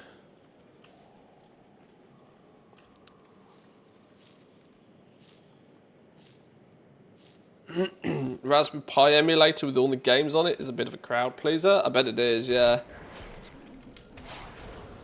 As I mentioned, I was fortunate enough as a young person. I'm talking like, I think I had a home PC from the age of like, I mean, I was typing before I was actually reading and writing properly, I'm pretty sure of it. Because my uncle was a university professor for IT at some university. I can't remember which university. But it meant I got all of his, all of the university's old, like, computers and stuff. So I had a home PC way before, like, nearly anybody I knew. And I always had a reasonably good one as well. I remember at one point in the... Oh, I'm trying to remember what it was called now. There was a way to emulate... Bleem? Is that a word I've just made up? There was like a PC emulator for PlayStation games. It'd make your regular CD-ROM drive accept PlayStation 1 and I think even PlayStation 2 games. I remember my home PC was able to play PlayStation games because you could get the gamepads, right? You get the PlayStation style gamepads or similar button configurations at least.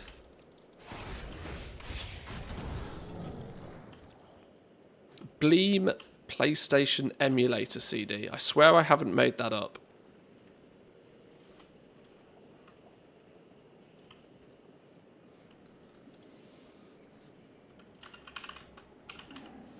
Bleem PlayStation emulator. It is a thing. I knew I wasn't lying.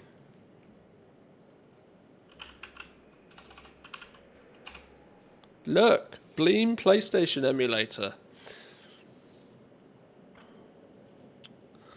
Commercial PlayStation emulator released by Bleem Company in 1999 for IBM compatible PCs and the Dreamcast.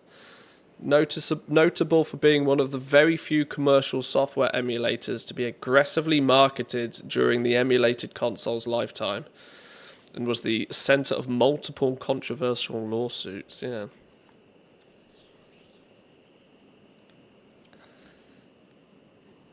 Yeah, I had me one of these. It was very clever.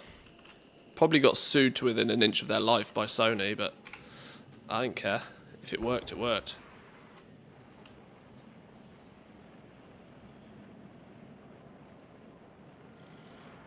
I remember playing Gran Turismo 3, like in Japanese, like way before it even came out because there was games came out in Asia like up to 6 months sometimes before they came out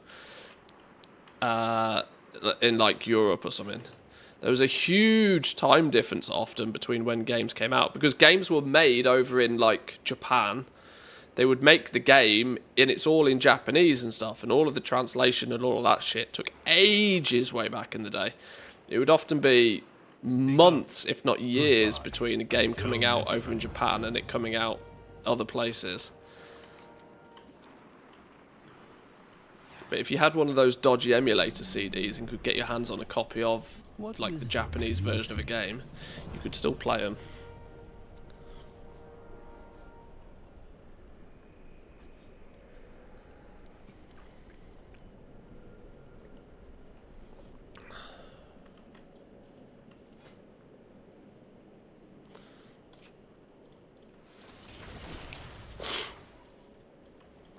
Oh look, we've got loads of chests open.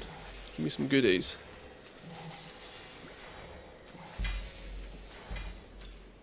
Bonus gems. Upgrades? Upgrades? Upgrades? Any upgrades? 57, not really an upgrade, although Mastery is better for me than Leech technically, but I'm not going to bother messing around with gems. That's exactly the same. These are an upgrade because they've got 2 Tinker sockets. So we can take Victory Fire and we can wang another summon in there. Give me another Tinker socket thing to go in here. What do we got? What do we got then? Reincarnation we don't really need. This is defensive. We don't want defensives. We want more pew pew. Your abilities have a chance to inflict additional fire damage and horrify your enemies. That sounds like a win. We have an open gem socket here actually for another gem. Wang another haste gem in there maybe. Oh look, we can make an epic haste gem. Turn these 3 into an epic one. Boom! Big dick haste gem.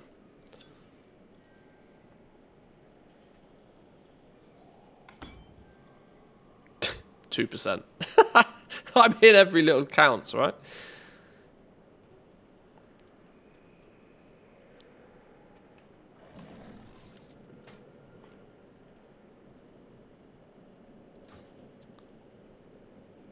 Why is there a male limit of 20 when sending mats to your ult? No idea. That sounds weird though. Also sounds unintended.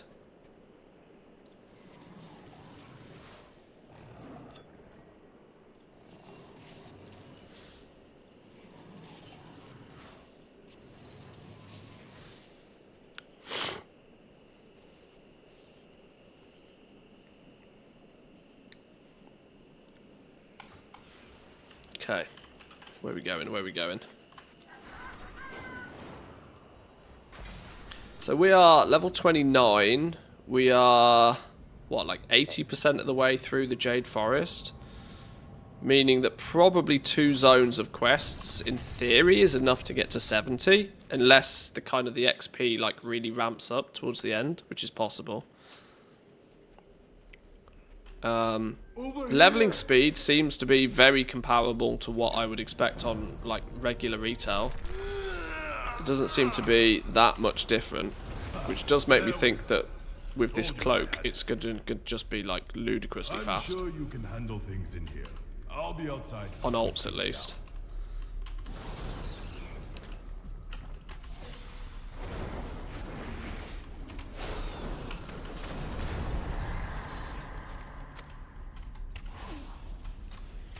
My XP on my cloak so far is only 14%. I think it scales up a lot towards the end, I think. Probably designed to not give you too much of a bonus, realistically, whilst you're doing it for the first time.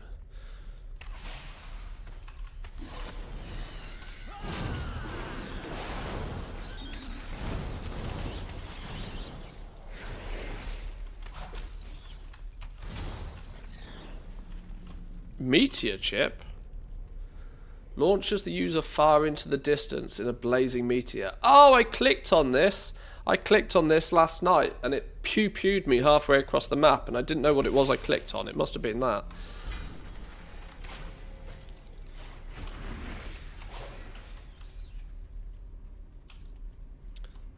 So far we're also up to 6,500 bronze without really...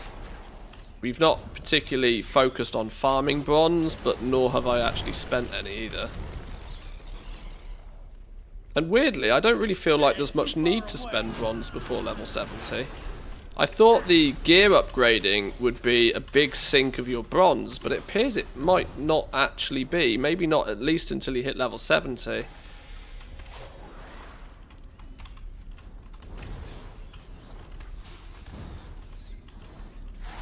Maybe that's so that you, once again, can't get too OP from the beginning. 3 miners. 3 miners. Welcome. 1.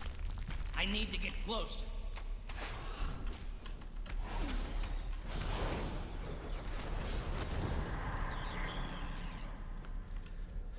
Do you know how much bronze is needed to max cosmetics? Well, it depends on what cosmetics you already own. My suspicion is that if you own nothing, let's go by the assumption that you own absolutely nothing, and for some ungodly reason you decide that you want to start collecting and start collecting now, you are probably talking millions of bronze. A few people have come across and like done some maths, napkin maths on what they might need for their collections. And I've seen reports anywhere from like 250,000 to like 800,000. But obviously it depends just how, you know, what people's individual criteria is.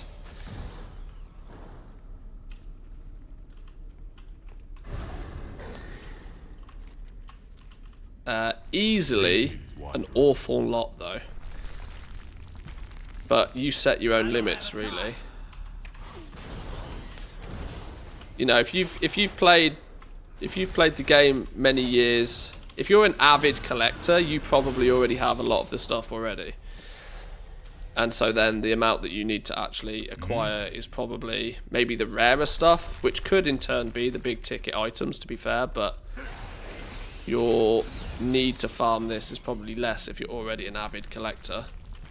If you're not an avid collector, then you equally probably don't care, so I think it'll be fine. The only problem I see is that there'll be because of the time limited aspect, there will be a touch of FOMO, a touch more FOMO than people like to deal with. But like I said, up until this point, if you've not really collected mounts, pets, or transmogs anyway, why would you all of a sudden start caring that you must have everything? I need to target something first.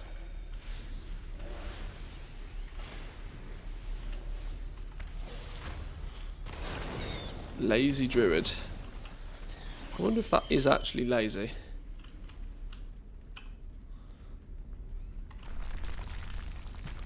All I care about is transmog. I mean, if all you care about is transmog, I suspect that you've probably spent a lot of time farming the transmog anyway.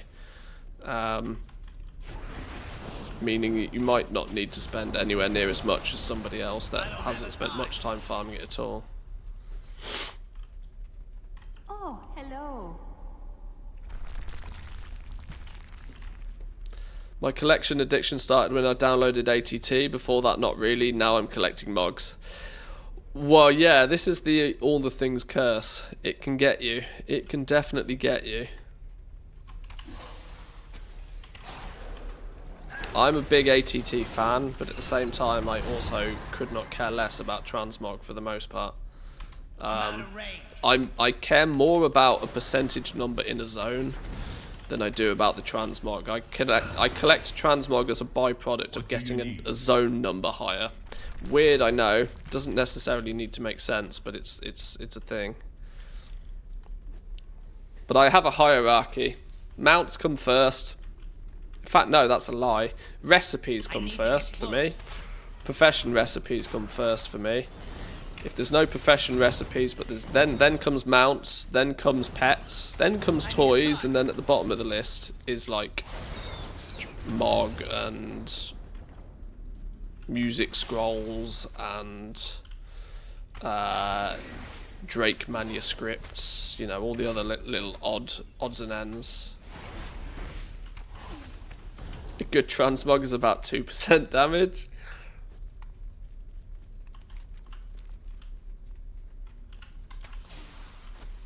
They do say a good transmog adds about 3 inches.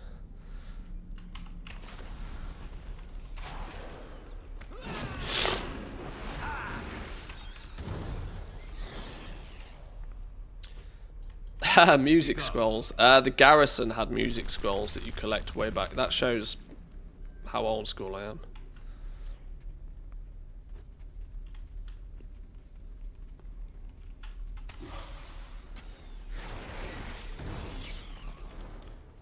How the hell do I get out of here now? Up the stairs.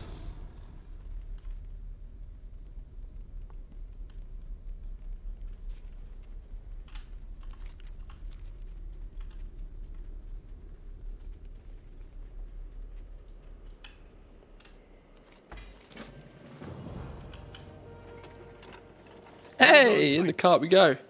Am I driving? I'm not even driving. Look, Ma, no hands. Mog is king. Give them a whooping. Yeah, it always surprises me how like different reward structures really grab different people. Or grab people differently, I should say. When to give up, do they?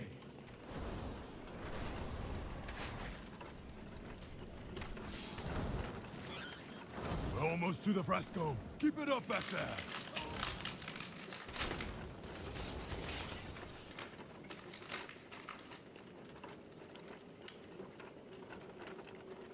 It's the beauty of WoW, you can set your own goals.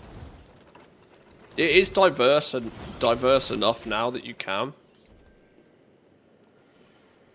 What a rush! I like you. You keep things interesting. And I think this is somewhat part of the cause now, where it often looks like Blizzard can't do right for doing wrong. Because the diversity of the player base is now so wide. Don't you snow lily me. There are some people that are so hardcore on this one thing, and you'll actually have a percentage of the player base that's like on the exact opposite end of the scale. That, you know, the one person's, you know, one person's jam is another person's worst nightmare. So hence with like Plunderstorm, for example, like Plunderstorm came out, and that, you know, there was definitely two parties. There was people that absolutely loved it, and there was people that hated it. Hello. And you often see, like, it's far more common for people to feel like they can jump online and start complaining about something rather than giving something praise. Which means often it appears that whatever Blizzard's doing, somebody hates it, and they're never doing anything right. It's not strictly true. It's usually just different people complaining every time. There are serial complainers. There's no denying that. But for the most part, there is probably more people that enjoy every new little bit of content that comes out than there are people that don't enjoy it. There is a lack of goblin content. Throughout Dragonflight, I would say that they could have done more, yes. Tell me of your travels. With the basis that they upgraded or revamped the profession system, I really think it could have done with a couple of fine-tuning passes, updates through Dragonflight. I think the crafting update was left behind a little bit more than it should have been. Hello. Next one is on me. But, you know, it is what it is. The War Within is a new expansion. We will see. We will see. Greetings, wanderer. May the mists protect.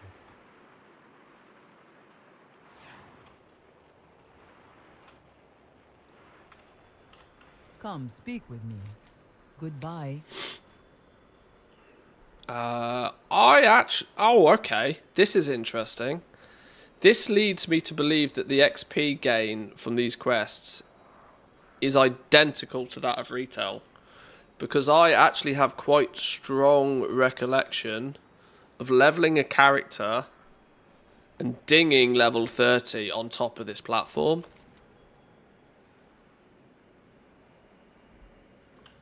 Yeah, I don't think they've touched the XP values for any of these quests at all.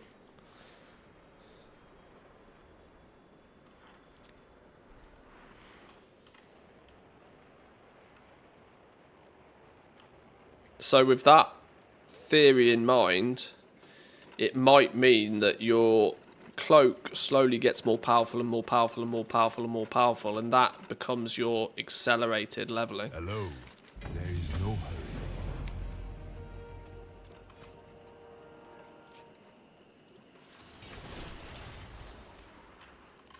Level 30 though.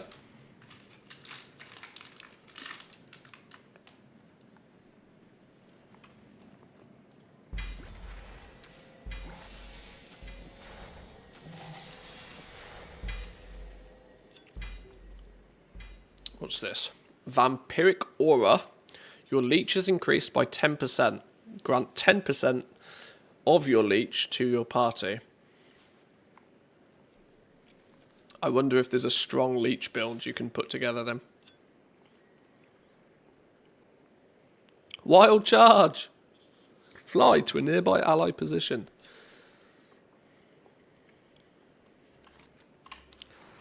I reckon there's going to be, by the time you're level 70 and people have collected all of the different gems, I reckon there's going to be some real weird and wacky combinations people come up with. It could be really fun.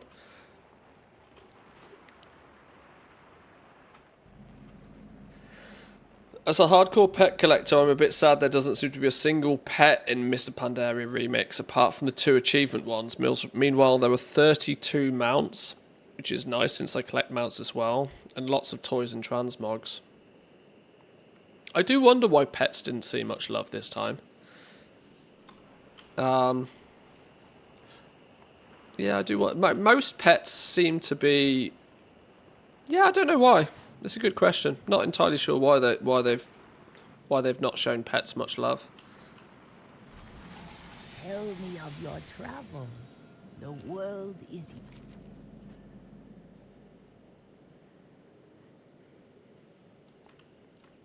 You are most welcome. You have the eyes of one who has traveled much.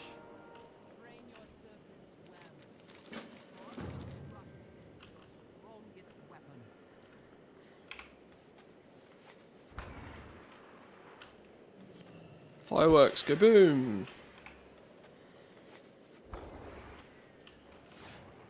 Okay, we need 8 sets of fireworks.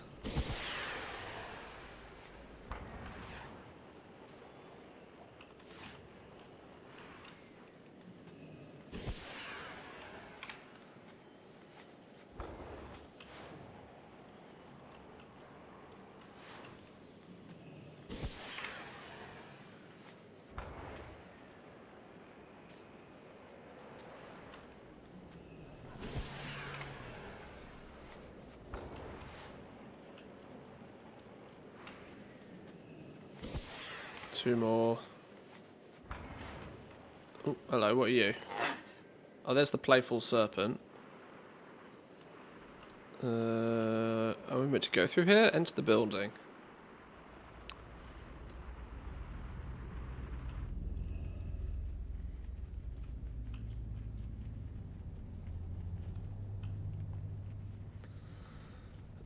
Also, Mr. Pandaria was the expansion that actually introduced pet battles, so it's weird it's not part of the remix at all. Was pet battles a mop thing? I think you're right, yeah. Yeah, that is a bit odd, actually.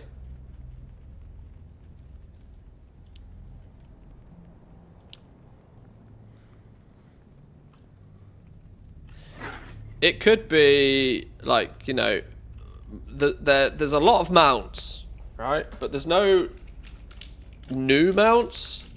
The mounts are all just kind of like back catalogue stuff. They're all reskins. They're all stuff they've had in the bank for a long time. Now it's just a nice opportunity to let people have them. Maybe there isn't so much of a back catalogue with stuff like pets, and they'd have actually had to spend time making new ones. Maybe it's a development time thing. Potentially. I'm not saying that's an excuse, mind, but it could be part of the reason.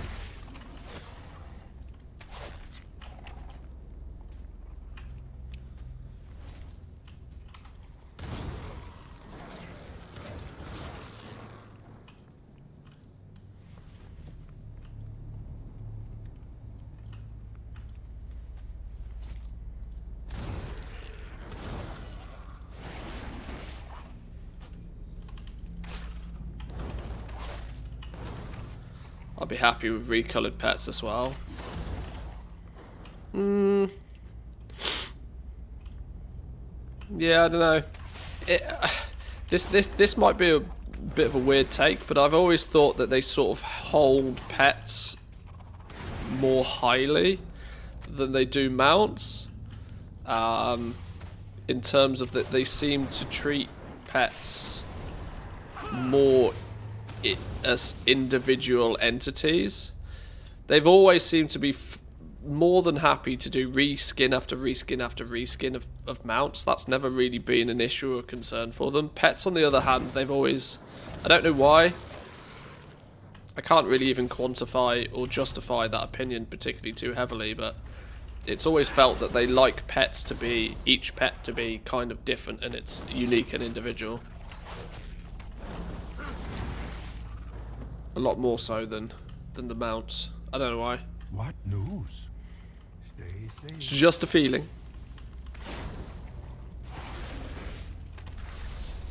I need a target. Hello. Can you hear me? Be careful.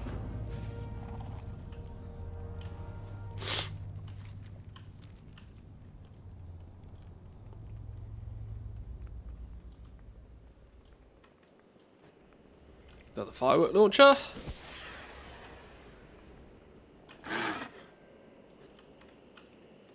Is that all of those? Yep. Beautiful. Everything fixed. Or one more serpent to find somewhere. What wisdom do you seek?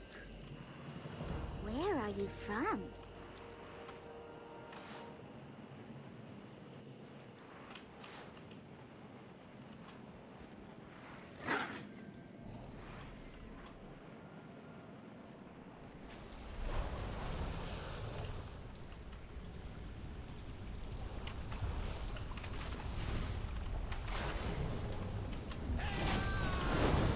What are we doing here? Are we just killing these? I presume so.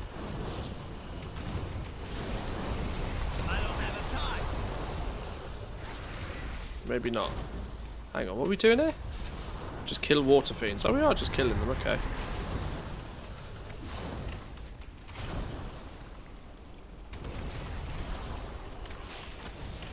I need to target something first. There we go. Beautiful.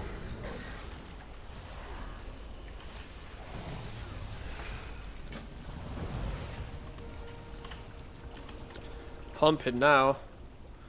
been this level for 7 minutes. Yeah, it's looking about 20 minutes a level. This feels very, very, very much the same as what you'd expect from regular retail. I'm almost convinced at this point they haven't touched the XP numbers at all. You are most welcome. Hi there. Bye-bye. See you later.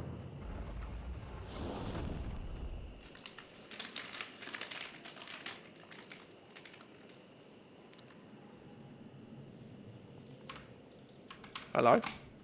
Okay, can't skip this one.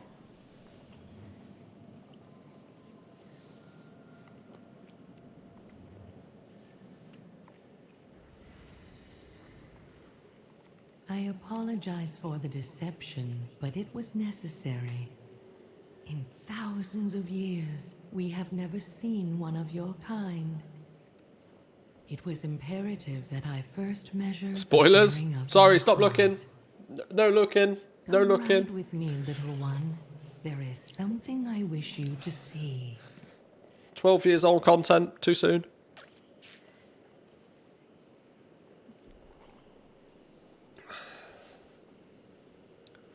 Not sure why it doesn't let me skip this one, mind, but...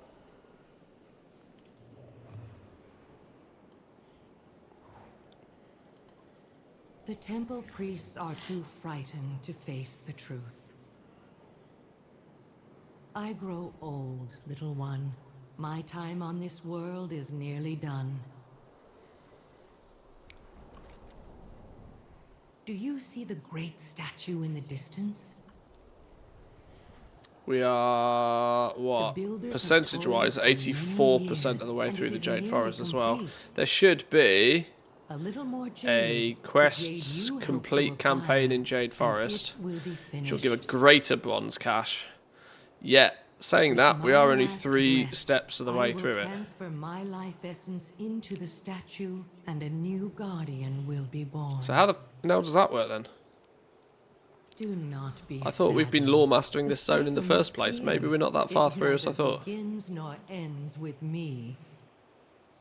Someday, you may also be called upon to defend all that is dear to you. When that day comes, seek all the light and wonder of this world. We've cleaned most of the north end of the map though.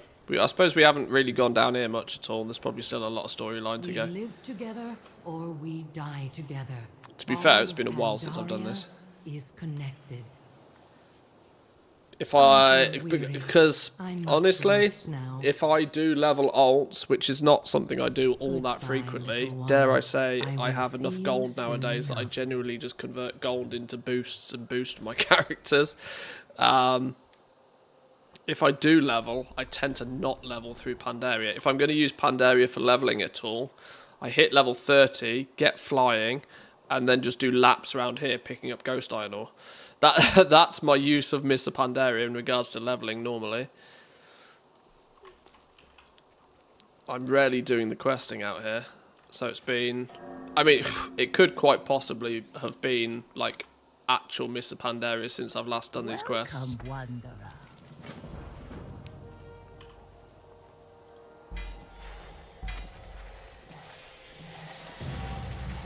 Oh, infinite power 4. Picked up some more threads apparently. So what's that, like 200 now? Yeah, gather 200 threads for my cloak. Yeah, it seems to be every 50 threads you gain. It sort of locks in the stats for your alts. 17% XP gain now. What do we get from that haul? A new weapon.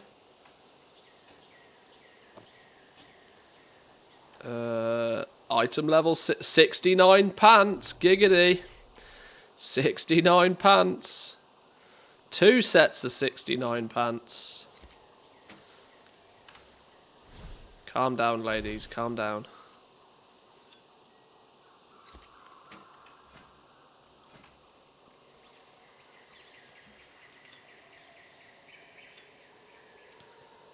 Don't ask me why I'm stacking haste. I'm just putting the best ones in. Boom. Where's me pet?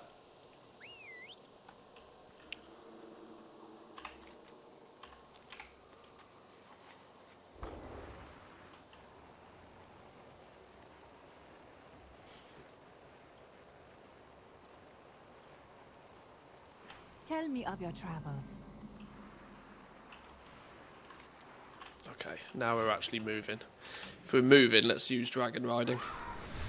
Short trips, I use regular flying. If we're getting places, going places, sorry, we do a bit of zooms.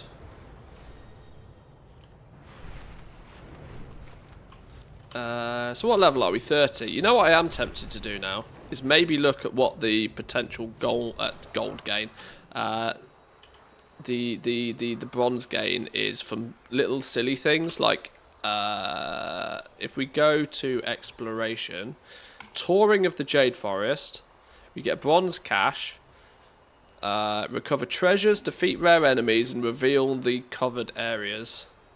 So if we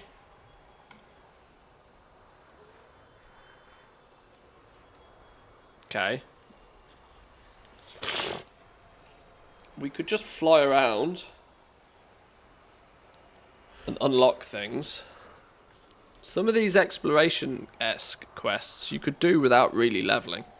You give yourself a real bump in bronze. But the weird thing is whilst you are leveling, bronze doesn't really seem to have much of a value to you. I'm really surprised the way that they've structured the item upgrade thing. It seems to be very restricted. Oddly so. I would have thought they'd have incentivized you to use your bronze to like pump some of these items higher, rather than relying on you just getting new ones every time you like finish a quest or something.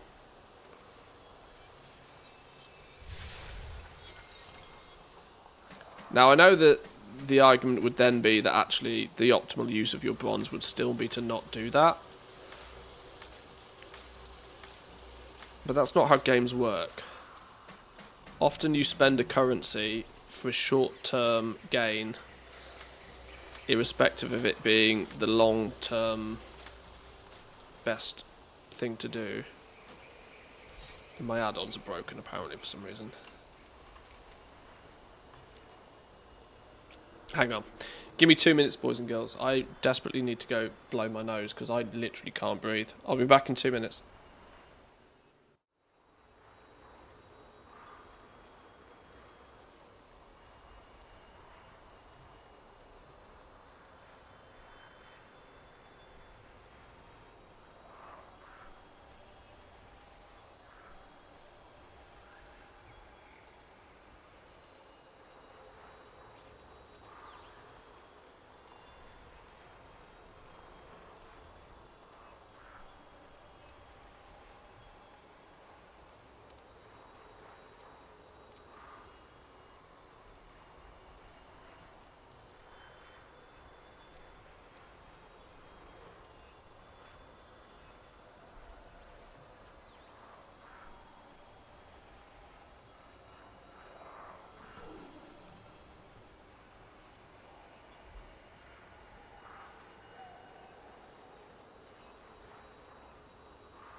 Right. Okay, I think I can breathe again. Stupid cold. Unbelievable. Nobody needs any of that business.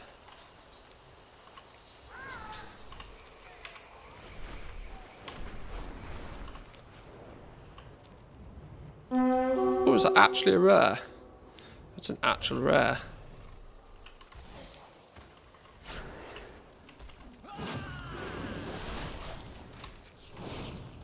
Ow. Oops. cancelled me flipping cooldown on that.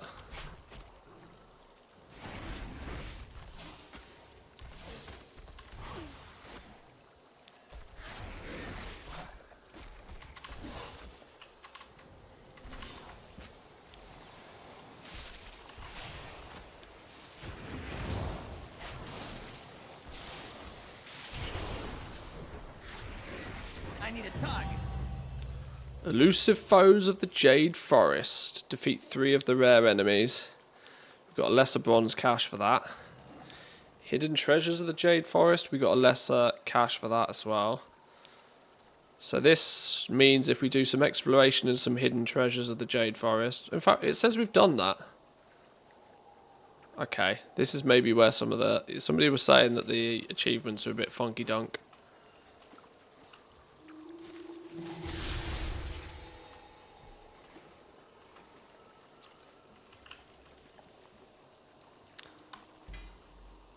$400 bronze we'll take. New pair of boots. Actually an upgrade as well.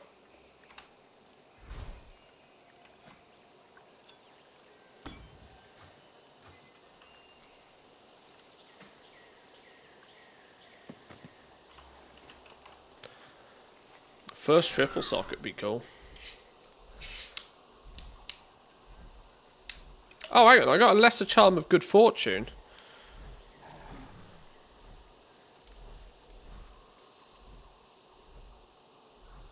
So, bonus rolls and stuff are going to be a thing again, apparently. Or maybe that's just old code.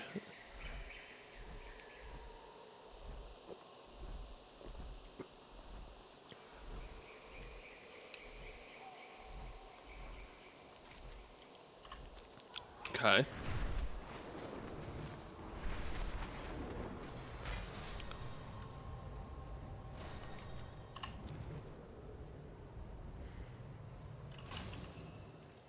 Nothing shall stand in our way. Our orders stand, no matter the cost.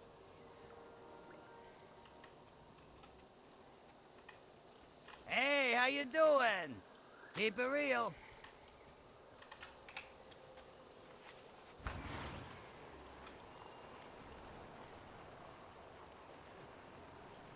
Have you brought fresh corpses?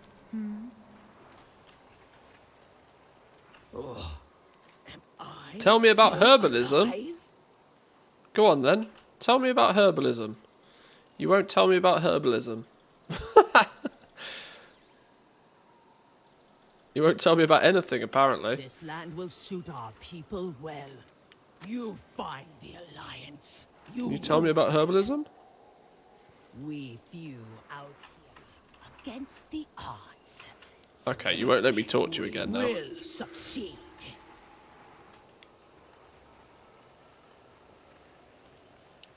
Probably wasn't going to be much they could tell me about herbalism anyway. Rico feel happy that Wicked is here.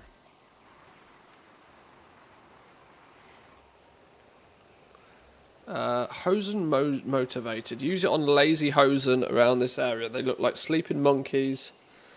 I don't think that's how you... I don't think that's how you spell monkeys. Or is it? Is that how you spell monkey? No. I don't know. I can't spell to save my life. Right, lazy monkeys.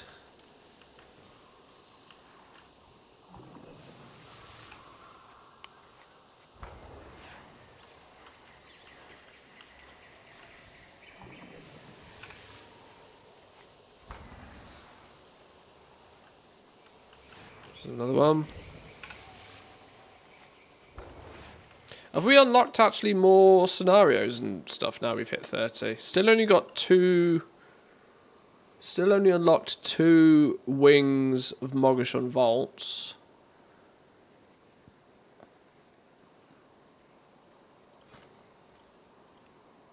Oh, we've unlocked a lot more of the scenarios. Ah, now you see there's logic here to say that you should probably do every scenario at least once as well, just for the achievement. For the bonus bronze.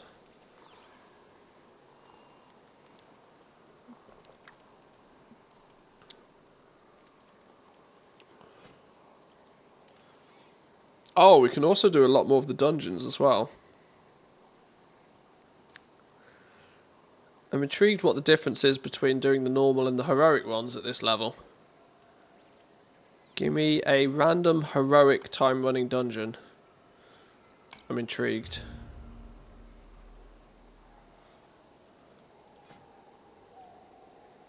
Random time running heroic. Sure, let's go. Somebody declined? Filthy decliner.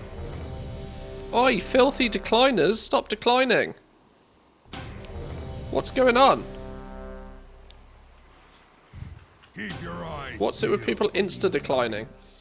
Hellscream's eyes are upon you.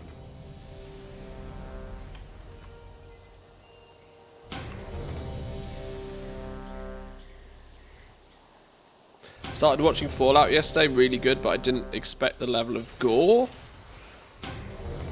What's going on here? Is this because you can't do them? Is this because they're broken? What's going on here?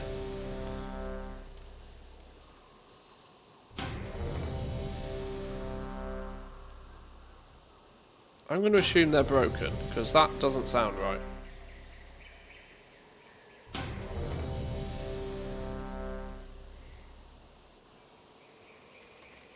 Okay.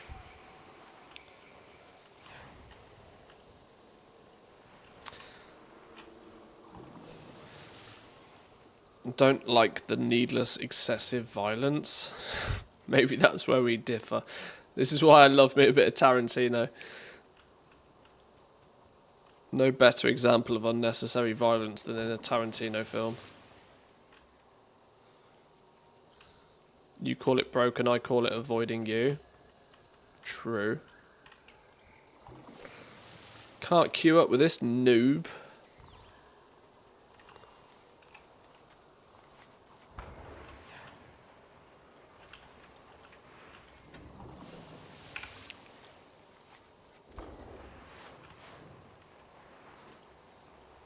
I would have assumed the heroic stuff was only like a level 70 thing, but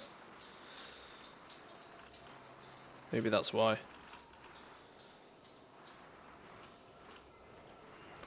Phew, I almost thought we were the same person. You know what I mean.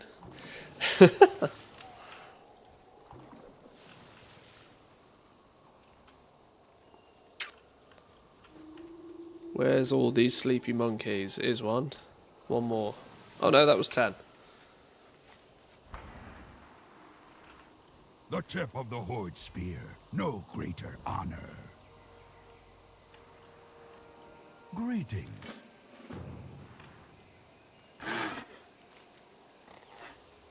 Oh, cool. Free transport.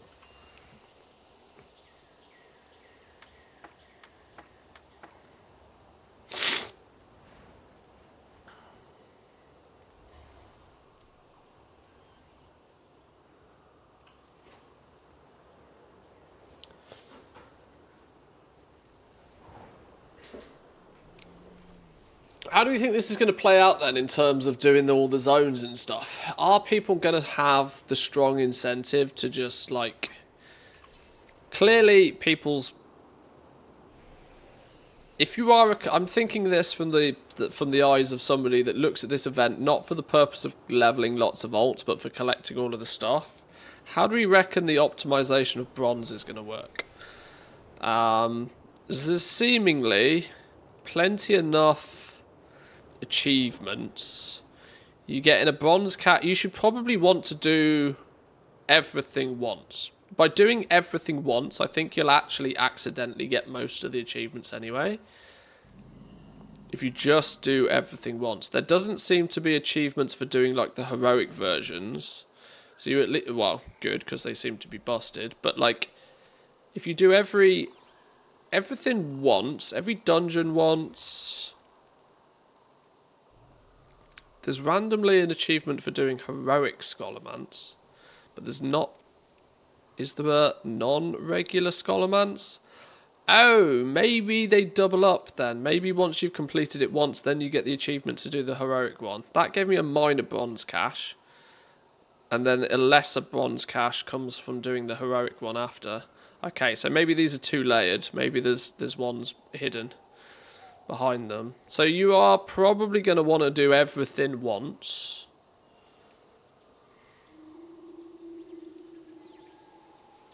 Elegon, Four Kings, Will of the Emperor gets you the bronze cache.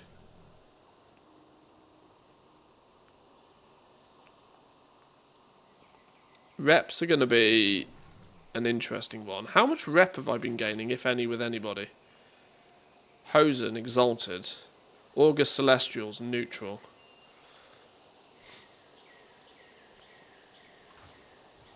I don't know what the play is going to be.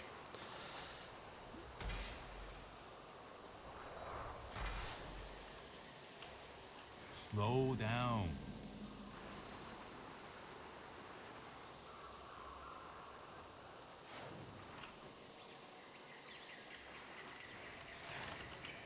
What's going on here? Oh, place the heirloom.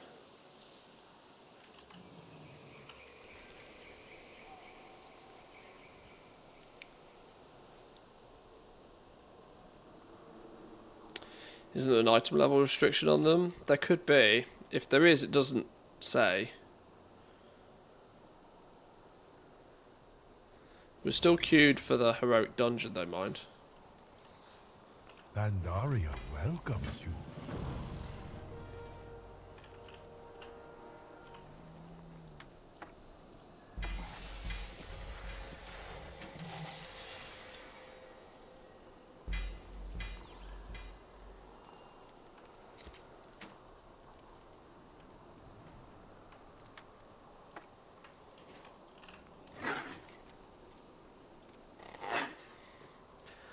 The dungeons have normal and heroic. The raids have LFR normal and then heroic.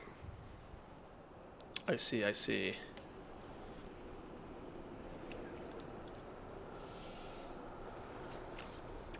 What's pandemonium? Well, I use the word pandemonium. It's actually being now advertised as WoW Remix Mr. Pandaria. It's basically a portal back to play Mr. Pandaria from 1 to 70 in a time-walking-esque fashion. How much bronze is in those achievement caches? 200, 400, 500, something along those lines. I've had varying numbers.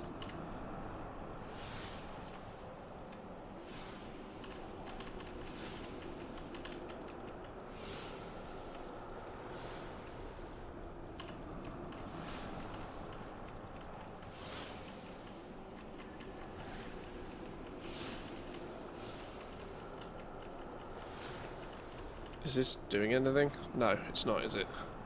What am I meant to be doing? Oh, sealing these things. I remember now. I remember now.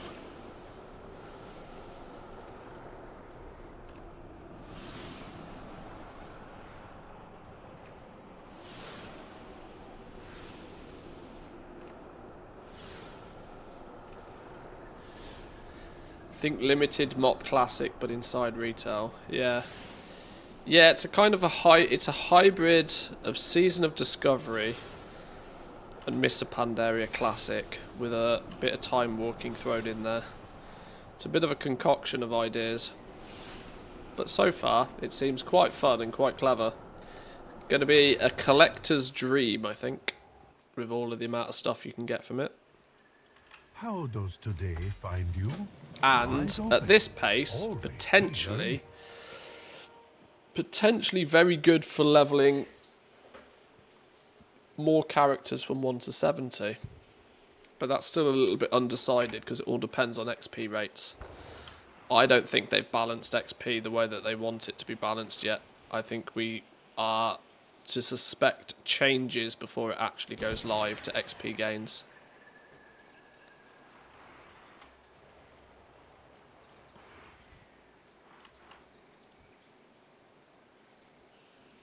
How do I rescue you?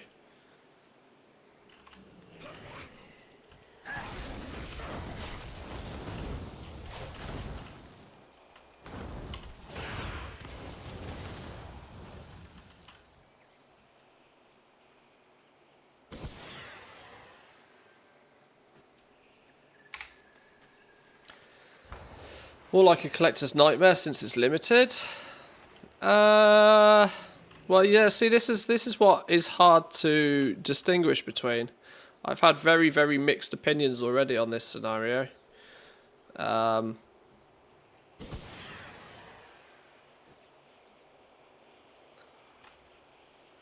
Yeah, very, very mixed emotions.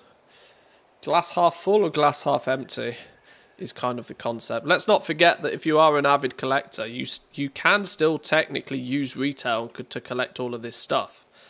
It's not like this is where the FOMO argument is not so easily applied this time.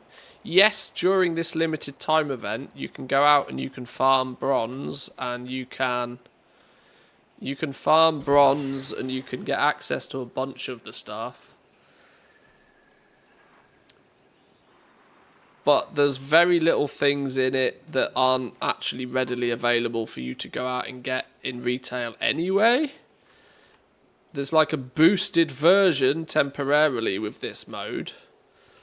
But you can still go run the dungeons on multiple alts in retail and farm all of the stuff up in the same fashion as you kind of always have been able to. It's not like they're taking that away from you in replace of this limited time event. So if you're really super concerned about that aspect of it, I'd suggest maybe looking at what is the stuff that you can get in Pandemonium that you definitely cannot get in retail. That list is much shorter. That list is only a handful of items, realistically.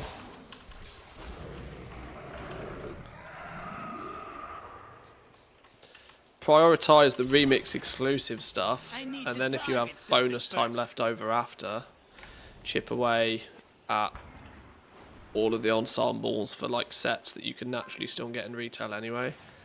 I don't know. It's hard for me to sort of like really comment on it, because while I enjoy collecting stuff, the one thing I don't really care about is transmog. And that's the aspect that's going to take, like, your mileage may vary with transmog. If you're going into it just trying to get the appearances for your class and your class only, because you main a priest and you want all the cloth shit, that's obviously one example. Alternatively, you could want to try and get 100% everything. And if that's your prerogative, you're in for a grind, yeah, but it's kind of your call on that, really. I've had this opinion for a little while now, that if you are a hardcore ATT 100%, you must have everything that this game has to offer. My perspective on that opinion is that it's entirely valid, but it's not a very realistic opinion to have in an MMO that's 20 years old and has 20 years worth of content. Those players maybe need to tailor their own expectations a bit more, because it's kind of ridiculous to assume that you can get everything in this game based upon how much of it already exists.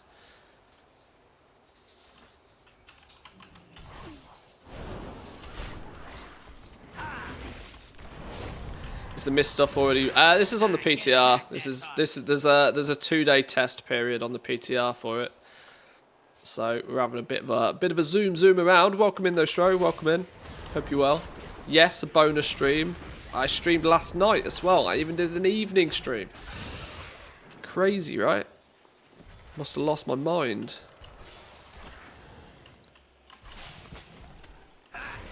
I'm also suffering off the tail end of a cold, so that's why I sound a bit more nasally than usual, because I can't actually breathe.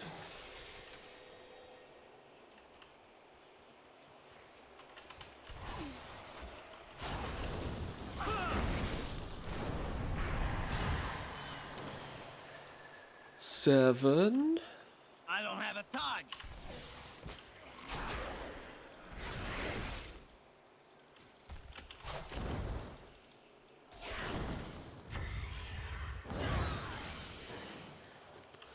Where are these Shah remnants? I've not seen any of these. Is that these guys? No.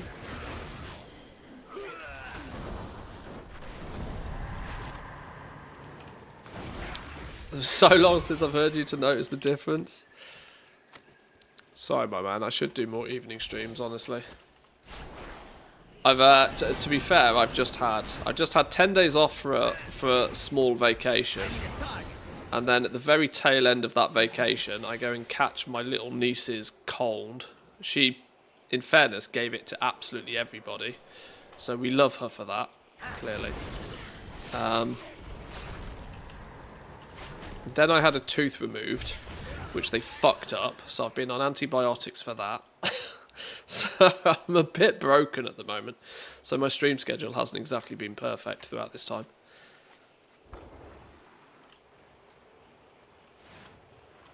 Where in the world is all these things that I'm meant to be mad confused now? Is it these fellas? Oh, it's these fellas. Hey, that's too far away. It's still recharging.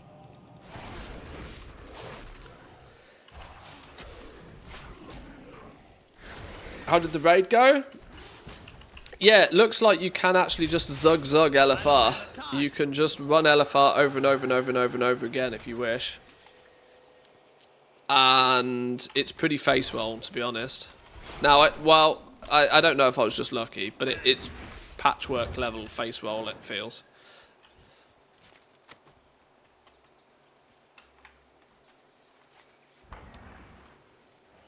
Which, for those, provides, I guess, another alternative for people for leveling. That if you want to be that tank that just wants to run LFR whilst leveling, I guess you can.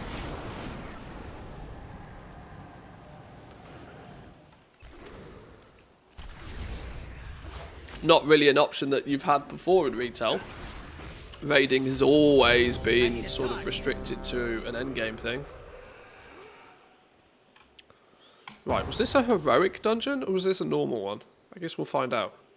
Go on, let me in. Press buttons. Press buttons. Press buttons.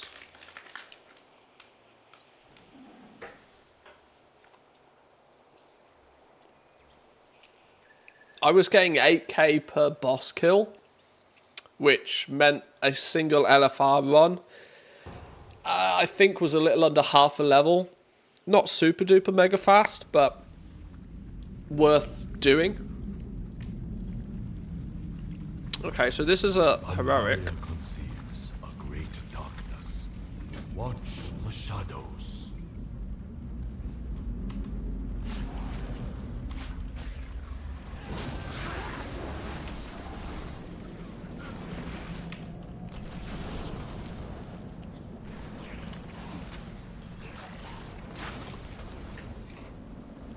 Stunned. Oops.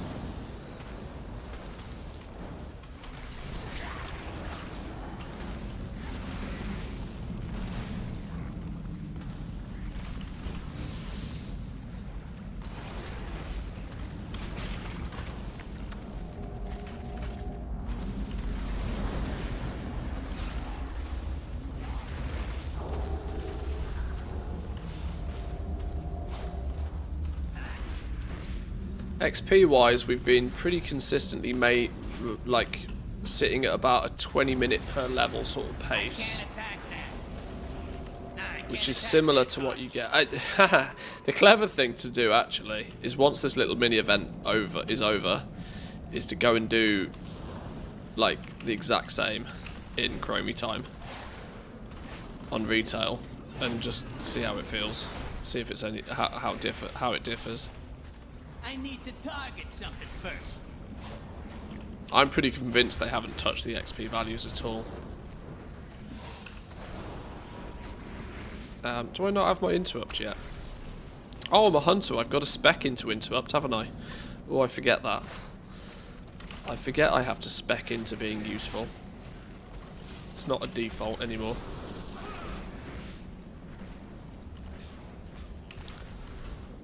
Maybe ignore that then.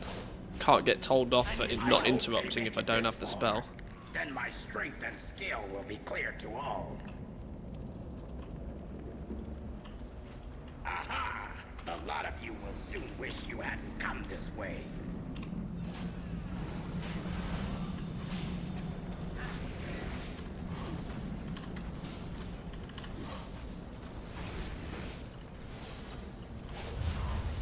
My XP, my DPS is pretty dog do though. Compared to that paladin, like these two are popping off.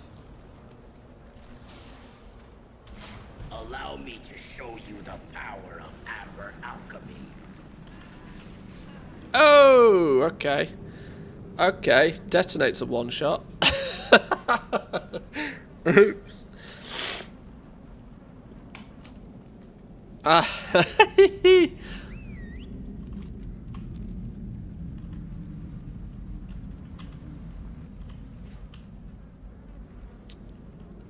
There's a good example of the fact that I can't remember the mechanics for this boss. Nor can anybody else by the sounds of things. What's the crack with that one? Aha! The lot of you will soon wish you hadn't. If in doubt, try again.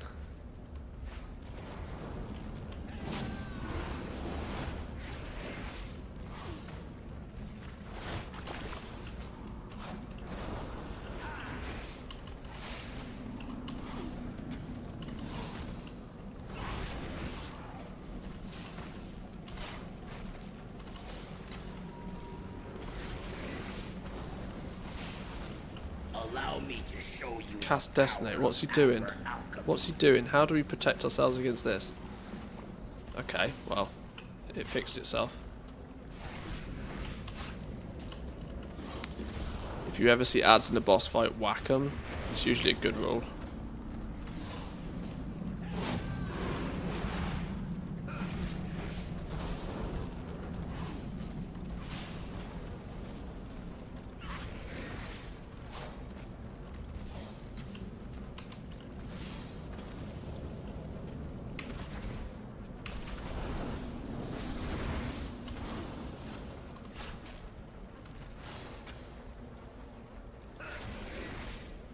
Allow me to show you the power of amber alchemy. I don't know what Detonate's gonna do.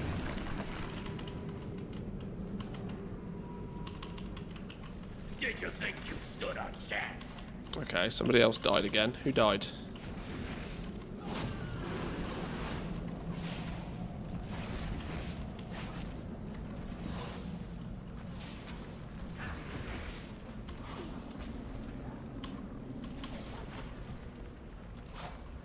It's kind of interesting, you know, to have heroic dungeons during leveling with mechanics that you need to care about.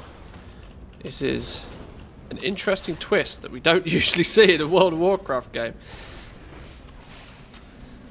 Usually, almost nothing matters.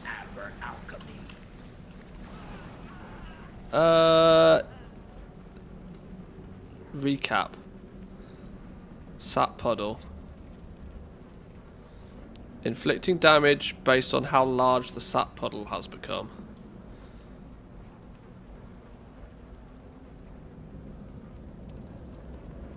I can't even release spirit.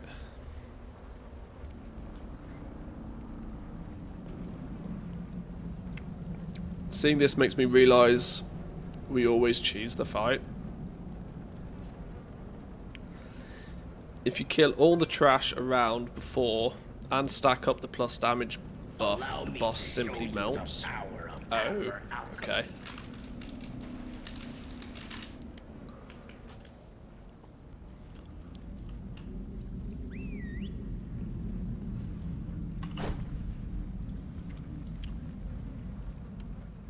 Attempts to detonate the sap puddle, inflicting damage based on the size of it.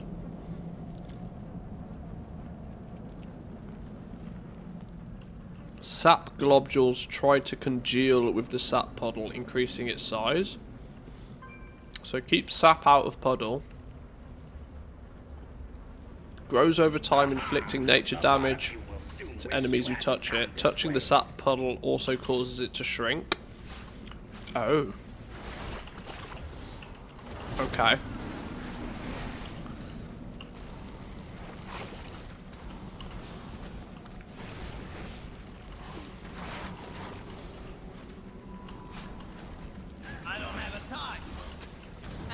Target something first. So we need to touch this bad boy from time to time. Allow me to show you the power of amber. Right, shouldn't do diddly squat now because it's tiny, right? Hey, that's better. Okay. So yeah. You just stand here so the puddle can't get very big.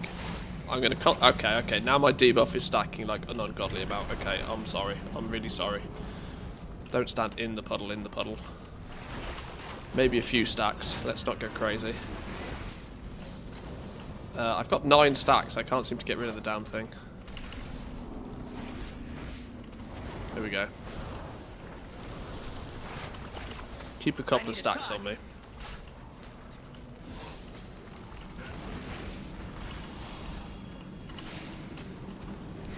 Allow me to show you the power of amber alchemy.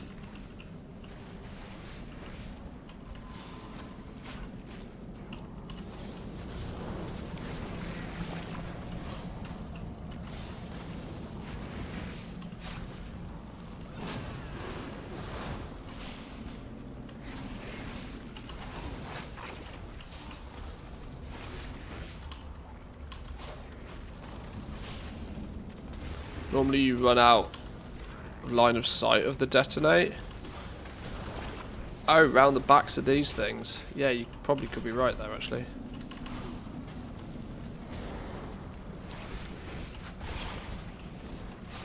Allow me to show you the power of amber alchemy.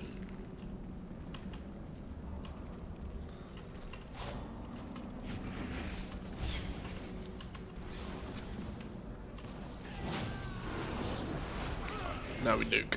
Nuke. We don't need another detonate stage. Down he goes. Boom! Progress, boys and girls. All of that for 800 XP. Oh no, a bonus 7,500. Okay.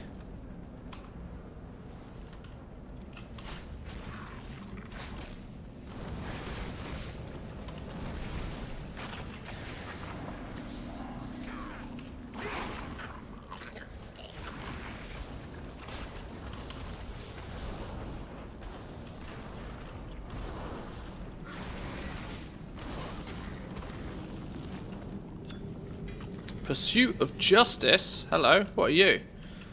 Increased movement speed and mounted movement by 8%. Well, I've got plus 60%.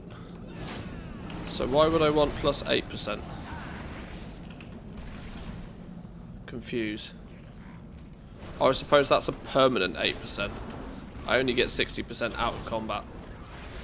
I suppose.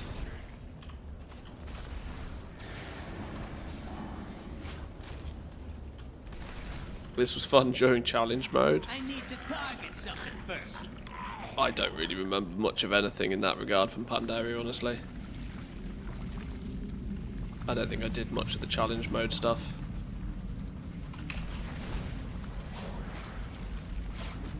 I actually think, for the most part, Miss Pandaria, way back when, I think I was playing Paladin at the time. I think I was playing Ret Paladin predominantly.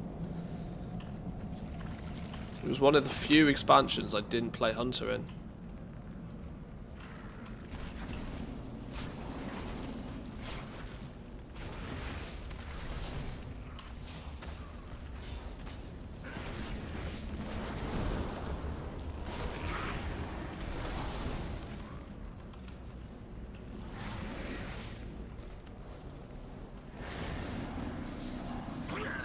I don't have a time.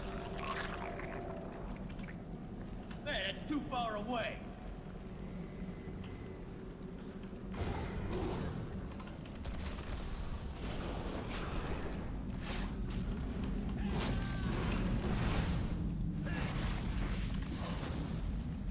Oh, we got the stupid bomb boss next. Oh, this dude is a bag of dicks. I hated this boss. I never knew what the fuck I was doing on this boss. Well, I mean, I clearly didn't exactly know what I was doing on the last boss either, did I? We'll ignore that. Thanks for the save, but we're still stuck in the middle of the entire mended arm. Look out there. Too many for us to take head on. I have a crazy idea that just might work, but we'll need your help, heroes. Let's give these Mantid a taste of their own medicine. Oh, look! 100 stamina, 700 agility, 7 stamina. Big dick polearm. Lee and Lo, Game get really, the sap really into does position want and me to go get this survival, party doesn't it? started, shall we? We'll squish you like bugs. Fools! Attacking the might of the Manted head-on? Your deaths will be swift. Swarmers attack! Tear the flesh from their bones. Swarmers are coming up the ramp. Use the sap to slow them down.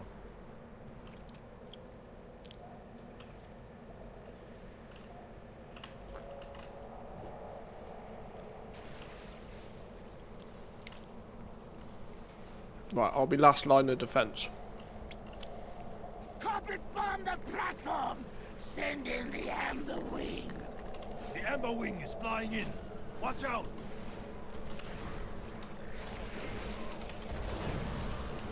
Don't get wrecked. Actually shredded. Wow, check me out, bottom of the DPS meters. I suck. I suck, donkey dick. Don't clip that. I'm out of range. I'm out of range. Goo the floor. Goo the floor. Get in there. Leave nothing but a Big goo. Maximum gooage. Demolishers are carrying explosives. Any direct hit will blow them up. Oh, direct hit blows them up. Okay. RTFM.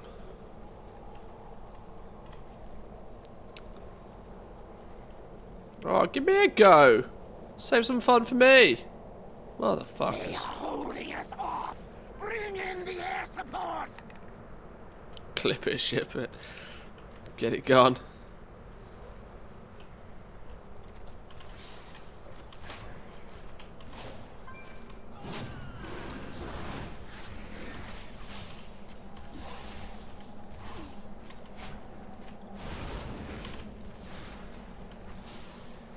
Yeah, I must admit, it's an interesting concept having difficult content whilst you're leveling.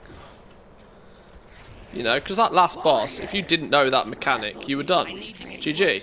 So, you kinda had to just learn. And what did I do? We learned pretty quickly.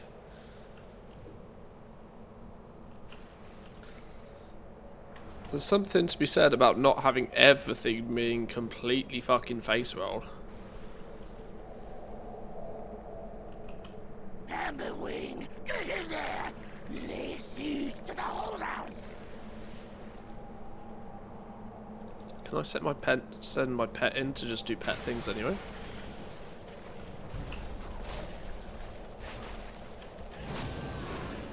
Actually, let's kill this dude instead. Oh, he nuked my pet. Okay.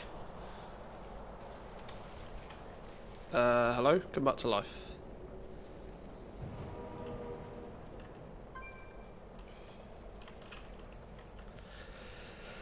You can shoot with your gun to explode them, lay the puddles for enemies to get damage taken debuff. You can even keep some puddles for the boss. Okay.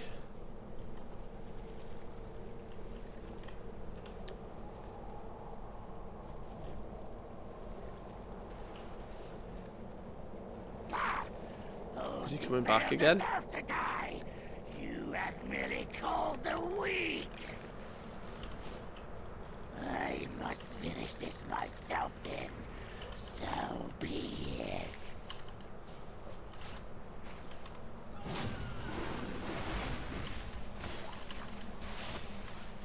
Why is he not dying, by the way? Oh yeah, look, he's taking like way more damage now. Get shredded. Loser.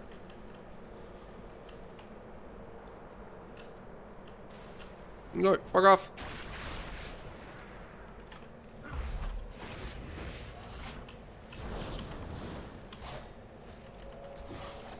Why are you chasing me, you big smelly? This kind of this showcases my point from my point about the change to Mythic Plus Dungeons and retail for Season 4.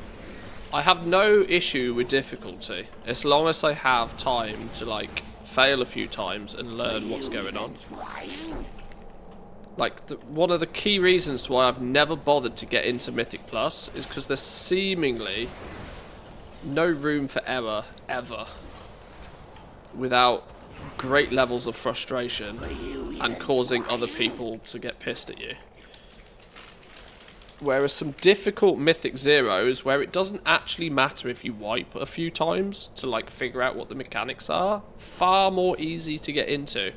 Far more easy to learn in, understand. The difficulty is not what's, like, the problem. In fact, I embrace the difficulty. Having everything being a walkover isn't fun. Dead it. Cheers, guys. Thanks for that. Thanks. I got zoomed on, I think. What happened to me? I got hit by 1,000 blades. Yeah, 1,000 blades will do it.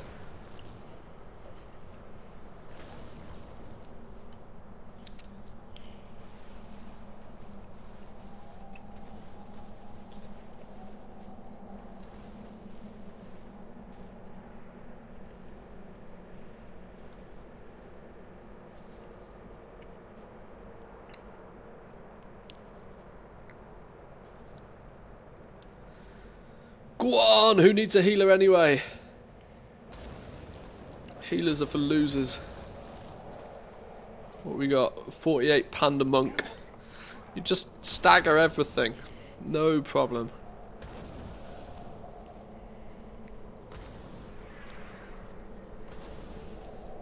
Attack speed increased by 170%. That's getting a bit sketch, isn't it? Possible that the numbers were a bit off. Don't know how you're supposed to avoid that. As soon as you're knocked into the air, you're dead. That is pretty much how I felt, yeah. I got zoomed on, and I was dead. 8%. Go on, boys.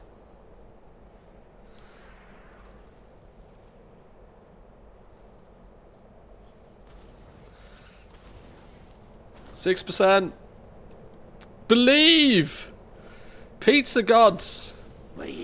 Oh no, tank's dead! Oh no, 5% wipe! Not like this! No!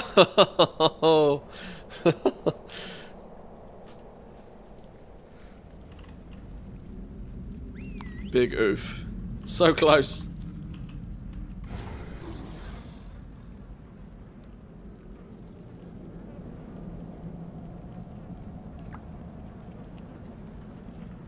This is where I'd invis as the last standing and wait for the party to run back.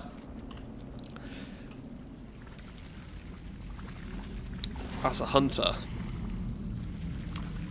I would never be seen doing something like that. You need to pre-move when the charge timer is less than a second. I'll save my disengage to actually get out of the way.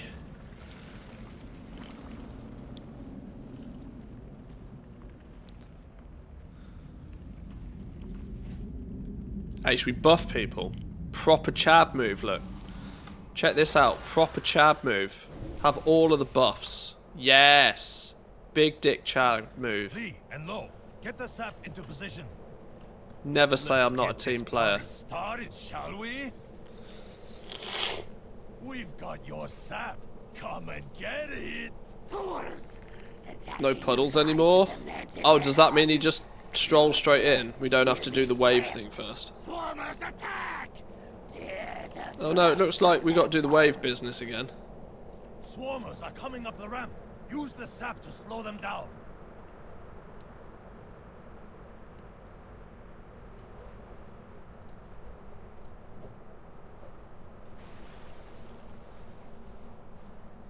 Oh, he's sneaky. He went round the side, son bitch. Not allowed to do that. Get in there! Lay siege to the holdouts! The Amber Wing is flying in. Watch out! I don't have a target. Can I boom you here? I need Boom. a target.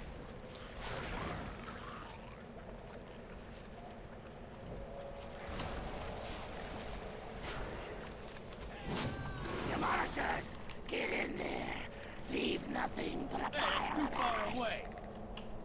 demolishers are carrying explosives. Any direct hit will blow them up.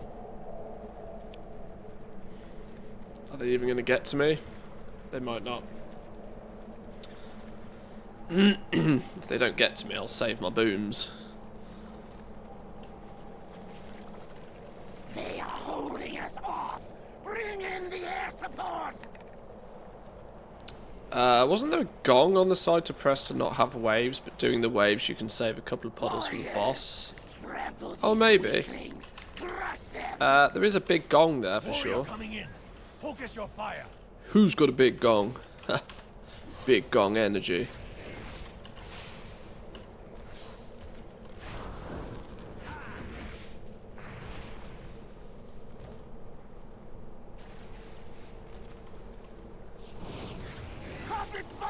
I need to get close. Send in the amber wing.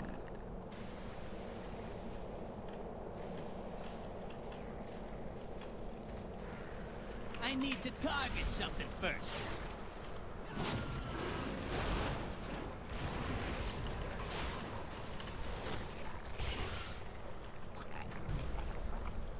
Oh, he's back again.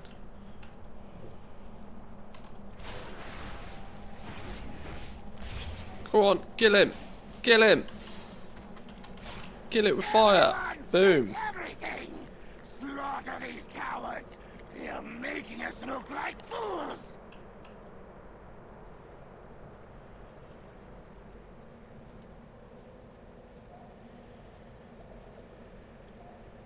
Is this the boss? Those who fail deserve to die. You have merely called the weak. I must finish this myself then. So be it.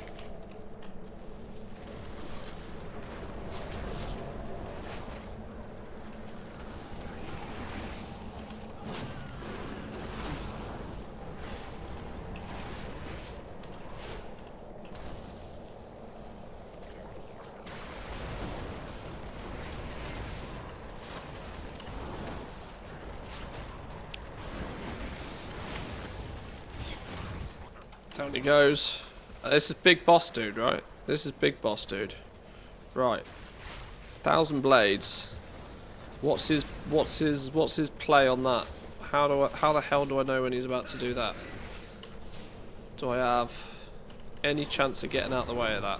Wow, he doesn't telegraph that at all. I'm going to keep at maximum range, and if I see him coming, I'm disengaging. Faster than you've ever seen anybody disengage before in your life.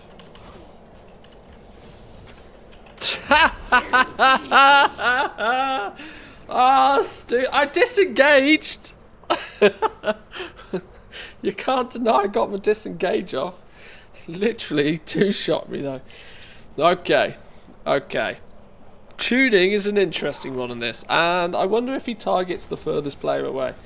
I don't know, because I've died first twice. Cannot be a coincidence.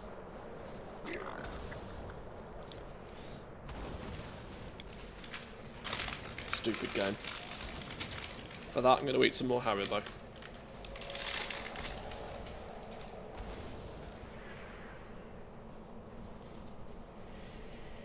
Are you supposed to share the damage? I don't know. Attacks nearby enemies in a whirlwind. Inflicts normal damage plus a bonus.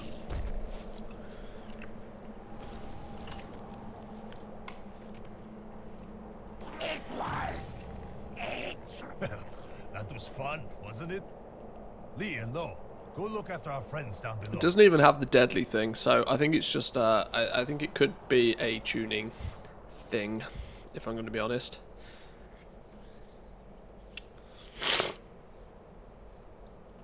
Oh, what? No love? Ah, Rep Paladin, my man.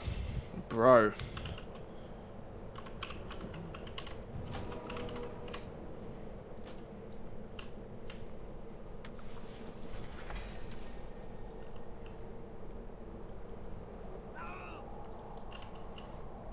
Wouldn't it be funny if I instantly died then? Lol. This gate is locked. but I think I have something that will open it.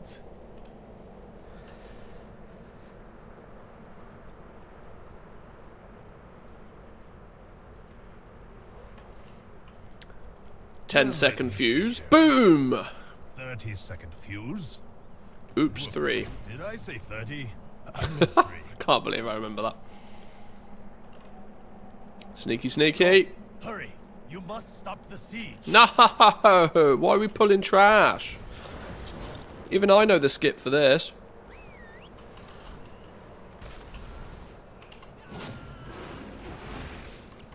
Okay, well I guess we don't.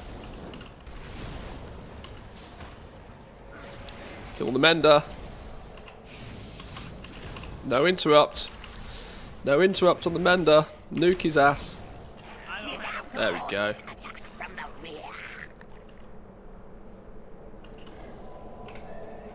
Okay, we're pulling them too.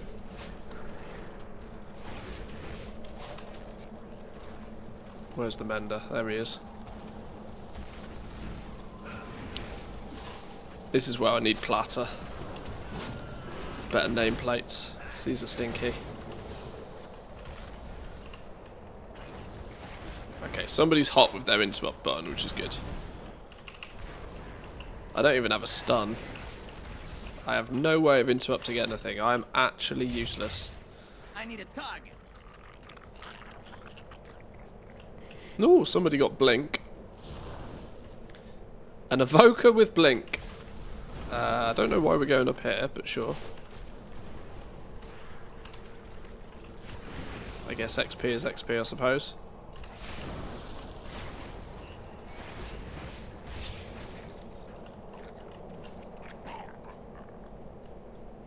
Fellas, where we... Okay.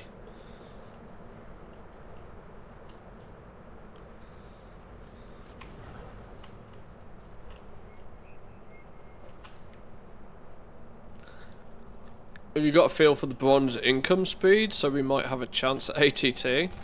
I suspect you'll have about 50k by the time you ding level 70 if you do it via questing.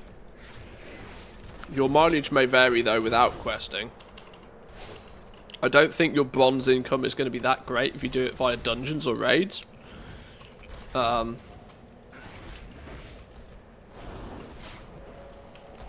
So I suspect there will be, if you're a bit of an ATT whore, there's a good chance that you'll be very quickly looking to level a druid alt to do some 2x4 grinding potentially.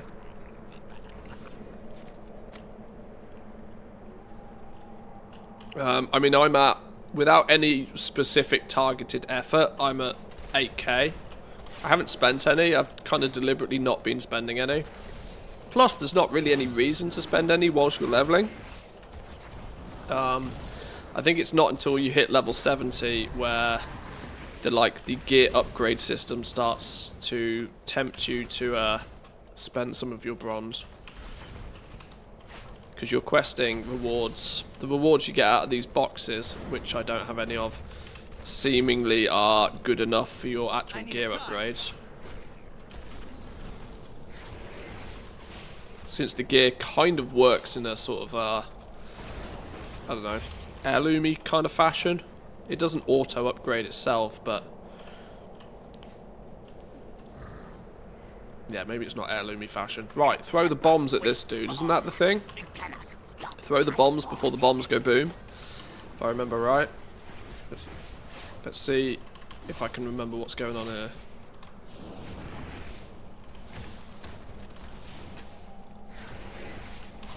Dodge his spear, throw bombs back at him when he goes in his shell. Something like that. 50k, but I need like 200k at least. I think if you're a collector, 200k is a conservative number. I've seen a few people do some napkin maths trying to work out how much they need, and I've seen numbers anywhere from 250k to like 1 million. Somebody turned around and said if they wanted everything, they need like 800k or something. So yeah, it's your mileage may vary, obviously, based upon what you already have. If you've already got stuff, then it could be different. This dude has a lot of health. I'm tickling him for like 200 apiece, and he's got like 1,000,000 health. Ouch. I didn't mean to get hit by that.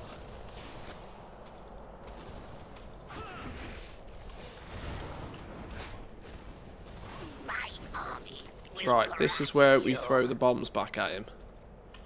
Where's his bombs?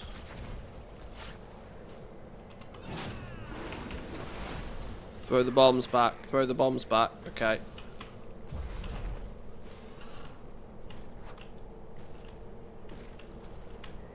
Oh, did you not pick... Oh, you didn't pick that up because it was about to go boom. Okay.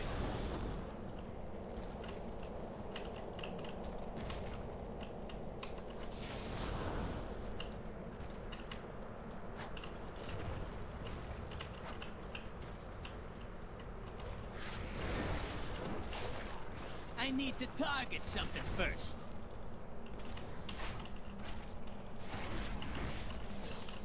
I'm out of range.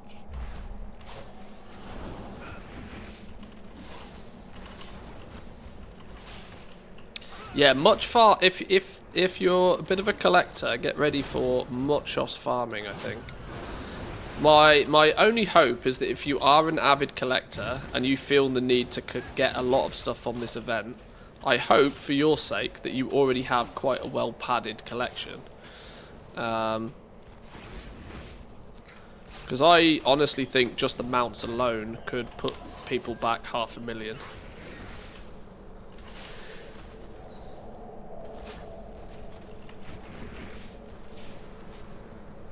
Yeah, the ATT numbers are going to be wild. Stop them! Mounted! Attack! I need to get close.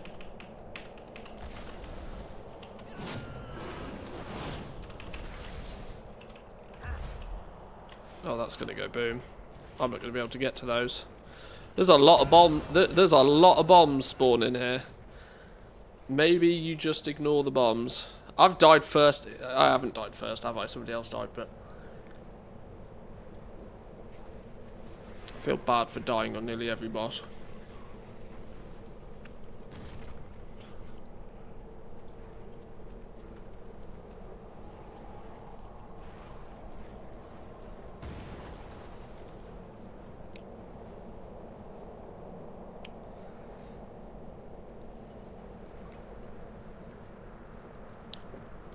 Bombs do most of the damage. Indeed they do. Indeed they do.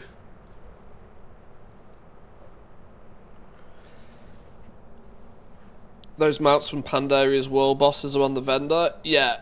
So a lot of the rare mounts are between 20 and 40k bronze each. So if you need a few of them, that's going to add up really quickly.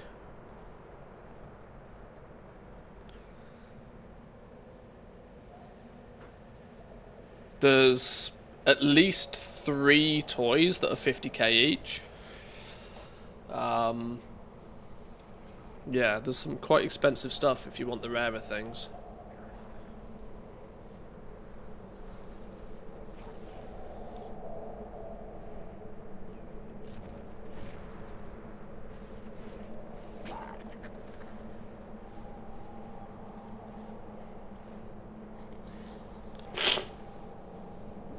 Obviously, with this little testing phase, it's a little bit difficult to try and like figure out, excuse me, as and where and how you'd like farm up bronze. But my suspicion is some of the age-old hyperspawn locations, some 2x4 farming, just grinding mobs, is likely to be one of the more optimal ways.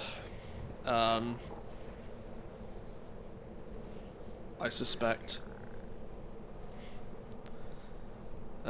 All of the new mounts add up to 92,000 bronze, which with quick maths from Wowhead, so that's all I need.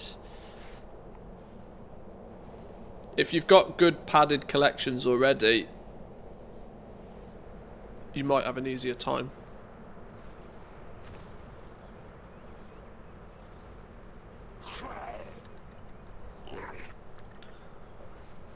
14%. Let's not have a look. Please not 5% wipe again.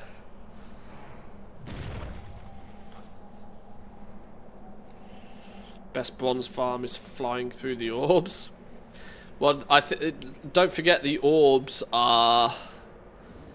When everybody's trying to do that, you're not going to get your hands on many of them.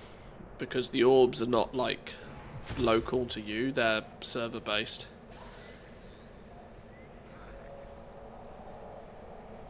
There's a good chance that every man and their dog will be snagging them as soon as they see them flying around leveling in the zones.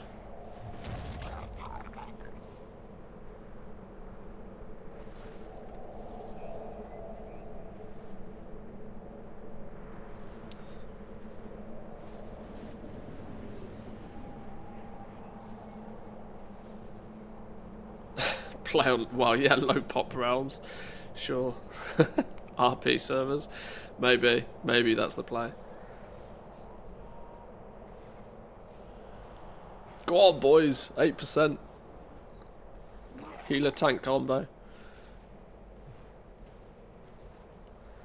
Us DPS are useless in this one, aren't we? Feel bad for these two carrying. 6%.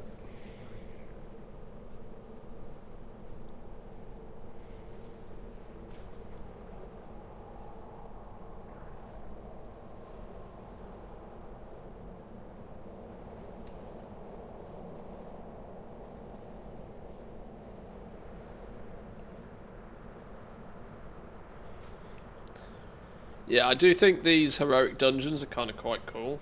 They're... Well, do we think they're tightly tuned? I don't know. Yeah, they probably are a bit tightly tuned.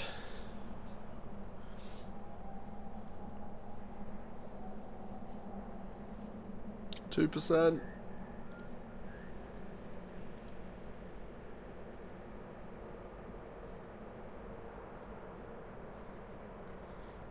I have failed you, Ember. Woohoo! You dead. You dead.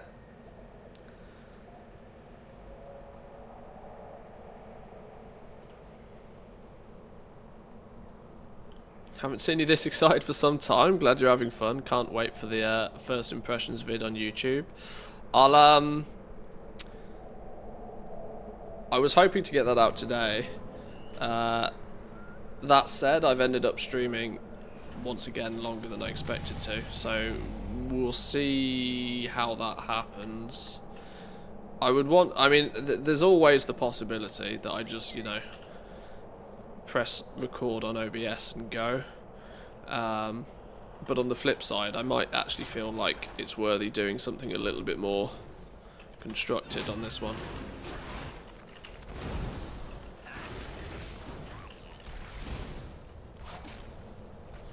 We'll see.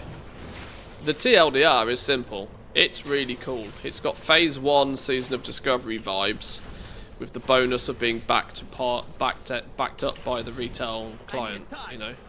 All retail's quality of life features and functionalities.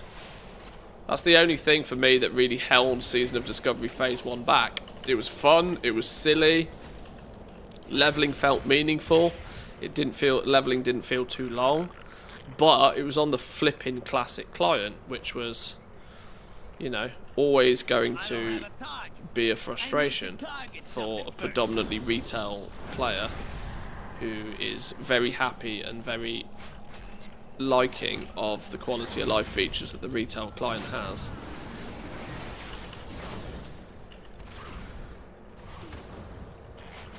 This is kind of almost the best of both worlds, even if the landscape is maybe not as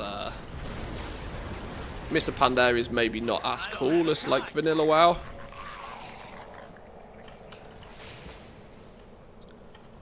Obviously cool is subjective, but you know what I mean. Would I be rather running this dungeon or Dead Mines, for example? Dead Mines every day.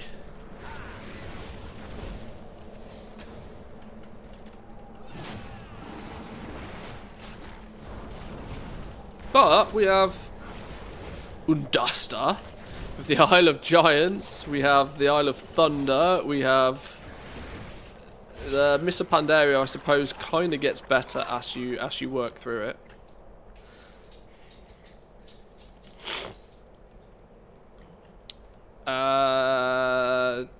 This is where maybe,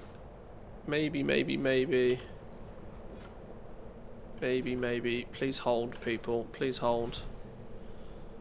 Stampeding Roar. You may have come this far. You may have carved a path through my heart. Out of my way.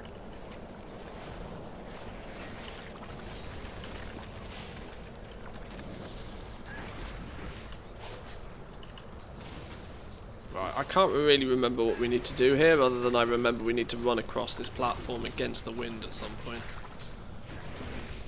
Which is why I put Stampeding Roar on. Team player and that. At least in theory. What's going on with these pissing puddles?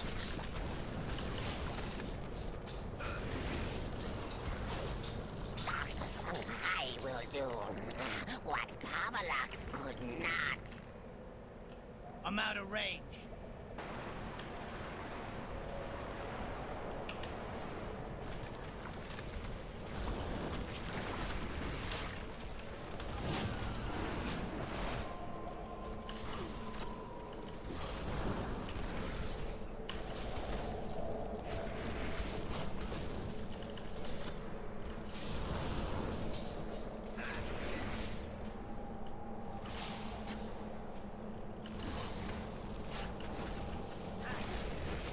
Okay, he's dying pretty fast this time. We can live with that. The irony of the final boss, at the moment, at least seeming to be the easier of the ones. Is this where wind works against us, or where it doesn't work with us?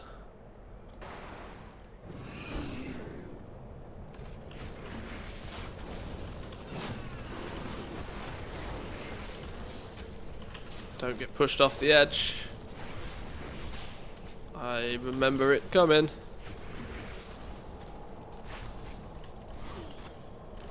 Definitely never happened to me.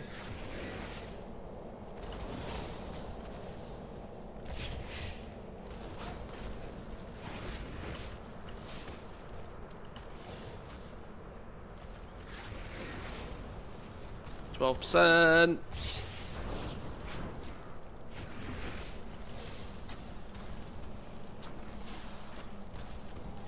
Boom! Headshot.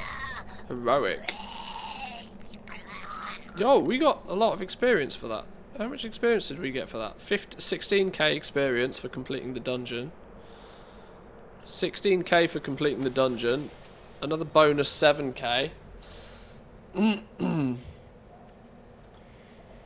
Still worth doing. Definitely worth doing. I would probably recommend the heroics more for if you're in a group with friends who know what you're doing, rather than random particularly, but it worked. We only died 25 times. Hello? What's going on here? Oh! Wow, okay. 200 staff again, stupid game.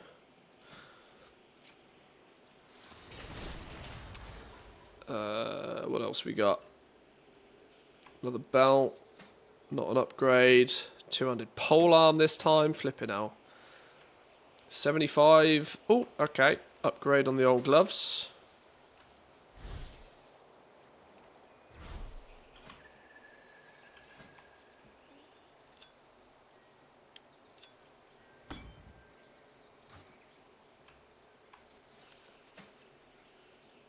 Bronze cash, 200, 400, okay, worth.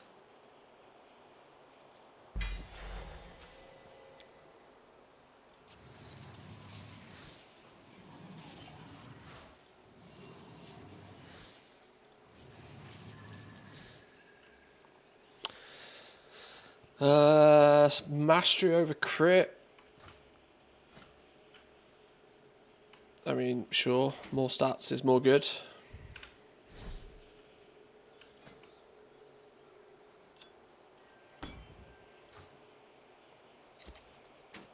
Cool. 8k bronze already for about 8 to 9 hours played. Yeah, that's a good question. Is there a slash played count on this? 9 hours, 14 minutes apparently.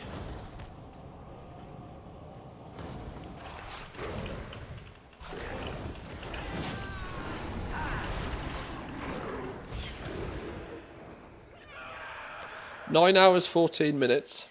Just, you know, questing, messing about, playing about a bit. Level 32.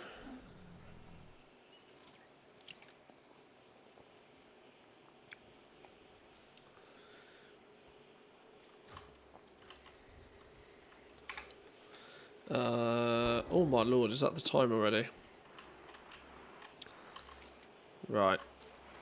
Boys and girls, I think that is going to be my little playtest for today concluded, honestly. To give a 2-minute TLDR, I think very positive. I don't think leveling is too fast. I think it's going to incentivize people to probably lore master a couple of the zones, do a few scenarios, do a few dungeons along the way, slowly but surely work their way to 70. I think there's definitely a good couple of weeks worth of just like casual play for people in this little mode. Regarding bronze, regarding cosmetics and stuff, there's about 100k worth of like new mounts that I suspect most people are going to want to get their hands on. I would guess by the time you're level 70, you've probably got 40, 50k bronze. A little bit of play at max level will get you the basic stuff. If you want everything though, you're going to need to grind. The gems are cool. The gearing is, you know, you don't particularly care about the piece of gear too much. It's more about the item level of it and the gems that go in it. So it's really dumb basic. Via leveling, you get upgrades often enough that nothing really feels as if it gets left behind. Nice little incremental upgrade system. My cloak is... The stats are all over the place on the cloak, to be fair, but it's 17% bonus experience so far. Quite a lot of play, I think, is going to be needed to get this thing to the top of the tree. In 10.2.7, are you going to prioritise Mop Remix or the War Within beta? There is probably... I don't know. I'm not the biggest of collectors of transmog, so I know that if I was to do some napkin math about how much I'd want to utilise this event for a collection purpose, I only want the toys and the mounts. Toys and mounts is all I care about, so I probably only need a couple of 100,000, 200, maybe 300,000 bronze from this event. I think I'd be comfortably happy to level a few characters, a couple of characters. I don't know. It depends how long it all takes. I don't know. It also depends if I get in the alpha or not. If I get in the alpha, I'll get much more of a heads up about what's going on, and then I'll get a better idea about what I need to look at doing in the beta. So we'll see. But this looks really cool so far. This little event seems really cool. All the fun, quirky randomness with all of the different gems, the cogwheel gems, the tinker gems, prismatic gems in all of your gear. I presume by the time you level up more and start leveling this up, you get like triple socket ones, and all your rings and trinkets start adding to the mix as well. It's all really quite cool. It's very cool. Nice, casual, friendly. Nice side hustle activity. Something cool to keep you busy in the sort of downtime between big new pieces of content. It's very clever in how they've done it.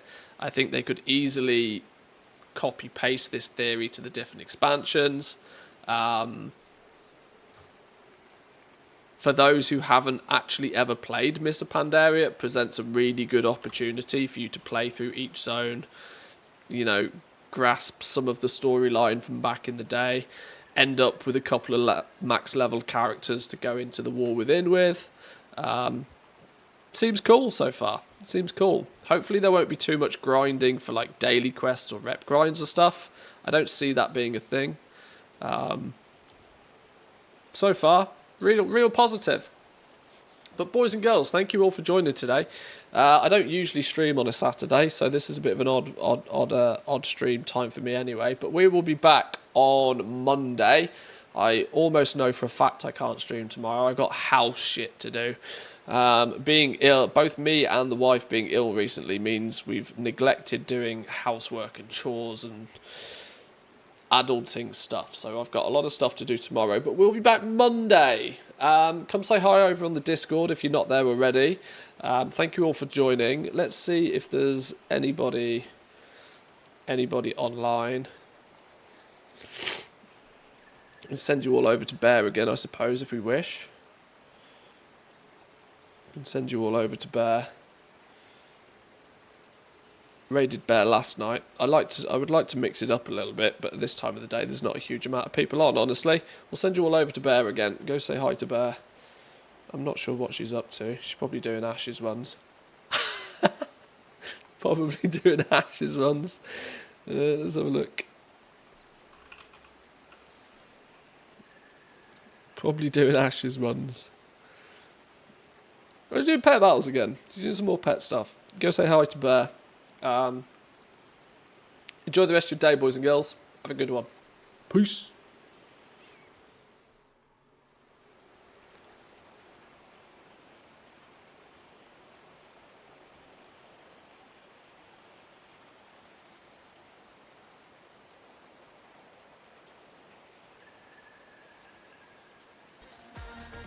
You have to spin this 4 times, so I don't know if I